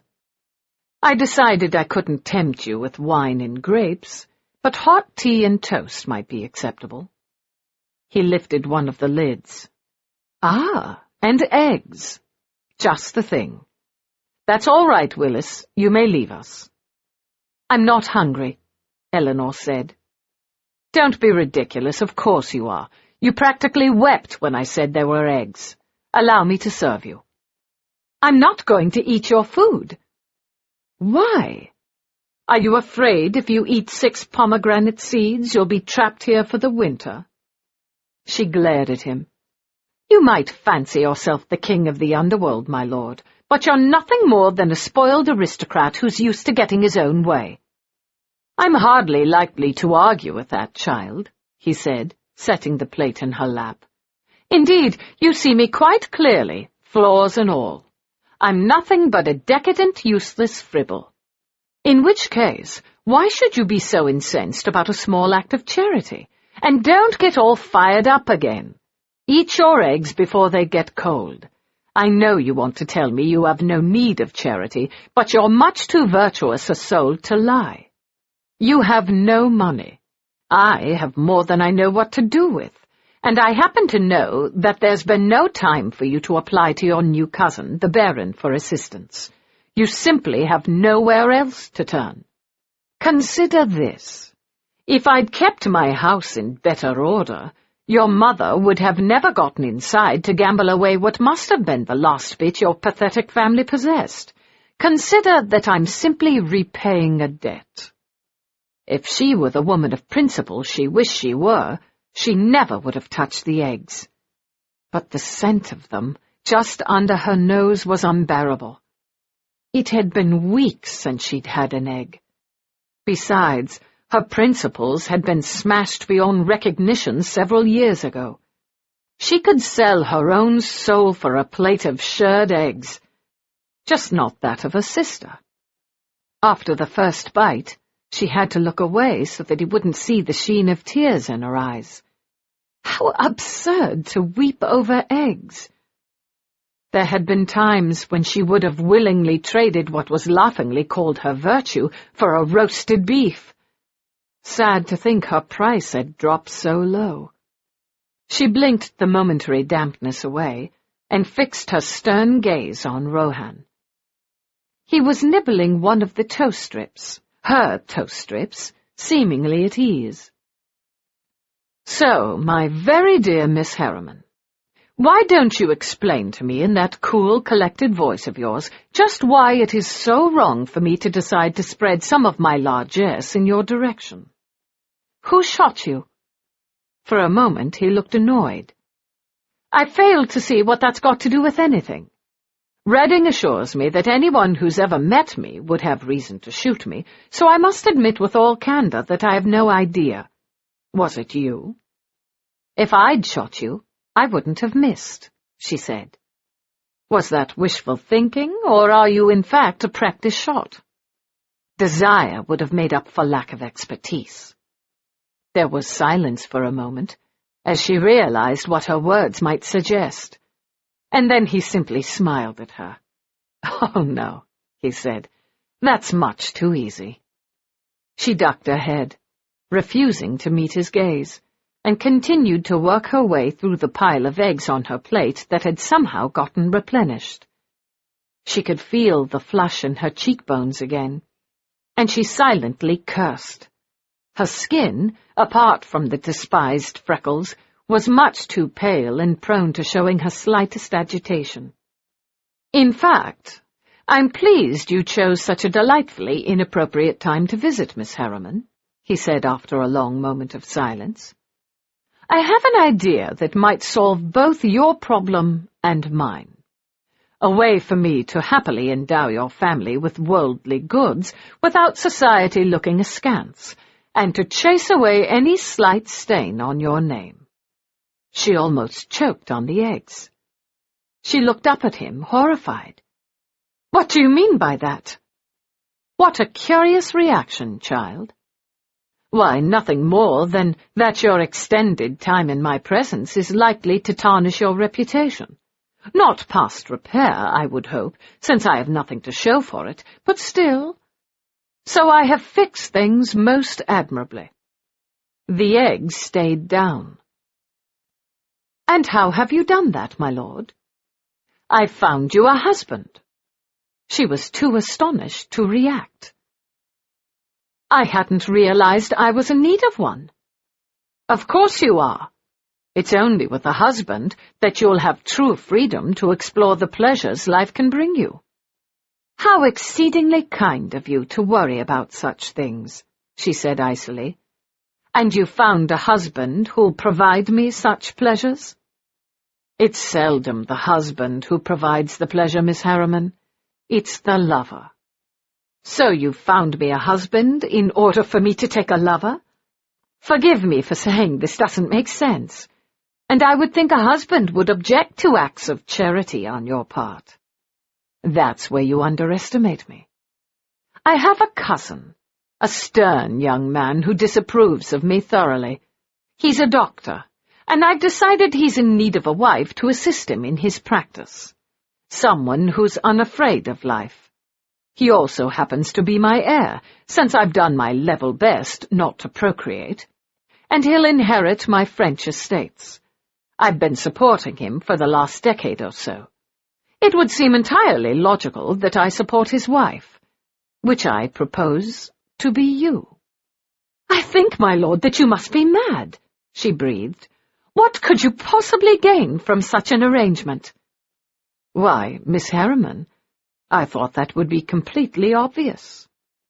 "Not to me, Monsieur le Comte." The egg suddenly felt cold and leaden in her stomach. His ridiculous plan would give him access to Lydia, all under the guise of familial affection. "Then, my dear Miss Harriman, I would gain you." And he handed her a cup of tea. 10.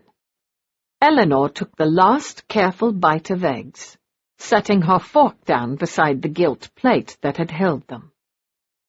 She considered retaining it as some sort of weapon, but the Viscount Rohan was hardly the sort of man to use force. Besides, despite his words, she wasn't fool enough to believe him. "You're an accomplished liar, are you not?" she said. He was lounging on the settee opposite her, the very picture of indolence. Lace dripped down over his strong hands and flowed from the throat of his waistcoat. The sight should have been reassuring, after that unsettling glimpse of his bare chest, but she couldn't stop thinking of what lay beneath all those layers of silk and wool. How could I possibly confess to that? If I'm a liar, then anything I tell you will be untrue. It's a waste of time asking me such things. Now, when it comes to lovemaking, it's an entirely different matter. I can assure you, when it comes to matters of the flesh, I am quite simply unparalleled.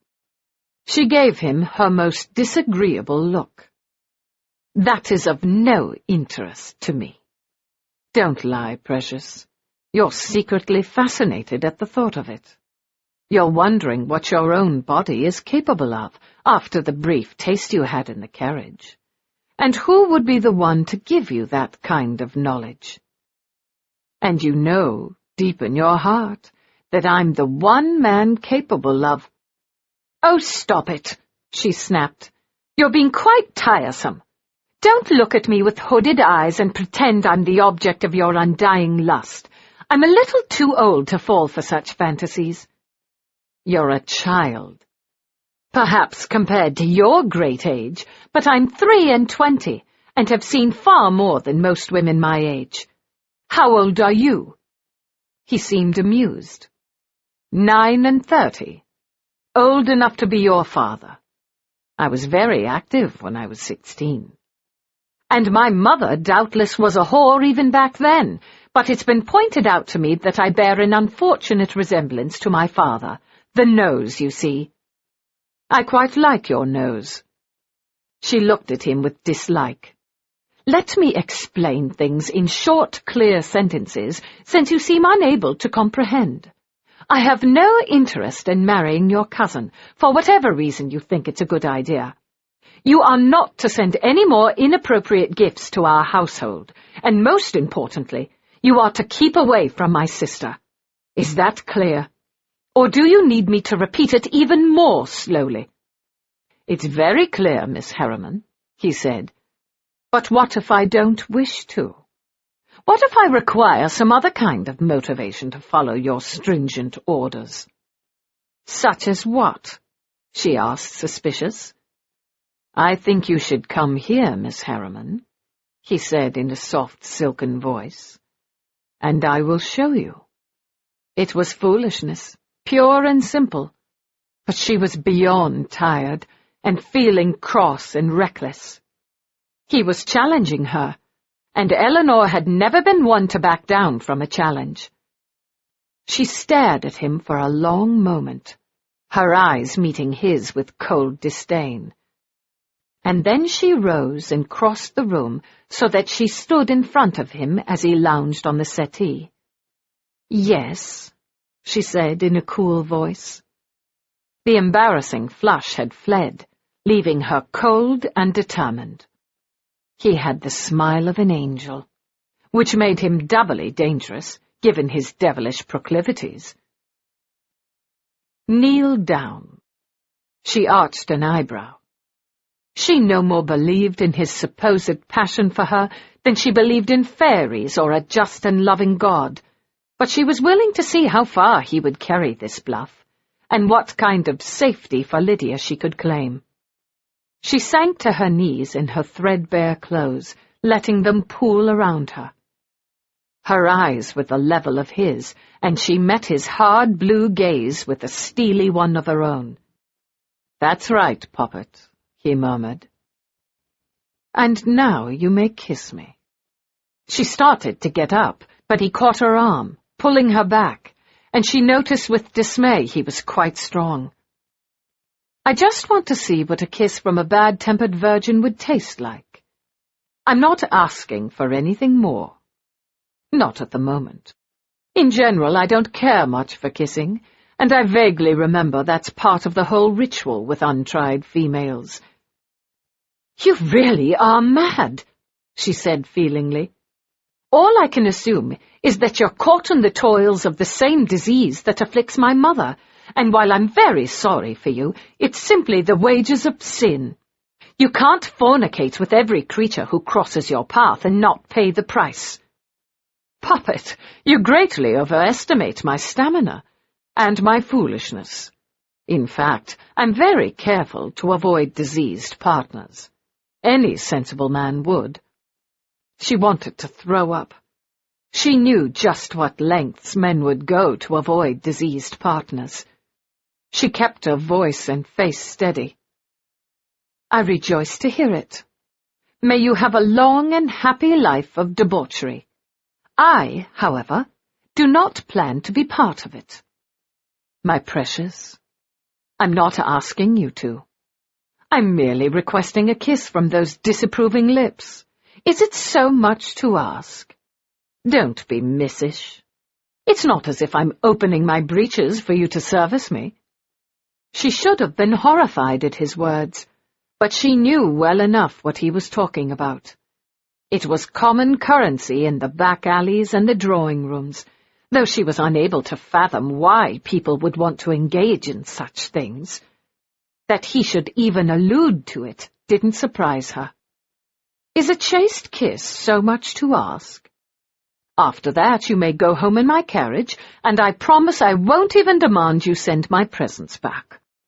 She couldn't break away, not without an undignified struggle, and part of her didn't want to break away. A wild, reckless part of her, one that she always denied, kept wrapped up tight inside her, cried to escape. If you truly wanted to kiss me, you'd get up from the settee. But I don't. I have no interest in kissing you, at least not at the moment. I'm not saying that won't change, but for now I'm much more interested in what would happen if you kissed me. I'm assuming your virginal state only extends below the waist, or at worst, below the neck. Kiss me, and I'll let you go. She looked into his ruined beauty and hated him. Hated him for 1,000 reasons, most of which had nothing to do with him at all. Hated him because she wanted to kiss him, wanted those pale, beautiful hands on her body, wanted the wild, wicked things he'd promised. False promises, all of them. She'd had enough of him, of men in general, and with a sudden burst she yanked free, falling backward and scrambling to her feet. He caught her by the door, moving faster than she would have thought he was capable. He took her shoulders and spun her around, pushing her back against the door. I believe I said you weren't leaving without a kiss, he said softly. I assure you, it's not such a difficult thing. I'll demonstrate. And his mouth covered hers. It was a shock. The intimacy of it, like nothing she'd ever felt before. Hard and wet and deep, his mouth opened against hers, demanding a response she didn't know how to give. It was a far cry from the chaste first kiss she'd dreamed of. It tasted of sex and desire and dark delight, and for the first time she began to understand why people sought such things. He lifted his head, looking down at her, and she stared up into his hard blue eyes, half hidden by his ridiculously long lashes. You survived that quite well, my sweet. Now kiss me back. I know you must have been kissed before. It's not near so dire as losing your innocence. I want to taste a virgin's kiss. She froze, still trapped against the door by his bigger, stronger body. Then I'm sorry. I'm afraid I don't fit your requirements, she said stiffly. You'll have to look elsewhere. You can't tell me you've never been kissed. I won't believe it. Paris is not so full of stupid men. The entire world is choked to death with stupid men. I've been kissed before. His expression would have been gratifying if she was in the mood to notice. Indeed it is. I should have tried it this way." His mouth brushed hers, light, soft, and she rose into it, unconsciously wanting more. He slid his arm around her waist, pulling her up and into his body, deepening the kiss, and his other hand cupped her chin, his long fingers gently stroking the sides of her face as he kissed her with the seductive, leisurely expertise of the devil himself. And when his fingers tugged, she opened her mouth for him, wanting him, to her complete and utter shame, wanting him.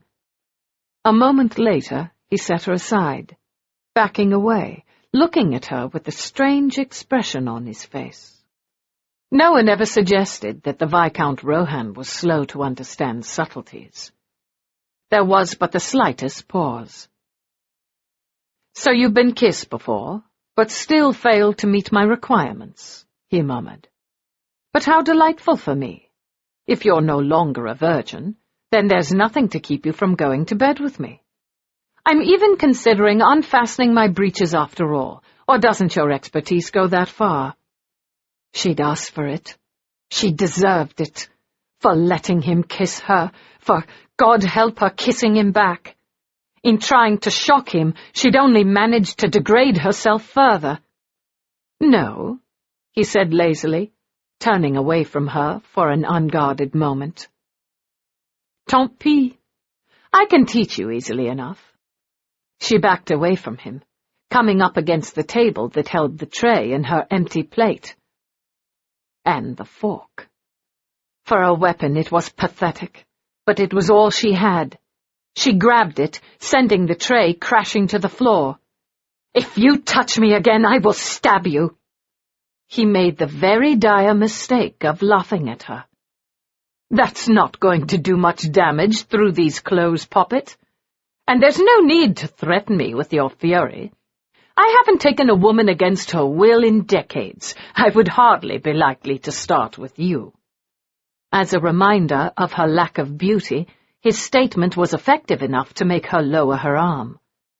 Even his following words couldn't break through the tightly controlled pain. "You're much too interesting to take by rape. Besides, what could you do with a fork?" "I could stab you in the eyes," she said fiercely. "You couldn't reach them. Besides, you don't want to. You'd much rather I kissed you again. Let me demonstrate." And he reached for her, pulling her into his arms against his hard, warm body. It was a different body, strong and hard, so very different from the soft, sagging flesh of the other. But she panicked anyway, struggling, and without thought stabbed the fork into his upper arm where she'd seen the bandage. His reaction shocked her. He merely flinched, but the hold on her changed abruptly. And a moment later, she found herself on the sofa, wrapped in his arms, held tightly, and she had no idea why. He held her as a father might comfort a child. And she realized with shock that she was sobbing, loud, noisy sobs. And then she stopped thinking at all, giving in to all the grief and fear and sorrow that had torn at her life with 1,000 tiny claws. His arm was around her, and blood was seeping through the sleeve where she'd jabbed him, and she moaned and tried to say something, but he simply shifted her in his arms so that she couldn't see it, holding her head against his chest and gently stroking her hair, her tear-streaked face, as the harsh sobs racked her body. From a distance, she could hear his words, soft, comforting, half in a language she couldn't understand, but then it was simply the sound of his voice that soothed her. The way he held her, strong yet gentle, so that for the first time in what seemed a lifetime she could stop fighting. She could simply let go of everything for a brief, blessed moment. She could simply be. She truly did have the most amazing ability to fall asleep in his presence, Rohan thought absently, stroking her tear-damp face. He'd recognized the signs of it. The slowing of her breath, the infrequent shudders, her clutch on his perfect silk waistcoat loosening. It would never recover from the wrinkles, but it was little matter. He was bleeding all over it. Another extremely expensive article of clothing ruined, thanks to Miss Harriman. Poor puppet. He considered carrying her into his bed to let her finish her exhausted sleep, but thought better of it. If she awoke while he carried her, she'd panic, and he really didn't fancy her slamming into his wound once more. He'd probably drop her, ruining the entire romantic effect of it. He had to laugh at himself. Romantic gestures were as far removed from his life as this kind of tenderness. All he'd been able to do was treat her as Mrs. Clark had treated him so many years ago. "Peace now, love," he whispered in Gaelic, a language he'd forgotten he knew. He rose from the sofa, cradling her carefully, and lay her down on it. There was blood on the silk damask. If he spent much more time with Miss Harriman, he was going to need to replace his wardrobe and his furniture. She was going through things at a prodigious pace. She slept, exhausted, and he stared down at her. Her face was blotched and puffy from the tears. With the Harriman nose, she was such a far cry from her pretty little sister, from the beauties that surrounded him. She was a ragamuffin of misery. So why was he wasting even a moment of his time on her? The answer was instant, obvious, and reassuring. He was bored. It was that simple. She was something entirely new in his sphere of existence, and he appreciated the novelty. He'd tire of her soon enough, thank heavens. In the meantime, she was entertaining. He moved his arm and flinched, glancing down at his blood-soaked sleeve. Such drama was exhausting, even as it entertained. She hadn't been raped. That much was obvious. Or she would have reacted more strongly to his use of the word. No, it must have simply been some clumsy fool. Perhaps she'd been in love with him, and he'd used her poorly and left her, without even so much as a kiss, poor angel. He wasn't a great fancier of kisses, but someone like Elinor Harriman needed to be kissed, well and often. A sensible woman would simply look for another lover, but women were seldom sensible. And doubtless his sleeping guest thought her life ruined after one awkward encounter. Etienne would do very well for her. She would no longer have to brood about her lack of virginity, and while he doubted his cousin had the imagination to awaken her senses, he was, after all, French, and they were, reputedly, particularly good at that sort of thing. With luck, the good doctor could work her past her painful memories, and then he could step in and finish her education, much to their mutual pleasure. The revels were fast approaching. He couldn't quite see the fierce Elinor stripping off her clothes and her fears to participate in that planned debauch, though it was an enticing idea.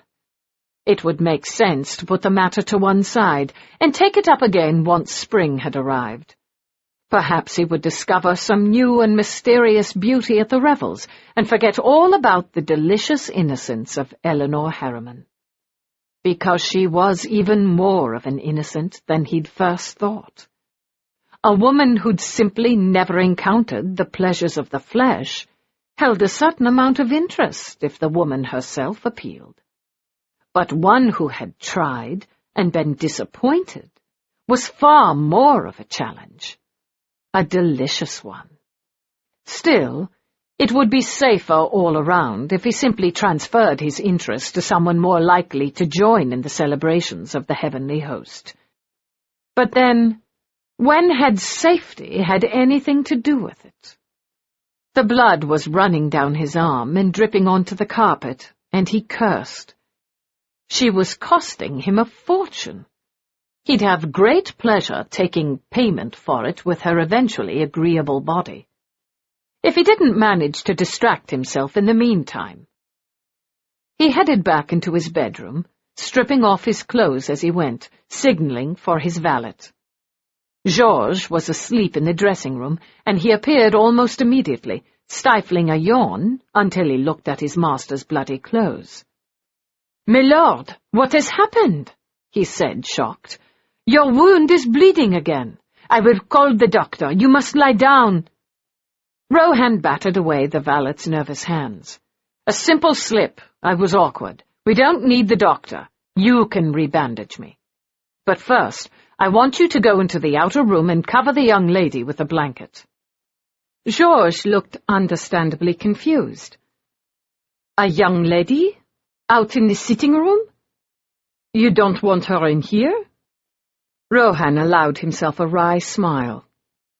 "I believe the young lady would object. She's asleep now. Be certain not to wake her up.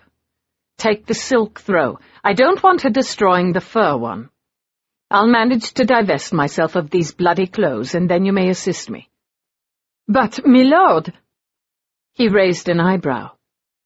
"Did I give the impression that this was open for discussion?" Georges blanched, clearly terrified of him, as most of the servants were, with reason. He was not a good man. "Don't wake her," he said again, "or I'll be most annoyed." "Yes, my lord, of course." He took the silk coverlet from the freshly made bed and disappeared with his usual silence. A moment later, he was back. "She's gone, Monsieur le Comte," he said, his voice shaking slightly.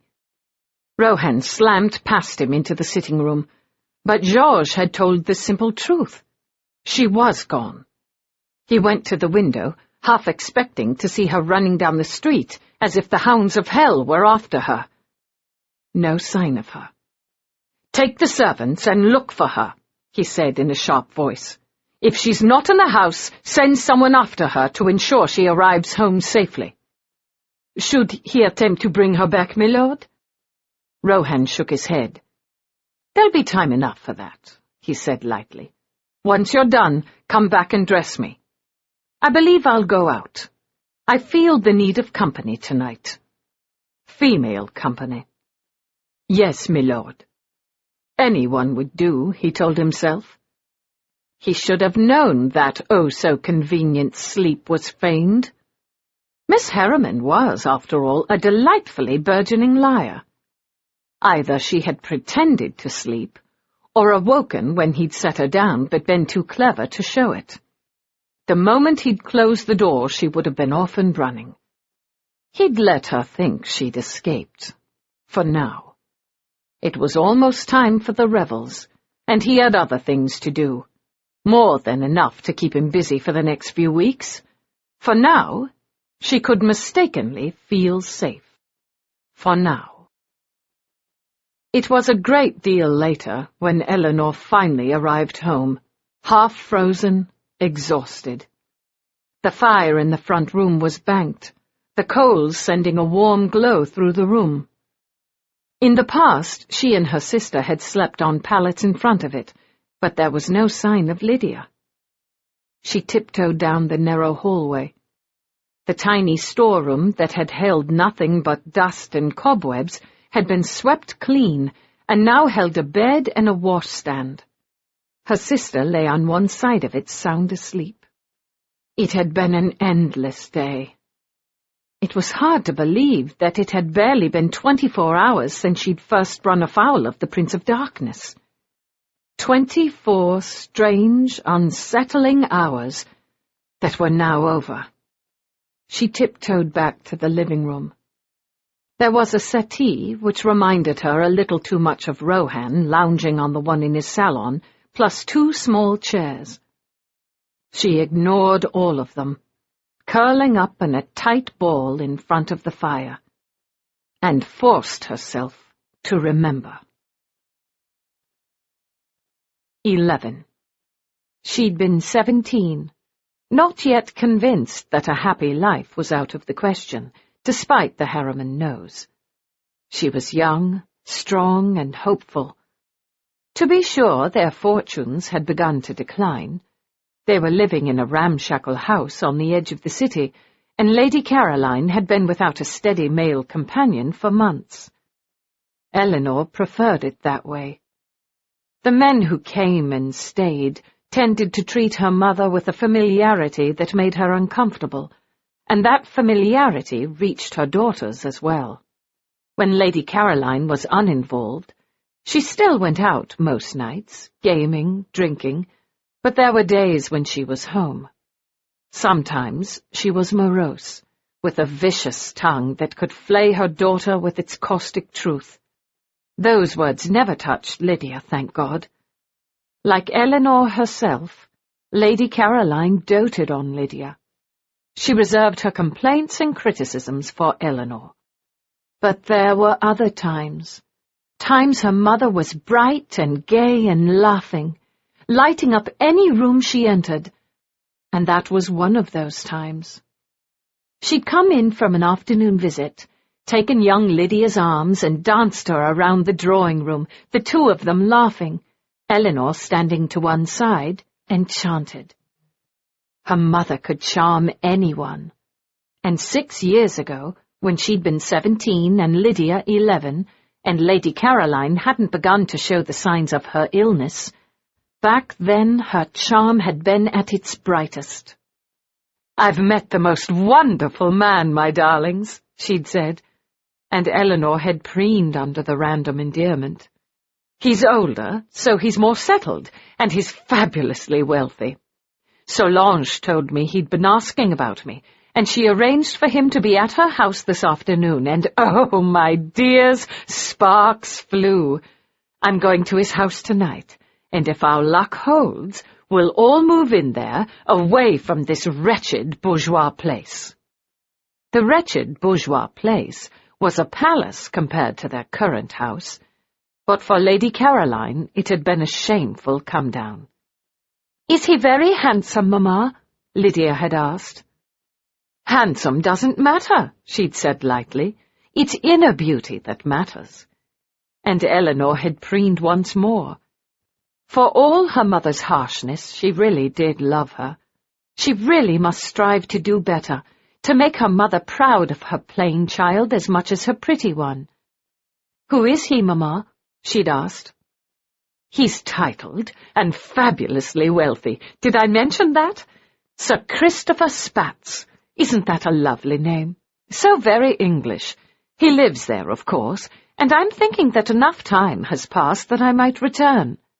We wouldn't be accepted by some of the worst high sticklers, but I would think more people would have forgotten. There's always a new scandal, and wouldn't it be glorious to see England again? You could ride once more, Elinor. Christopher doesn't keep a stable when he's visiting Paris, but perhaps when we move in he might consider hiring a mount for you." She did a little dance around the room, her silk skirts swinging over her hoops, her beautiful face alight with joy. "I wonder if marriage is too much to hope for. He's only a knight, not even a baronet or a viscount, so it might be possible. I wouldn't mind being a bride." "You're putting the cart before the horse," Nanny Maud had said darkly, the one person who ever dared to tell Lady Caroline the truth. "Oh, pooh," she'd said with her light silvery laugh. "It's all going to be glorious." She'd been wrong, as she so often was. Looking back on that day, it seemed to Elinor that that was the last time she'd ever seen her mother truly happy. It was one of her wild fantasies, with little connection to real life, but it had filled the house with light anyway. Caroline had gone out that night, wearing the Harriman emeralds that she'd taken with her, the ones that were to be Elinor's, and hadn't returned for more than a fortnight. It was Elinor's first taste of real responsibility, and she managed relatively well. There'd been money and credit, and the hope of a splendid future, until Lady Caroline returned home. Her skin was sallow.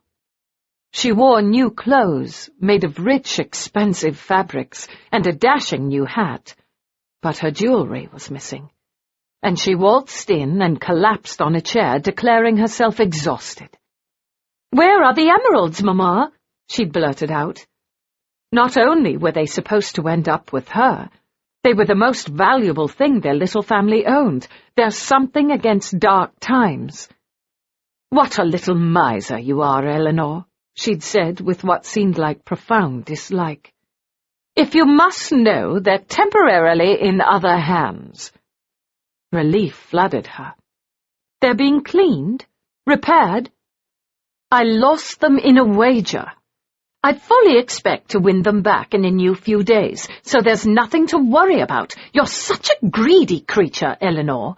Even if you can't be pretty like your sister, you should try to acquire at least a few social graces." Her gaze was withering.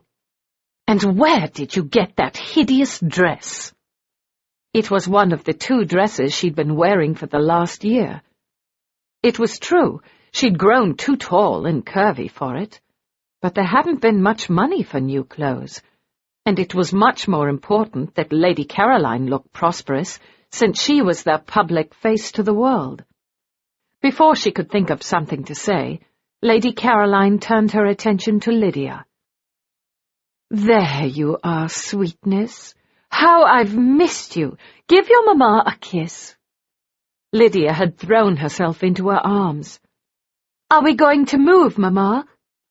"I don't think so, dearest," she said in a distracted voice. "I've decided Sir Christopher is not the man for me.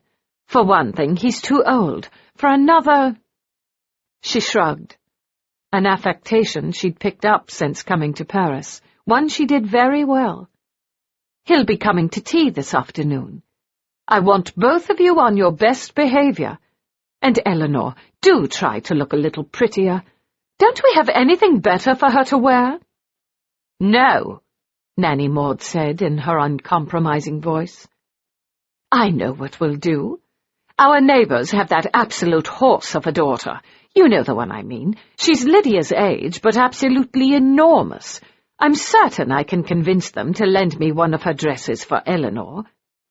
"Clotilde de Bonneau is 13 years old, Mamma," Elinor had protested, "and she's much wider than I am." "We can fix that. Nanny Maud is a genius with a needle. Now, someone bring me my notepaper. We haven't time to waste. Vite, vite!" Her eyes were bright, feverishly so, and she had 2 dark patches on her already rouged cheeks. No one was immune to Lady Caroline's charm, and the dress had been produced almost immediately. It had been an insipid shade of pink, with nowhere for her chest to go in the fortunately high bodice. To this day she couldn't abide the colour pink. But her mother had fussed over her, directing her maid on how to arrange Elinor's hair to her satisfaction. Never in her life had Elinor received so much of her mother's attention. It was dizzying. When she was done, she looked in the mirror. The dress was expensive, better than anything she'd worn in years, and the maid's ministrations had been expert. She'd almost looked pretty. Her mother had clucked her tongue. "Too bad you're such a plain child, but we've done the best we can. We'll simply have to hope it works." "What works, Mamma?" But Lady Caroline hadn't answered, moving away to focus on Lydia. For the first time, Lydia wasn't the favoured one. She was instructed to wear her oldest dress. Her lovely golden ringlets were plaited into such tight braids that they pulled at her skin, and Lady Caroline ordered her to sit quietly in the corner and say nothing. There was no disguising Lydia's gorgeous blue eyes, pretty mouth, and perfect little nose, but she'd done as her mother asked, keeping her head downturned when Sir Christopher Spatz graced them with his presence. He creaked when he walked. He was old, much older than their mother, and quite fat. His wig was long and elaborately styled, his complexion florid, his lips the colour of liver.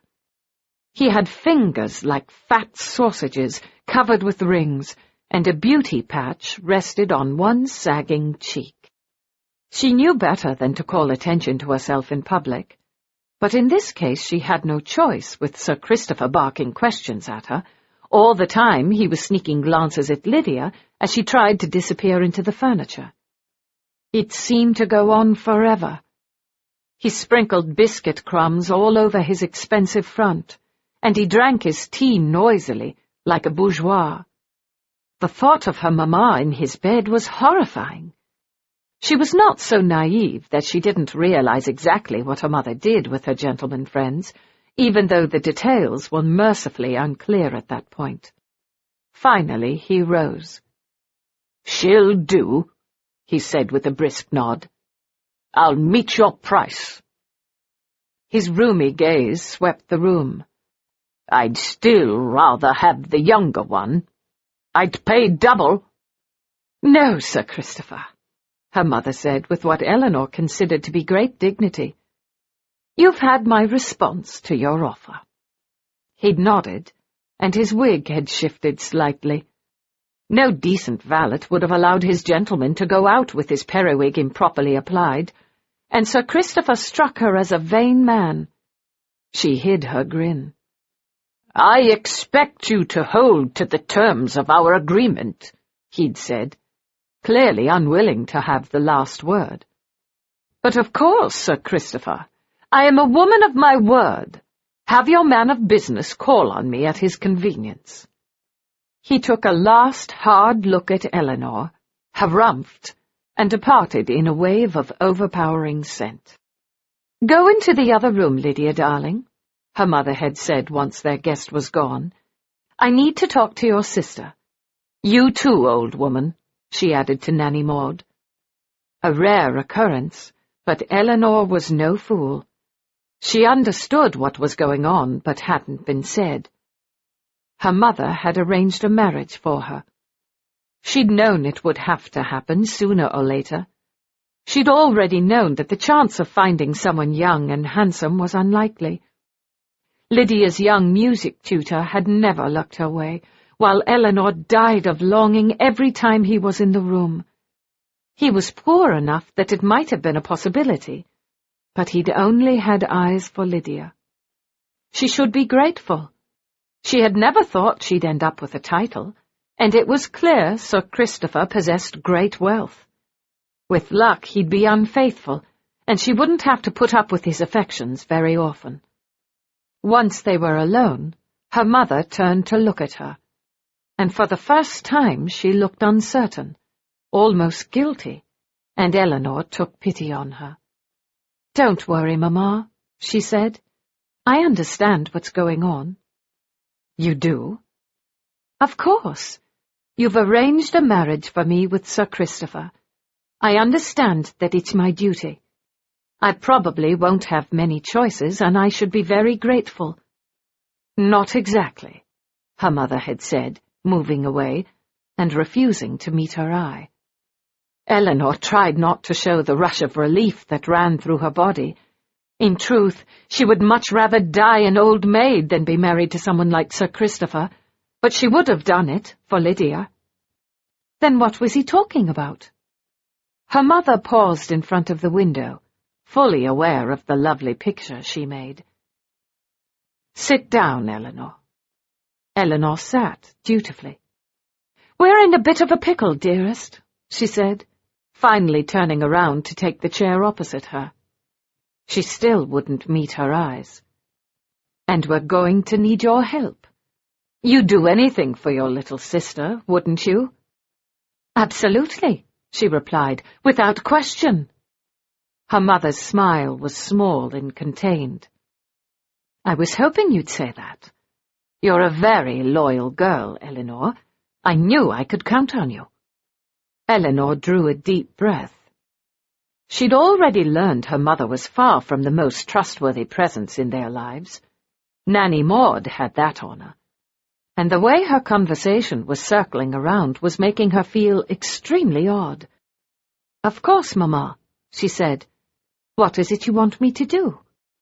Her mother hesitated. "Sir Christopher has a peculiar, interest, shall we say. You understand about men and their appetites, don't you?" Elinor had nodded, understanding no such thing. "Well, Sir Christopher is very much afraid of contracting the Spanish disease. His father died of it, and he's always been most particular in his choice of partners." She was staring down at her new puce underskirt, her thin fingers pleating it nervously. Elinor really didn't want to hear about Sir Christopher's habits, particularly when it came to that most intimate of acts. But her mother clearly expected her to keep up. "I don't understand, Mamma." Lady Caroline looked annoyed.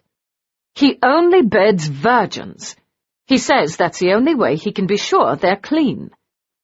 Elinor laughed. "Isn't he going to run out of them sooner or later?" Lady Caroline's gaze narrowed. "I believe he is willing to accept girls who are quite young. And if someone pleases him, he'll keep her for a while, ensuring a safe outlet for his, masculine energy." It had taken her a moment, but a dreadful suspicion was entering Elinor's mind, too dreadful to possibly be true. "And what does this have to do with me, Mamma?" she said in a small voice. "He heard I have 2 young daughters. He wants one of you in return for my IOUs, and I told him I would arrange it. He's destroying my debts, and on top of that he'll give us £1,000, perhaps more if he's pleased. He heard about Lydia, but I flatly refused him, and he's willing to accept you in her place." She stopped abruptly, having run out of breath in her hurry to get the bad news out. Elinor had grown very cold, as the last of her childhood slipped away without a sound. She stared at her mother, the mother who had just sold her for £1,000 and her gaming debts. "You want me to sleep in his bed? Don't look at me like that. It's not as if you're likely to contract a decent marriage. We needn't worry about your virginity, and if by any chance you do find someone who's a stickler, there are ways to get around it. In the meantime, we've been offered a great opportunity, a way to get out of debt and ahead a bit, and we should be grateful." "We, Mamma?" she'd echoed. "I won't do it." Her mother looked at her with deep dislike. "I should have known you'd be a selfish child." "Then it will have to be Lydia." "She's only 11. "I told you, Sir Christopher is odd. He'd much prefer her, but I was hoping to spare her at such a tender age. However, he did say he'd double his offer, so if you're unwilling, she'll simply have to take your place." Her mother's voice was flat, implacable, knowing Elinor's only possible response. "You're whoring your daughters to pay off your gaming debts?"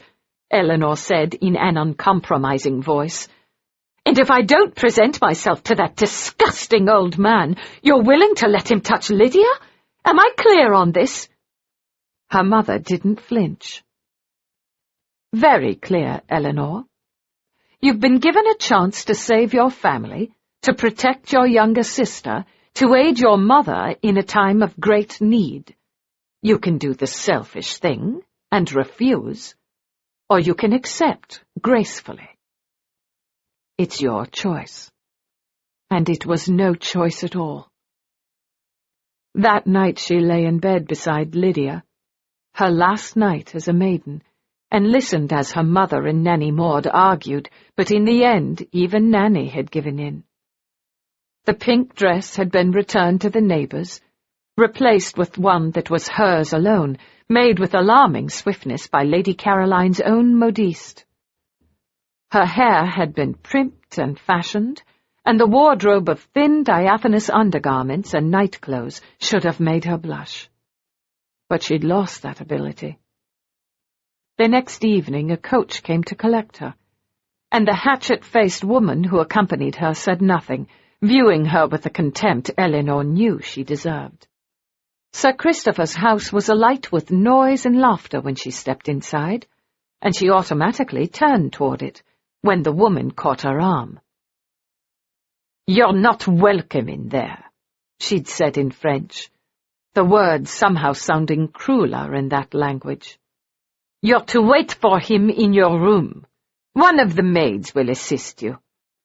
But I thought, "You have one purpose and one alone, mademoiselle. Do not forget it, and do not presume to ask me for anything. Once I show you your quarters, you're to keep silent and do what you're paid to do." She would have turned around and walked out, but the memory of Lydia, her confused expression when Elinor had tried to explain she would be visiting her friend in Italy for a while, stopped her. She had no idea whether her mother would make good her bluff. It didn't really matter. She couldn't take that chance, and Lady Caroline knew it.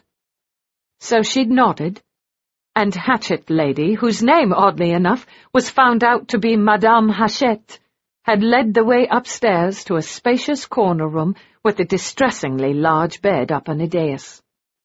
"This is his bedroom?" she'd asked. "Don't be absurd. He'll come to you here when he feels the urge. Otherwise, you're to keep to this room, and your food will be brought up to you." "But what will I do the rest of the time?" "How should I know? Or care? Do what other whores do," she'd said rudely. "Marie will see to your needs. She's hopeless as a housemaid, but your needs will be minimal and shouldn't be beyond her limited comprehension." A young girl was standing off to one side, face downcast. Madame had looked at them both, made a noise of disgust, and walked away. And as Marie raised her head, Elinor expected another look of withering contempt. Instead, Marie's plain young face was filled with such sympathy that Elinor's strong resolve nearly shattered. "I can help," Marie had said calmly, "if you want me to." She'd stood still beneath Marie's strong young hands as the maid had divested her of the new frilly clothes her mother had bought her, and dressed her in the sheer undergarments. "He won't ask much of you," she'd said in an even, practical voice. "You'll simply have to lie still and let him do what he wants. For anything special, he can use his society women. He knows he can't get the Spanish disease from a whore's mouth. If you take opium, it won't be so bad." She'd looked into Marie's sad, dark eyes and didn't ask how she knew.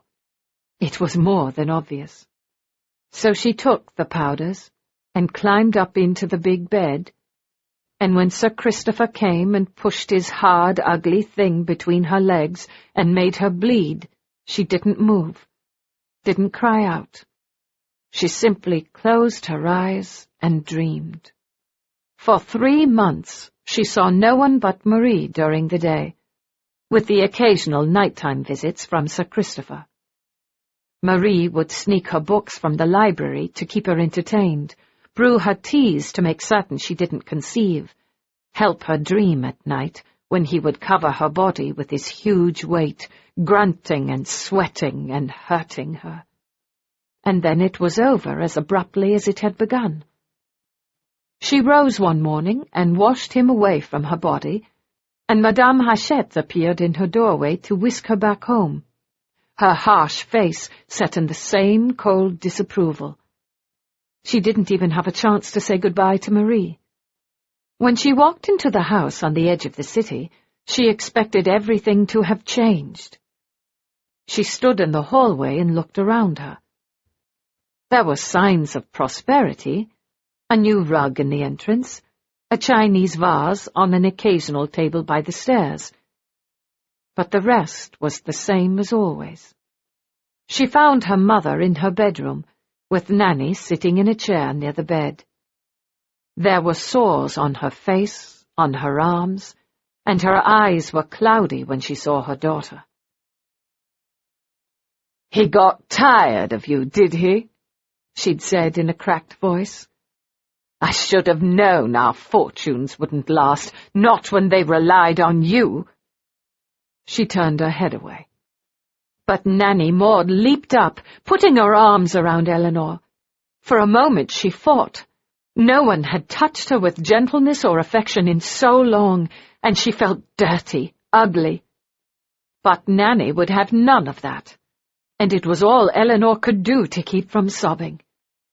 She let Nanny hold her tightly, as if to squeeze the ugliness away. But it was too late. Her mother's voice had whispered from the bed. "And now I've got an ugly daughter who's a whore," she'd said. "Why is my life so wretched?" Elinor had broken free of Nanny's gentle embrace and looked down at her mother, trying to think of something to say. But Lady Caroline's eyes had drifted closed, and there were no words harsh enough. It had taken months for her to accept Lydia's embraces and joy in having her home again. Not until she'd had word that Sir Christopher had returned to England with his new bride, a girl of 14, the gossips had said, horrified. And the last trace of regret had vanished, and Elinor had put her arms around Lydia, and for the first time in a year, she wept. 12. The next 10 days proved to be a challenge to Elinor's newfound determination. It wasn't simply the daily arrival of gifts from Viscount Rohan.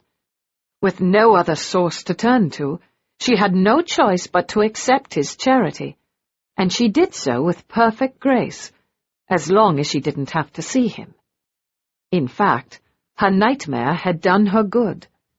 It didn't matter that she refused to be a whore like her mother, dependent on the largesse of wealthy men. She'd already accepted that role the day she climbed into Sir Christopher's bed. Each day a new arrival of food, of firewood, of rich wool blankets and silken throws would arrive, and she would dutifully sit down and write a polite note of thanks and promise of repayment, dispatching Jacobs with it. Each day he would return with a note in Rohan's careless scrawl, and even her sister failed to see the impropriety of his suggestions that she might visit to further discuss methods of repayment. Ones, he said, that didn't involve rats. Lydia had wrinkled her brow at that, but Elinor refused to explain. Besides, she'd changed her mind. She'd underestimated the danger of the King of Hell, and she wasn't going anywhere near him again, not if she could help it. The memory of his mouth still burned. Rats would be easier to forget. She ate the food, rich and wonderful beyond her memory, without choking. She warmed herself by the fire his money had provided, and she slept in the bed next to her sister, holding tight to the knowledge that as long as Lydia slept beside her, the girl was safe. There'd been a time, a brief time, when she'd been in Rohan's dangerous, mesmerizing presence, when she'd really believed it wasn't her sister he wanted. When he'd touched her, kissed her, and a whole new world had opened up. Not the sunshiny, bright world of true love and happy endings. Something darker, more complex, infinitely more alluring. Common sense had returned along with daylight. If he'd had even the slightest passing interest in her, it was occasioned only by her unique status as an innocent. Once he learned otherwise, he would have come to his senses, assuming he had left them in the first place. But he'd made no effort to broaden his acquaintance with her sister, and Elinor allowed herself to relax, at least briefly, and to be grateful for the most important gift of all, Etienne de Giverny. It wasn't until the third day that there was a sudden knock on the door, and apprehension swept through Elinor. "Go in the bedroom, Lydia," she said swiftly, rising from her seat by the blessed fire. "I'll get rid of him." Lydia didn't argue. She never did when Elinor used that tone of voice. She was far from naive, and she knew full well, without any vanity, that her looks brought her unwanted attention, and she slipped into their bedroom as Elinor waited for Jacobs to open the door, certain that Lord Rohan would be there, ready to claim his reward. Instead, a husky young man stepped into the house, ducking beneath the low lintel. He was dressed immaculately, perhaps too much so, and he carried a medical bag in one hand. "Miss Elinor Harriman," he said in the French of a native. "My name is Etienne de Giverny. I've been sent by my cousin, the Comte de Giverny, to provide assistance." She stared at him, dumbfounded for the moment. And then memory flooded back. Rohan's absurd suggestion that she marry this young man. If she could go by the way he was looking at her out of his flat black eyes, he was having none of it. She was half tempted to see him on his way, but the visit of a real doctor was too valuable to ignore. "You're very kind, monsieur. My mother is quite ill. If you would see if there's anything you can do for her, it would be much appreciated. But that is all we have need of." He didn't bother hiding his relief. He'd walked into the room with the air of a man going to his execution, and Elinor wondered whether she should be amused or insulted. Either way, it didn't matter. She could hardly marry in order to please Lord Rohan. The Comte was clearly delusional. "I will endeavour to do my best," he said in a stiff voice. "I'm indebted to my cousin on many levels. He paid for my education and sees to it that I am well employed." "His lordship is a very charitable man," Elinor ventured. The doctor snorted. "You might say so, though whether he's actually a lord is open for discussion." Elinor responded as he clearly meant her to. "How so, Monsieur de Giverny?" "Another man in England holds the viscountcy, and I myself should have acceded to the title of Comte de Giverny instead of an Englishman. It was a mere accident of birth. If he were a man of honor, he would have refused the title." Such a stuffy young man, Elinor thought, bearing his full share of grievances. "I don't believe Lord Rohan is known for his more honourable qualities." His earlier sniff became a full-blown snort. "I tell you, mademoiselle, it is very difficult for me, very difficult indeed, that I, a true de Giverny, should toil like a tradesman while he enjoys the family chateau, the townhouse, the money." She made all the right soothing sounds, mentally thanking God for the Harriman nose. Even if she thought marriage was a possibility for her, she'd prefer to do without rather than end up with this pompous young man. She led him into the bedroom where Lady Caroline lay, still and small beneath the covers.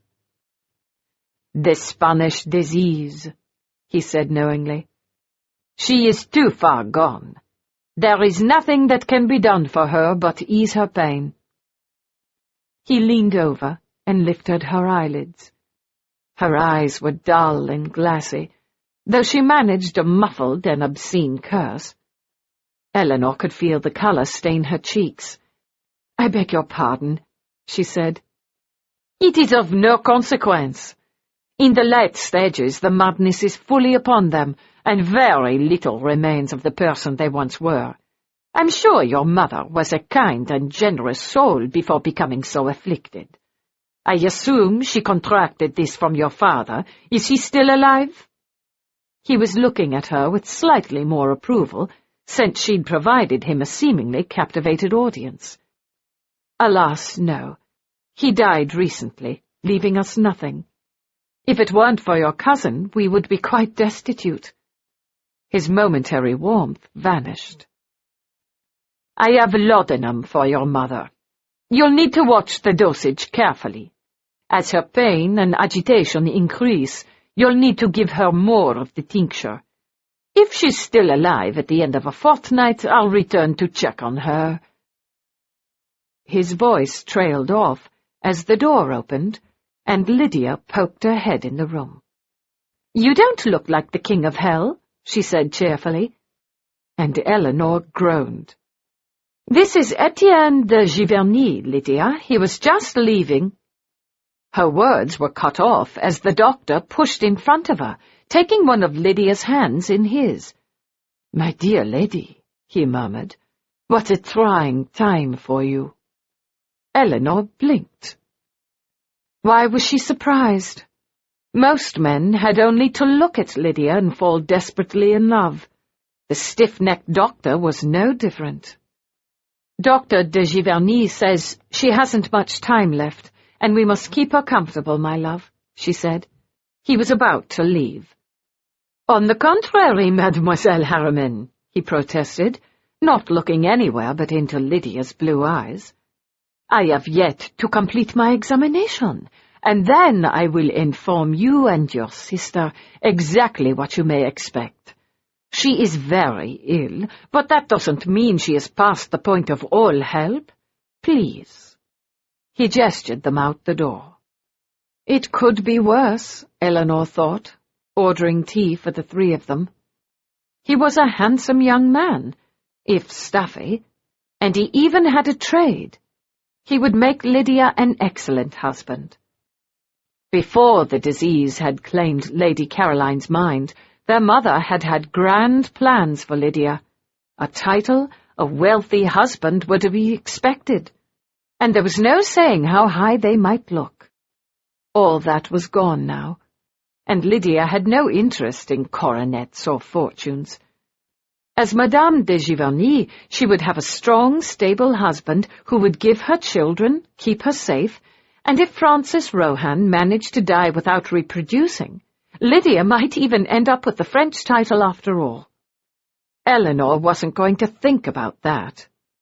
Francis Rohan's plans for procreation had nothing to do with her, and Lydia wouldn't care if she was a French countess or a simple doctor's wife.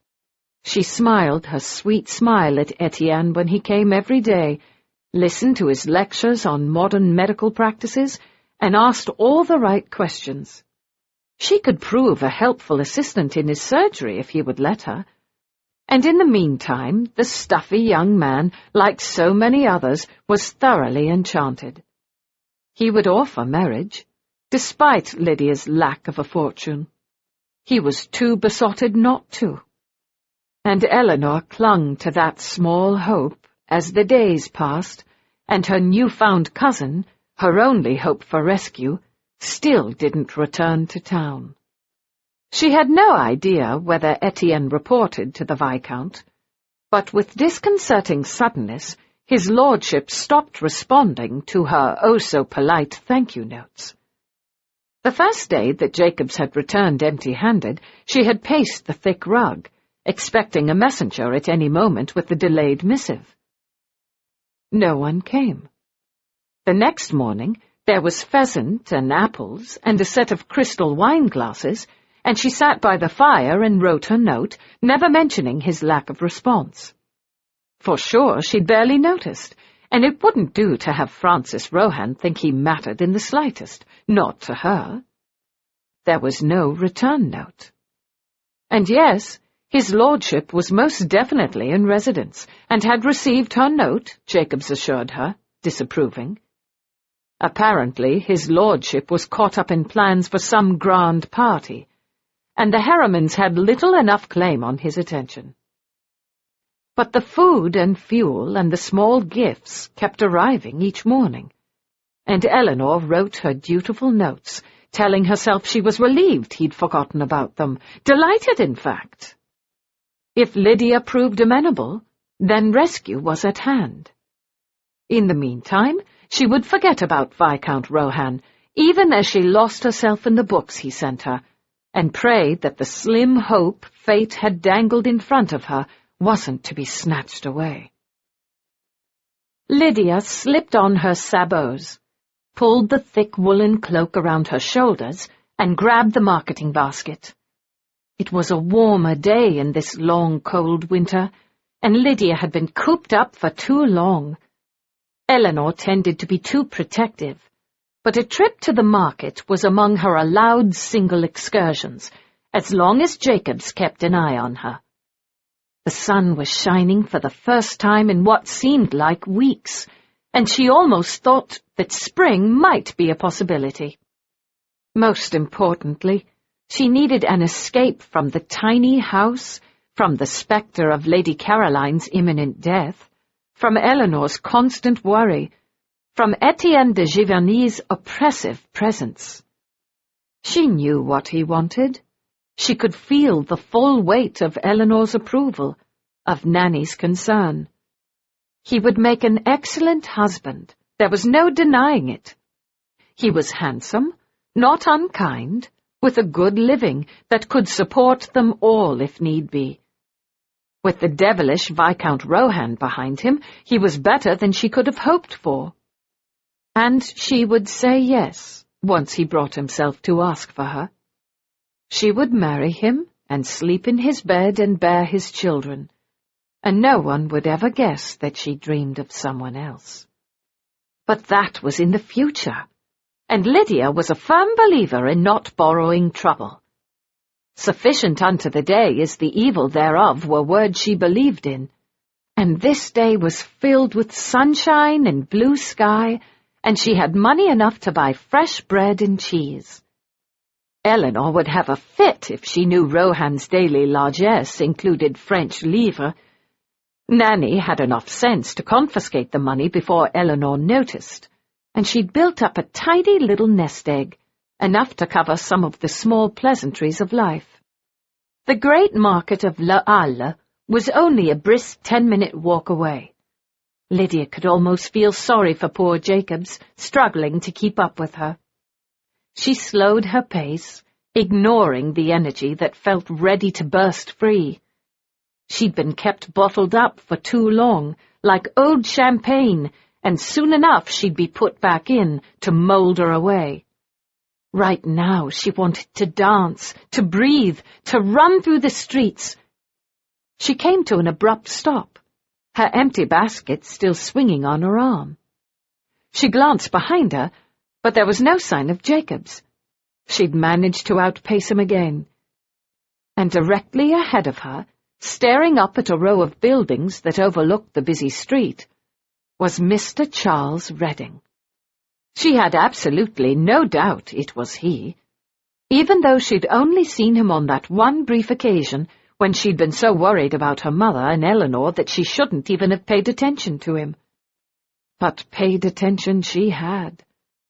She'd looked up into his scarred, beautiful face and felt something she'd never felt before. A treacherous softening inside her. An urge to move closer. To touch his face. For his part, he'd seemed to barely notice her. Oh, he'd been politely flirtatious when he'd first arrived, but she well knew what lay behind men's eyes when they looked at her. She'd known Etienne's covetousness from first glance. She'd known Rohan's lack of interest. And she knew just how respectful or licentious men's glances were. But Charles Redding eluded her. He'd said all the right things, smiled at her so charmingly, and yet when she'd tried to look into his dark eyes, she saw nothing familiar. What a delicious irony, she thought. She was so used to men falling all over her that she simply accepted it as her due, and the first man who didn't was the first man she wanted. Nanny Maud would tell her, if she were fool enough to talk to her about such a thing, that she was a silly, vain girl, and the only reason she was obsessed with him was because he didn't care about her. Elinor would be practical, and tell her that Mr. Redding probably only enjoyed the company of other men, carefully skirting the issue.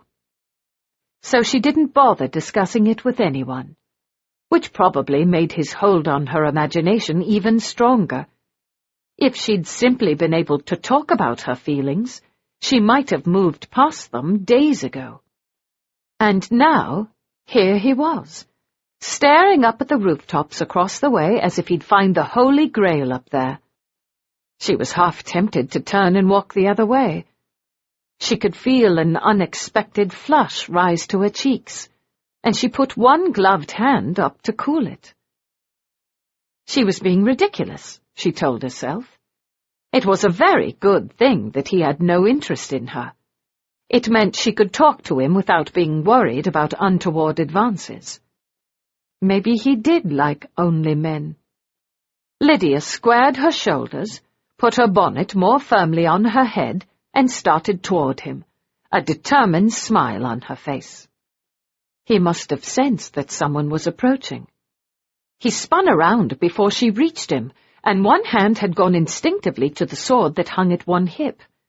Most gentlemen wore swords as part of a fashionable toilette. She had the strong feeling that Mr. Redding knew how to use his. And then he recognized her. "Miss Lydia," he said, sweeping off his hat. "This is an unexpected pleasure." His voice made it sound anything but. "How did you find me?" She curtsied, wishing she'd listened to her first instinct and gone the other way. "Mr. Redding?" she murmured. "In fact, I was heading for the market. I had no idea you would be anywhere near here." "No, of course you didn't. I beg your pardon." An uncomfortable silence fell. "What were you looking for?" she said. "Perhaps I could help you find it." "Unlikely," he said, replacing his hat. She wished he wouldn't. In the bright sunlight it put his face in shadow, the ruined beauty of it, and his eyes were unreadable. "Lord Rohan was shot when he was driving through this area. I was trying to figure out where the shooter stood." "He was shot?" Lydia said, panicked. What would Elinor do? What would they do without his charity? Thank God Nanny had squirreled away the money. "Is he dead?" "Of course not. Didn't your sister tell you? It wasn't much more than a graze. It happened over a week ago, just after we left your house, and he's already mostly healed. He thinks it was an accident. I'm not so certain." "He has so many enemies, then?" "Enough." Another uncomfortable silence. Lydia knew she should move, should say something, should ignore this exceedingly uncomfortable pull that was drawing her to him. Clearly he despised her. He wouldn't even look at her. His gaze was focused somewhere past her shoulder. Nanny would tell her this was good for her. At that moment, it felt like pure misery. "I should continue to the market. It was a pleasure to see you again, Mr. Redding," she said, wishing she could sound as unruffled as Elinor. Something in her voice caught his attention, and he frowned. "Surely you aren't out alone, Miss Lydia?" She glanced around her. Still no sign of Jacobs? Of course not. Jacobs is somewhere behind me. It was such a beautiful day that I'm afraid I was a bit too exuberant in my walking, and I lost him. I'm certain he'll catch up with me by the time I reach the market." She held out her hand. "Good afternoon, Mr. Redding." He took her hand, but didn't release it. "I'll accompany you to the market, if you'll permit me." "There's no need." "I'd be remiss in my duties as a gentleman if I allowed you to continue alone," he said in that polite, distant voice. "A young lady as beautiful as you shouldn't be traveling alone. I would be desolate if anything happened to you." Flirtation by rote. She couldn't manage Elinor's icy smile either, though she could try. "There's no need to pretend you have any interest in me, Mr. Redding. I realize I am not to your particular taste, though you say all the right things. I do assure you there's no need to accompany me. I've been to the market on my own, or with Jacobs any number of times, and nothing untoward has happened, if you'll release my hand." She tugged, but he tightened his grip, and beneath the brim of his hat she could see his smile. "Does everyone fall at your feet, Miss Lydia?" "In truth, everyone but you, Mr. Redding," she said ruefully. "Nanny says I'm vain, but I'm not. It's simply an accident of birth that I'm pretty. It's no great accomplishment on my part. My mother was pretty, and knowing her, I expect my father was as well. So people smile on me, and men flirt with me, except for you, Mr. Redding." He tucked a hand under his arm, starting forward, and she had no choice but to fall into step beside him. "I flirt with you, Miss Lydia," he said easily. "If you haven't recognized it as such, I must have become suddenly gauche, and I do beg your pardon. I will endeavor to improve my skills.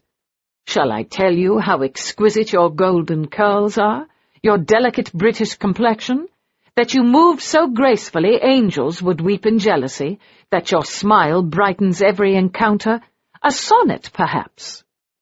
Miss Lydia's eyes are something divine, a delicate prize, 'twill never be mine." "I don't think much of that," she said frankly. "It sounds as if you want my eyes gouged from my head and placed on a pillow. Or a plate," she added. Redding made a muffled sound, which in someone else she might have thought was a laugh smothered by a cough. "I'm afraid that most of my instant poetic efforts tend toward deliberately obscene doggerel, composed for the entertainment of one's drinking partners. If you want a true sonnet, you'll have to wait while I write it down. I wouldn't want to give you less than your due." Each flirtatious remark seemed forced, but he still kept her arm captured, his hand on hers, pressing against his forearm, and for some reason she still felt as if she were dancing on air. She tilted her face up to the sunshine, drinking it in. "I give you leave to stop flirting, Mr. Redding. I still don't believe you. Tell me about Lord Rohan. Is he in much pain?" She could feel the tension in the muscles beneath her hand. "I would suggest, Miss Lydia, that you cast your gaze elsewhere. Lord Rohan is naught but trouble, and he's moved his gaze beyond pretty virgins such as you. He's interested in my sister, is he not? Isn't she a pretty virgin? If he disparaged Elinor, she would happily hit him with her empty basket. You know as well as I do that your sister is far more than pretty." "Indeed she is," she said, pleased with him after all. "And I do assure you, I'm not as shallow and vain as you appear to think me." "I do not think you shallow or vain," he said in a low voice. "I find you exquisite, delightful, a wondrous—" "Oh, be quiet," she said crossly. "You think I'm—" He stopped, and one gloved finger halted her in mid-sentence. They were on the edge of the market now, beneath the shadows of an overhanging building, and she could see his face now, see his eyes, no longer covered by drooping lids. "I find you exquisite, delightful, a wondrous temptation, and most definitely not for me," he said in a slow, deliberate voice. "You have everyone else at your feet, Miss Lydia. Why should you need me as well?"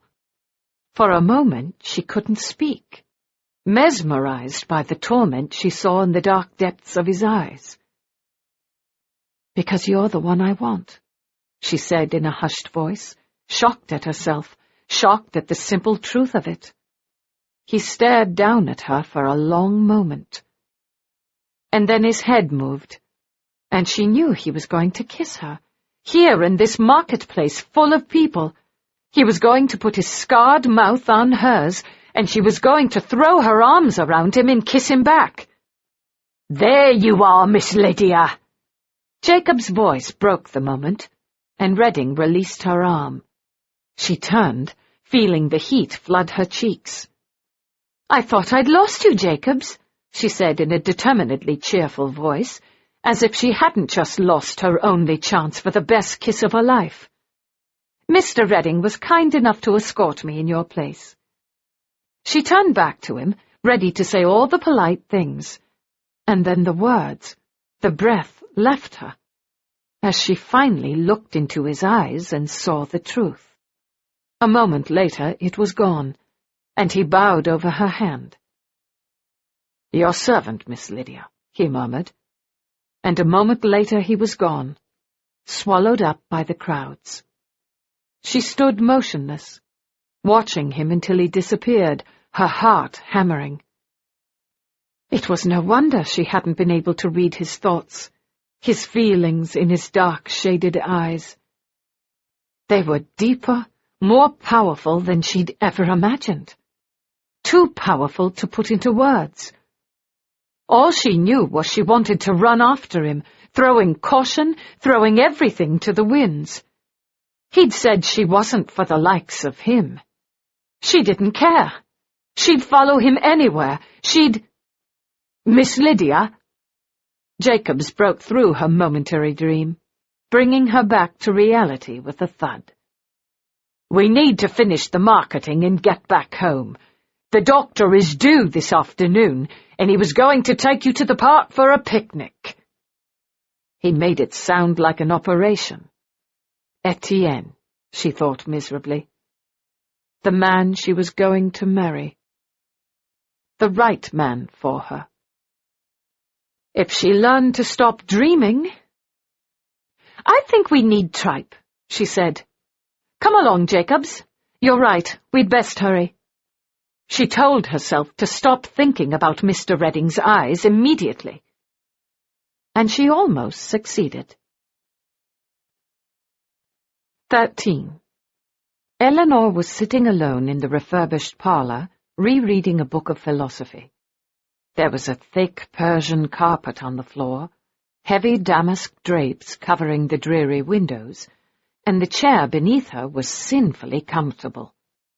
There was a good fire in the grate, a new table had fresh spring flowers, and the place no longer stank of poverty and death. It was pleasant, comfortable, even if she had to thank Rohan for it all.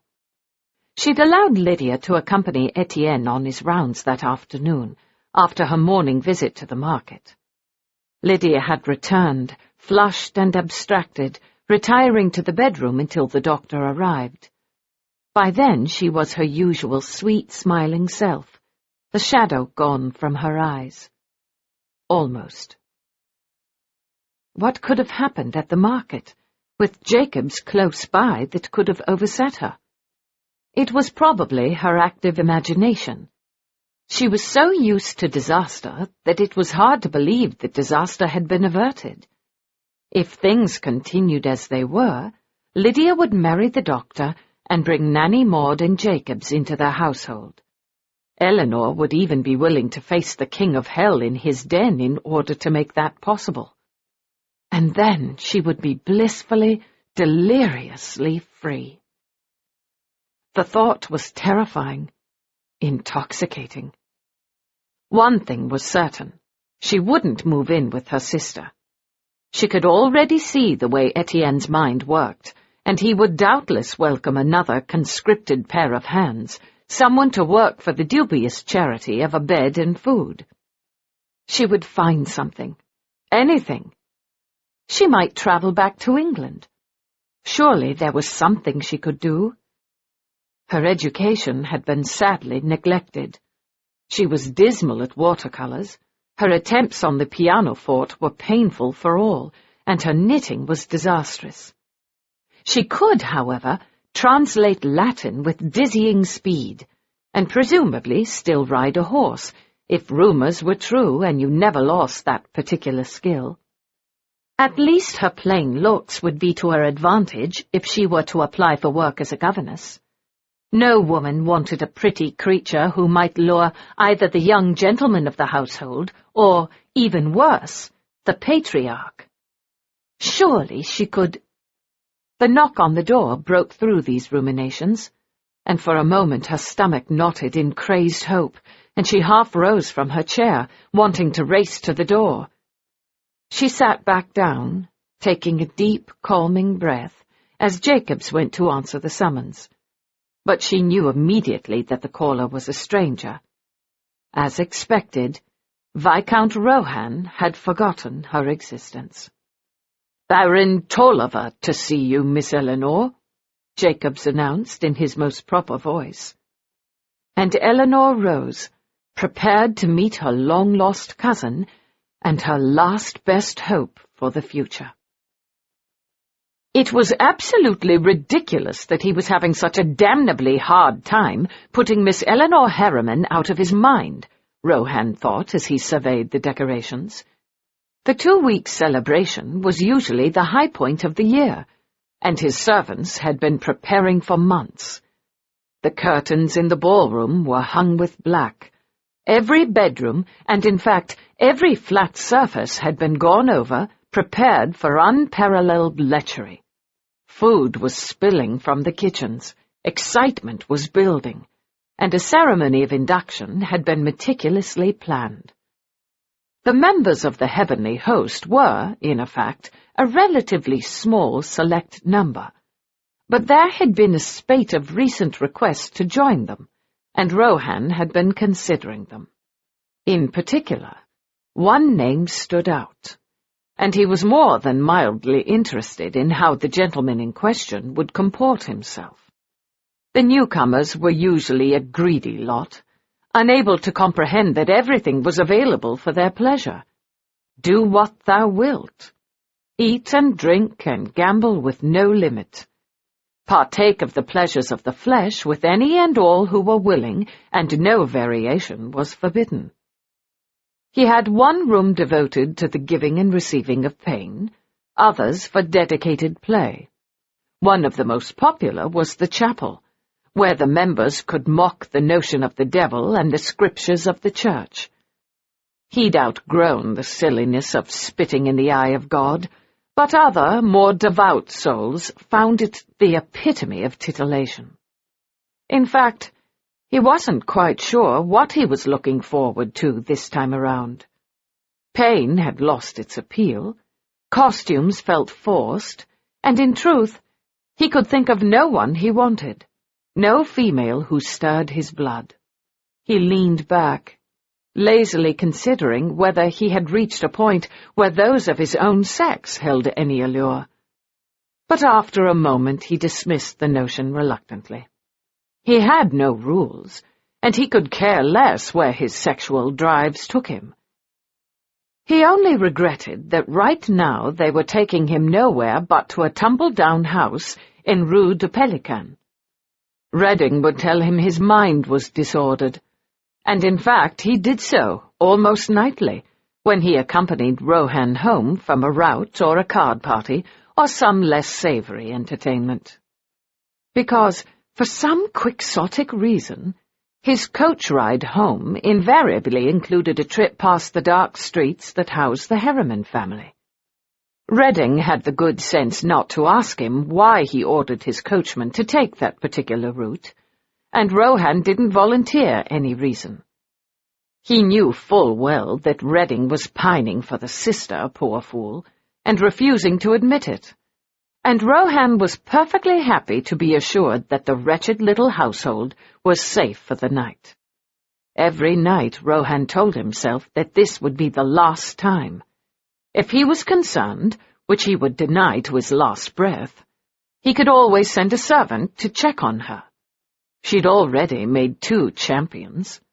Willis had reported that there was an underfootman who was now devoted to her, and Willis was probably smitten as well.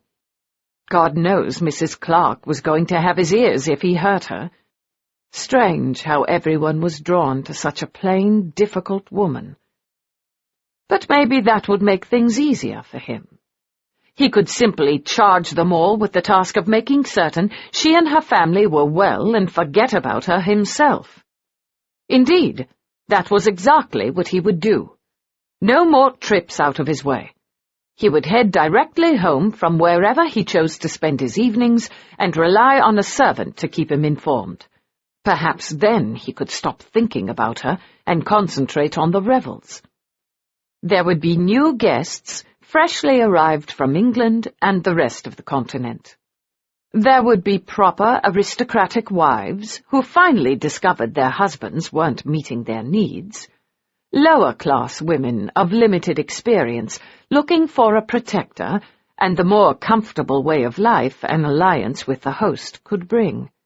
Fresh blood was always invigorating, and while he was looking forward to the approaching festivities with mild irritation and a great deal of boredom, who knows who might appear to distract him? Someone else, equally inspiring, would most likely appear. This plain woman had done nothing but distract him, irritate him, unwillingly enchant him since she'd appeared in the anteroom of the chateau, and if he had to choose between his unwanted obsession with her and boredom, he'd gladly choose ennui. After all, he was used to it. He leaned forward in his chair, reaching for a glass of claret, and paused for a moment to admire the Mechlin lace that graced his strong wrist. He had a ridiculous fondness for his wardrobe, and the new cups had been particularly fine. At least she hadn't been around to destroy his clothes recently, and he wondered what Elinor Harriman would look like, stretched naked on his bed, wrapped in nothing but delicate white lace. He drained the glass of wine and set it down carefully, resisting the impulse to fling it across the room. Much as he wanted to shatter something, break something, it would simply be more proof of how disordered his mind and his desires had become. Marianne would be in attendance this week, and after the last interruption at his chateau, he realized it had been quite some time since he'd been able to fully enjoy her. Surely she'd managed to distract him for a few good hours. She was an expert, graceful, practiced, intuitive as to what he did and didn't like. So why was he suddenly desiring awkwardness? He should be concentrating on another, more important thing, like who had shot him.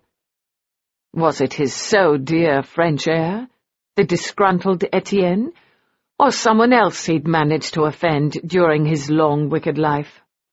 As Etienne had said, one had only to meet him in order to want to kill him, though he did think that was a trifle harsh. There were any number of his acquaintances who would gladly sell their souls for him. Unfortunately, he had no belief in the existence of any force willing to buy those souls. At least there had been no more attempts on his life. Perhaps that had simply been a stray bullet, a random event. And perhaps he'd forget all about Elinor Harriman. Whether he believed in any kind of God, there was always the possibility of miracles. The new Baron Tolliver was a handsome man. Despite the fact that he had the unmistakable Harriman nose, it fit far better in a masculine face, Elinor decided. He had bright blue eyes, a full-lipped mouth, a strong body just above average height, and a pleasant smile. "Miss Harriman," he'd said, coming up to her and taking her hand. "I'm devastated that I was out of town when you sought to meet with me. Mr. Mitchum should have gotten word to me, and I would have returned to Paris immediately." His gloved hand was firm and reassuring, and she blinked, momentarily distracted. "There was no need, my lord," she lied. "I was simply hoping to discuss—" "Oh, my dear cousin, and I hope I may call you cousin. And please, you must call me Marcus. We are, after all, distantly related." Elinor blinked, not expecting such forceful graciousness, and then she pulled herself together. Perhaps because of the nose, he looked very much like her father, dispelling her distant hope that he might be an interloper. Not that that would have been to her advantage. The estate would presumably have gone on to an even more remote relative or returned to the crown. "Cousin Marcus," she said, sinking back into her chair. "You're very gracious. Please sit, sir. May I offer you tea, perhaps something to eat?" "You are more than kind," he said, taking the seat opposite her with a flourish of his elegant coat. "Tea would be delightful. I am so pleased to see you living in such obvious comfort. I confess that when I reached the neighborhood, I was sorely distressed that my cousins should have fallen upon such poverty, but I am relieved to see that things are not so dire. Tell me how I may assist you, cousin, and I will endeavour to do so." He had a warm, confiding smile, and she told herself to breathe a sigh of relief. "Mr. Mitchum mentioned that there was a small legacy left to me. I'm afraid our current circumstances aren't as comfortable as they might appear. We are living on the charity of a wealthy benefactor, and that help might disappear. I would prefer not to have to rely on others for our well-being, and I wondered what the nature of the legacy might be." She chose her words carefully, determined not to sound greedy. She hadn't been careful enough. "Wealthy benefactor?" he said, frowning. "And who might that be?" "The King of Hell, the most profligate man in France, and probably England as well, the Lord of the Heavenly Host." If she told him the truth, her cousin would walk away in disgust and horror. "He prefers to remain anonymous," she said. Astonishing how easy it was to lie when it was necessary. In truth, Viscount Rohan probably did prefer that people didn't know he was supplying them with both the necessities and the elegancies of life, and so far had sought nothing in return. Their knowing would destroy his ruthless, soulless reputation. "Ah," said the newly minted Baron, "I wish I could thank him myself for his kindness to my kinswomen. And may I ask where the rest of your family is? My lawyers inform me that your mother still lives, though she is quite ill." "Not for much longer. She's not conscious, but extremely agitated, and it might be for the best if you didn't see her." "Nonsense," he said, having acquired a lordly manner in very little time. "I must pay my respects to the former Baroness." He rose, and Elinor rose as well, inwardly cursing him. She could throw herself in front of him in an effort to stall him, but in the end it would do her no good. So she simply nodded. "Of course," she said, resigned. "This way." It was scarcely a long walk in their cluttered little house, made worse by the comfortable furniture Lord Rohan had sent them. Her cousin made a muffled groan when he accidentally rammed his hip against the sideboard that held the exquisite glassware that had arrived 4 days ago. She moved ahead of him and pushed open the door of the sick room, bracing herself. They'd taken the restraints off Lady Caroline over a week ago, as her state of malaise seemed to deepen. Nanny Maud would coax a little chicken broth down her throat, and every now and then Caroline opened her eyes. Nanny was perched in the comfortable chair beside the bed, the chair thanks to Lord Rohan, as well as the warm, rich blankets that covered her mother's frail form. "Nanny Maud, this is our cousin, the new Lord Tolliver. Cousin Marcus, this is Nanny Maud, who's been with us all our lives and takes excellent care of us." Nanny rose painfully. Her dark eyes narrowed as she assessed the newcomer. "Good afternoon, my lord," she said, managing a sketch of a curtsy. To the casual observer, it was all right and proper, but Elinor had the strange sense that something wasn't right. Nanny was staring at him with an odd expression on her face. He gave her a polite nod and moved to stand over Lady Caroline. To Elinor's amazement, her mother opened her eyes, focusing on the man in her room. "Who are you?" she demanded in a voice that was little more than a croak. They were her first lucid words in more than a week. "Your late husband's heir, Lady Caroline," he said pleasantly. "Marcus Harriman." "Marcus, eh?" She struggled to sit up, and Nanny quickly moved to her side, trying to calm her, but the glint of madness was back in her eyes. "Come here." "Closer." "Don't," Elinor muttered, uneasy. "You're being absurd, Cousin Elinor. She's hardly in any shape to hurt me." He moved next to the bed. "Is there any way I can assist you, Lady Caroline?" "Closer," she said. He leaned over her, taking one claw-like hand in his.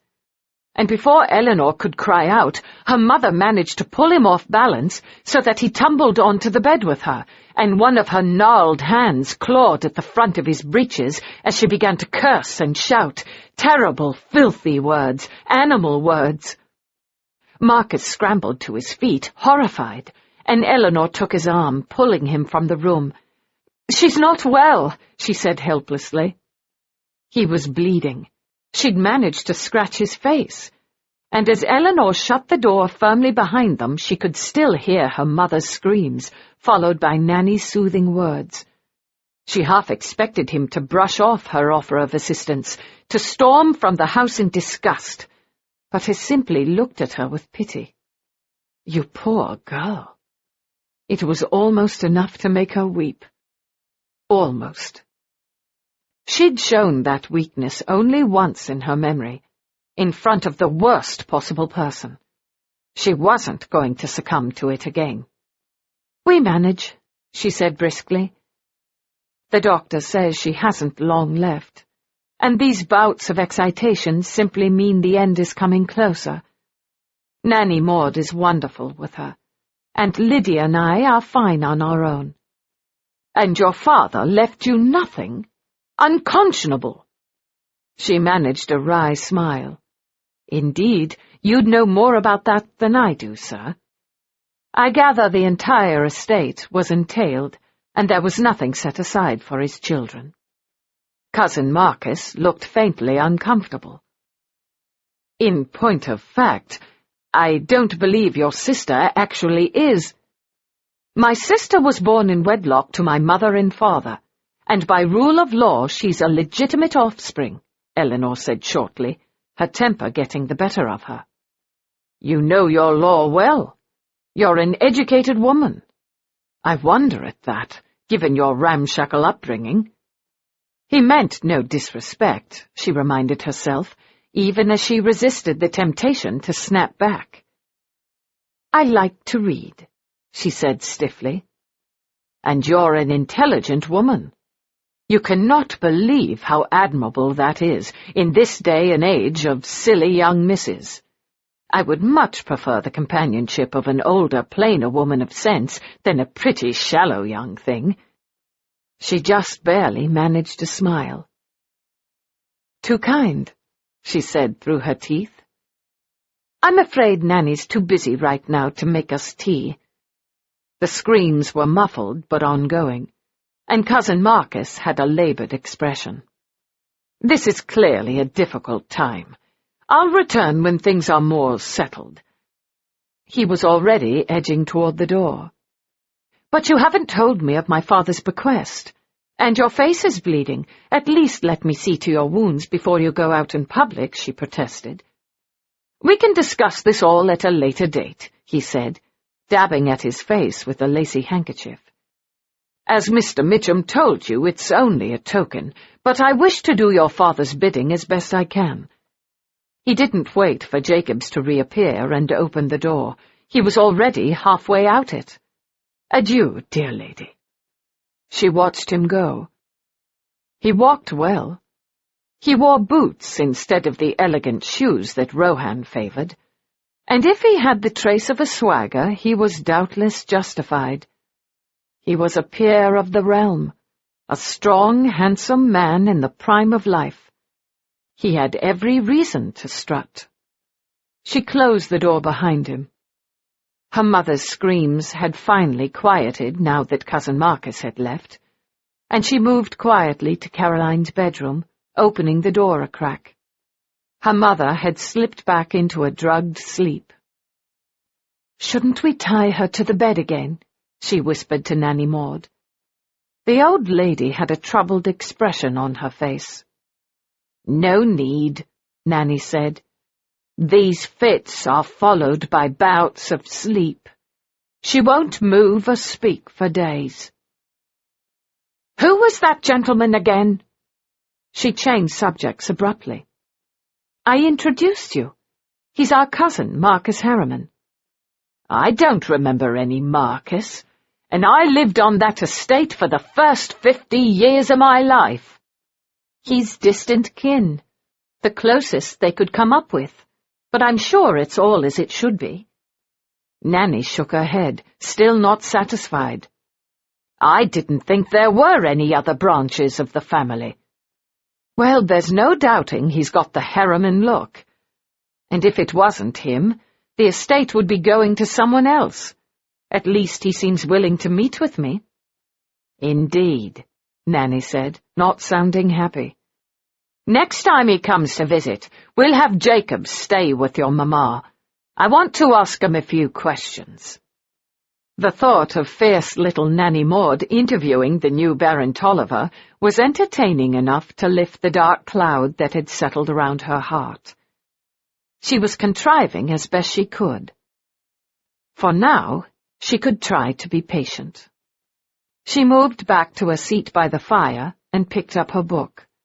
It was a collection of improving sermons by a zealot monk who'd spent time in the Americas, and whose notions concerning bathing, women, and religion were extreme and uncompromising. The good brother was a proponent of the theory that women were an unpleasant necessity, and once they'd fulfilled their procreative duties, they should be sent to convents to reside with other women and endure a vow of silence. Rohan had sent it on purpose, just to annoy her.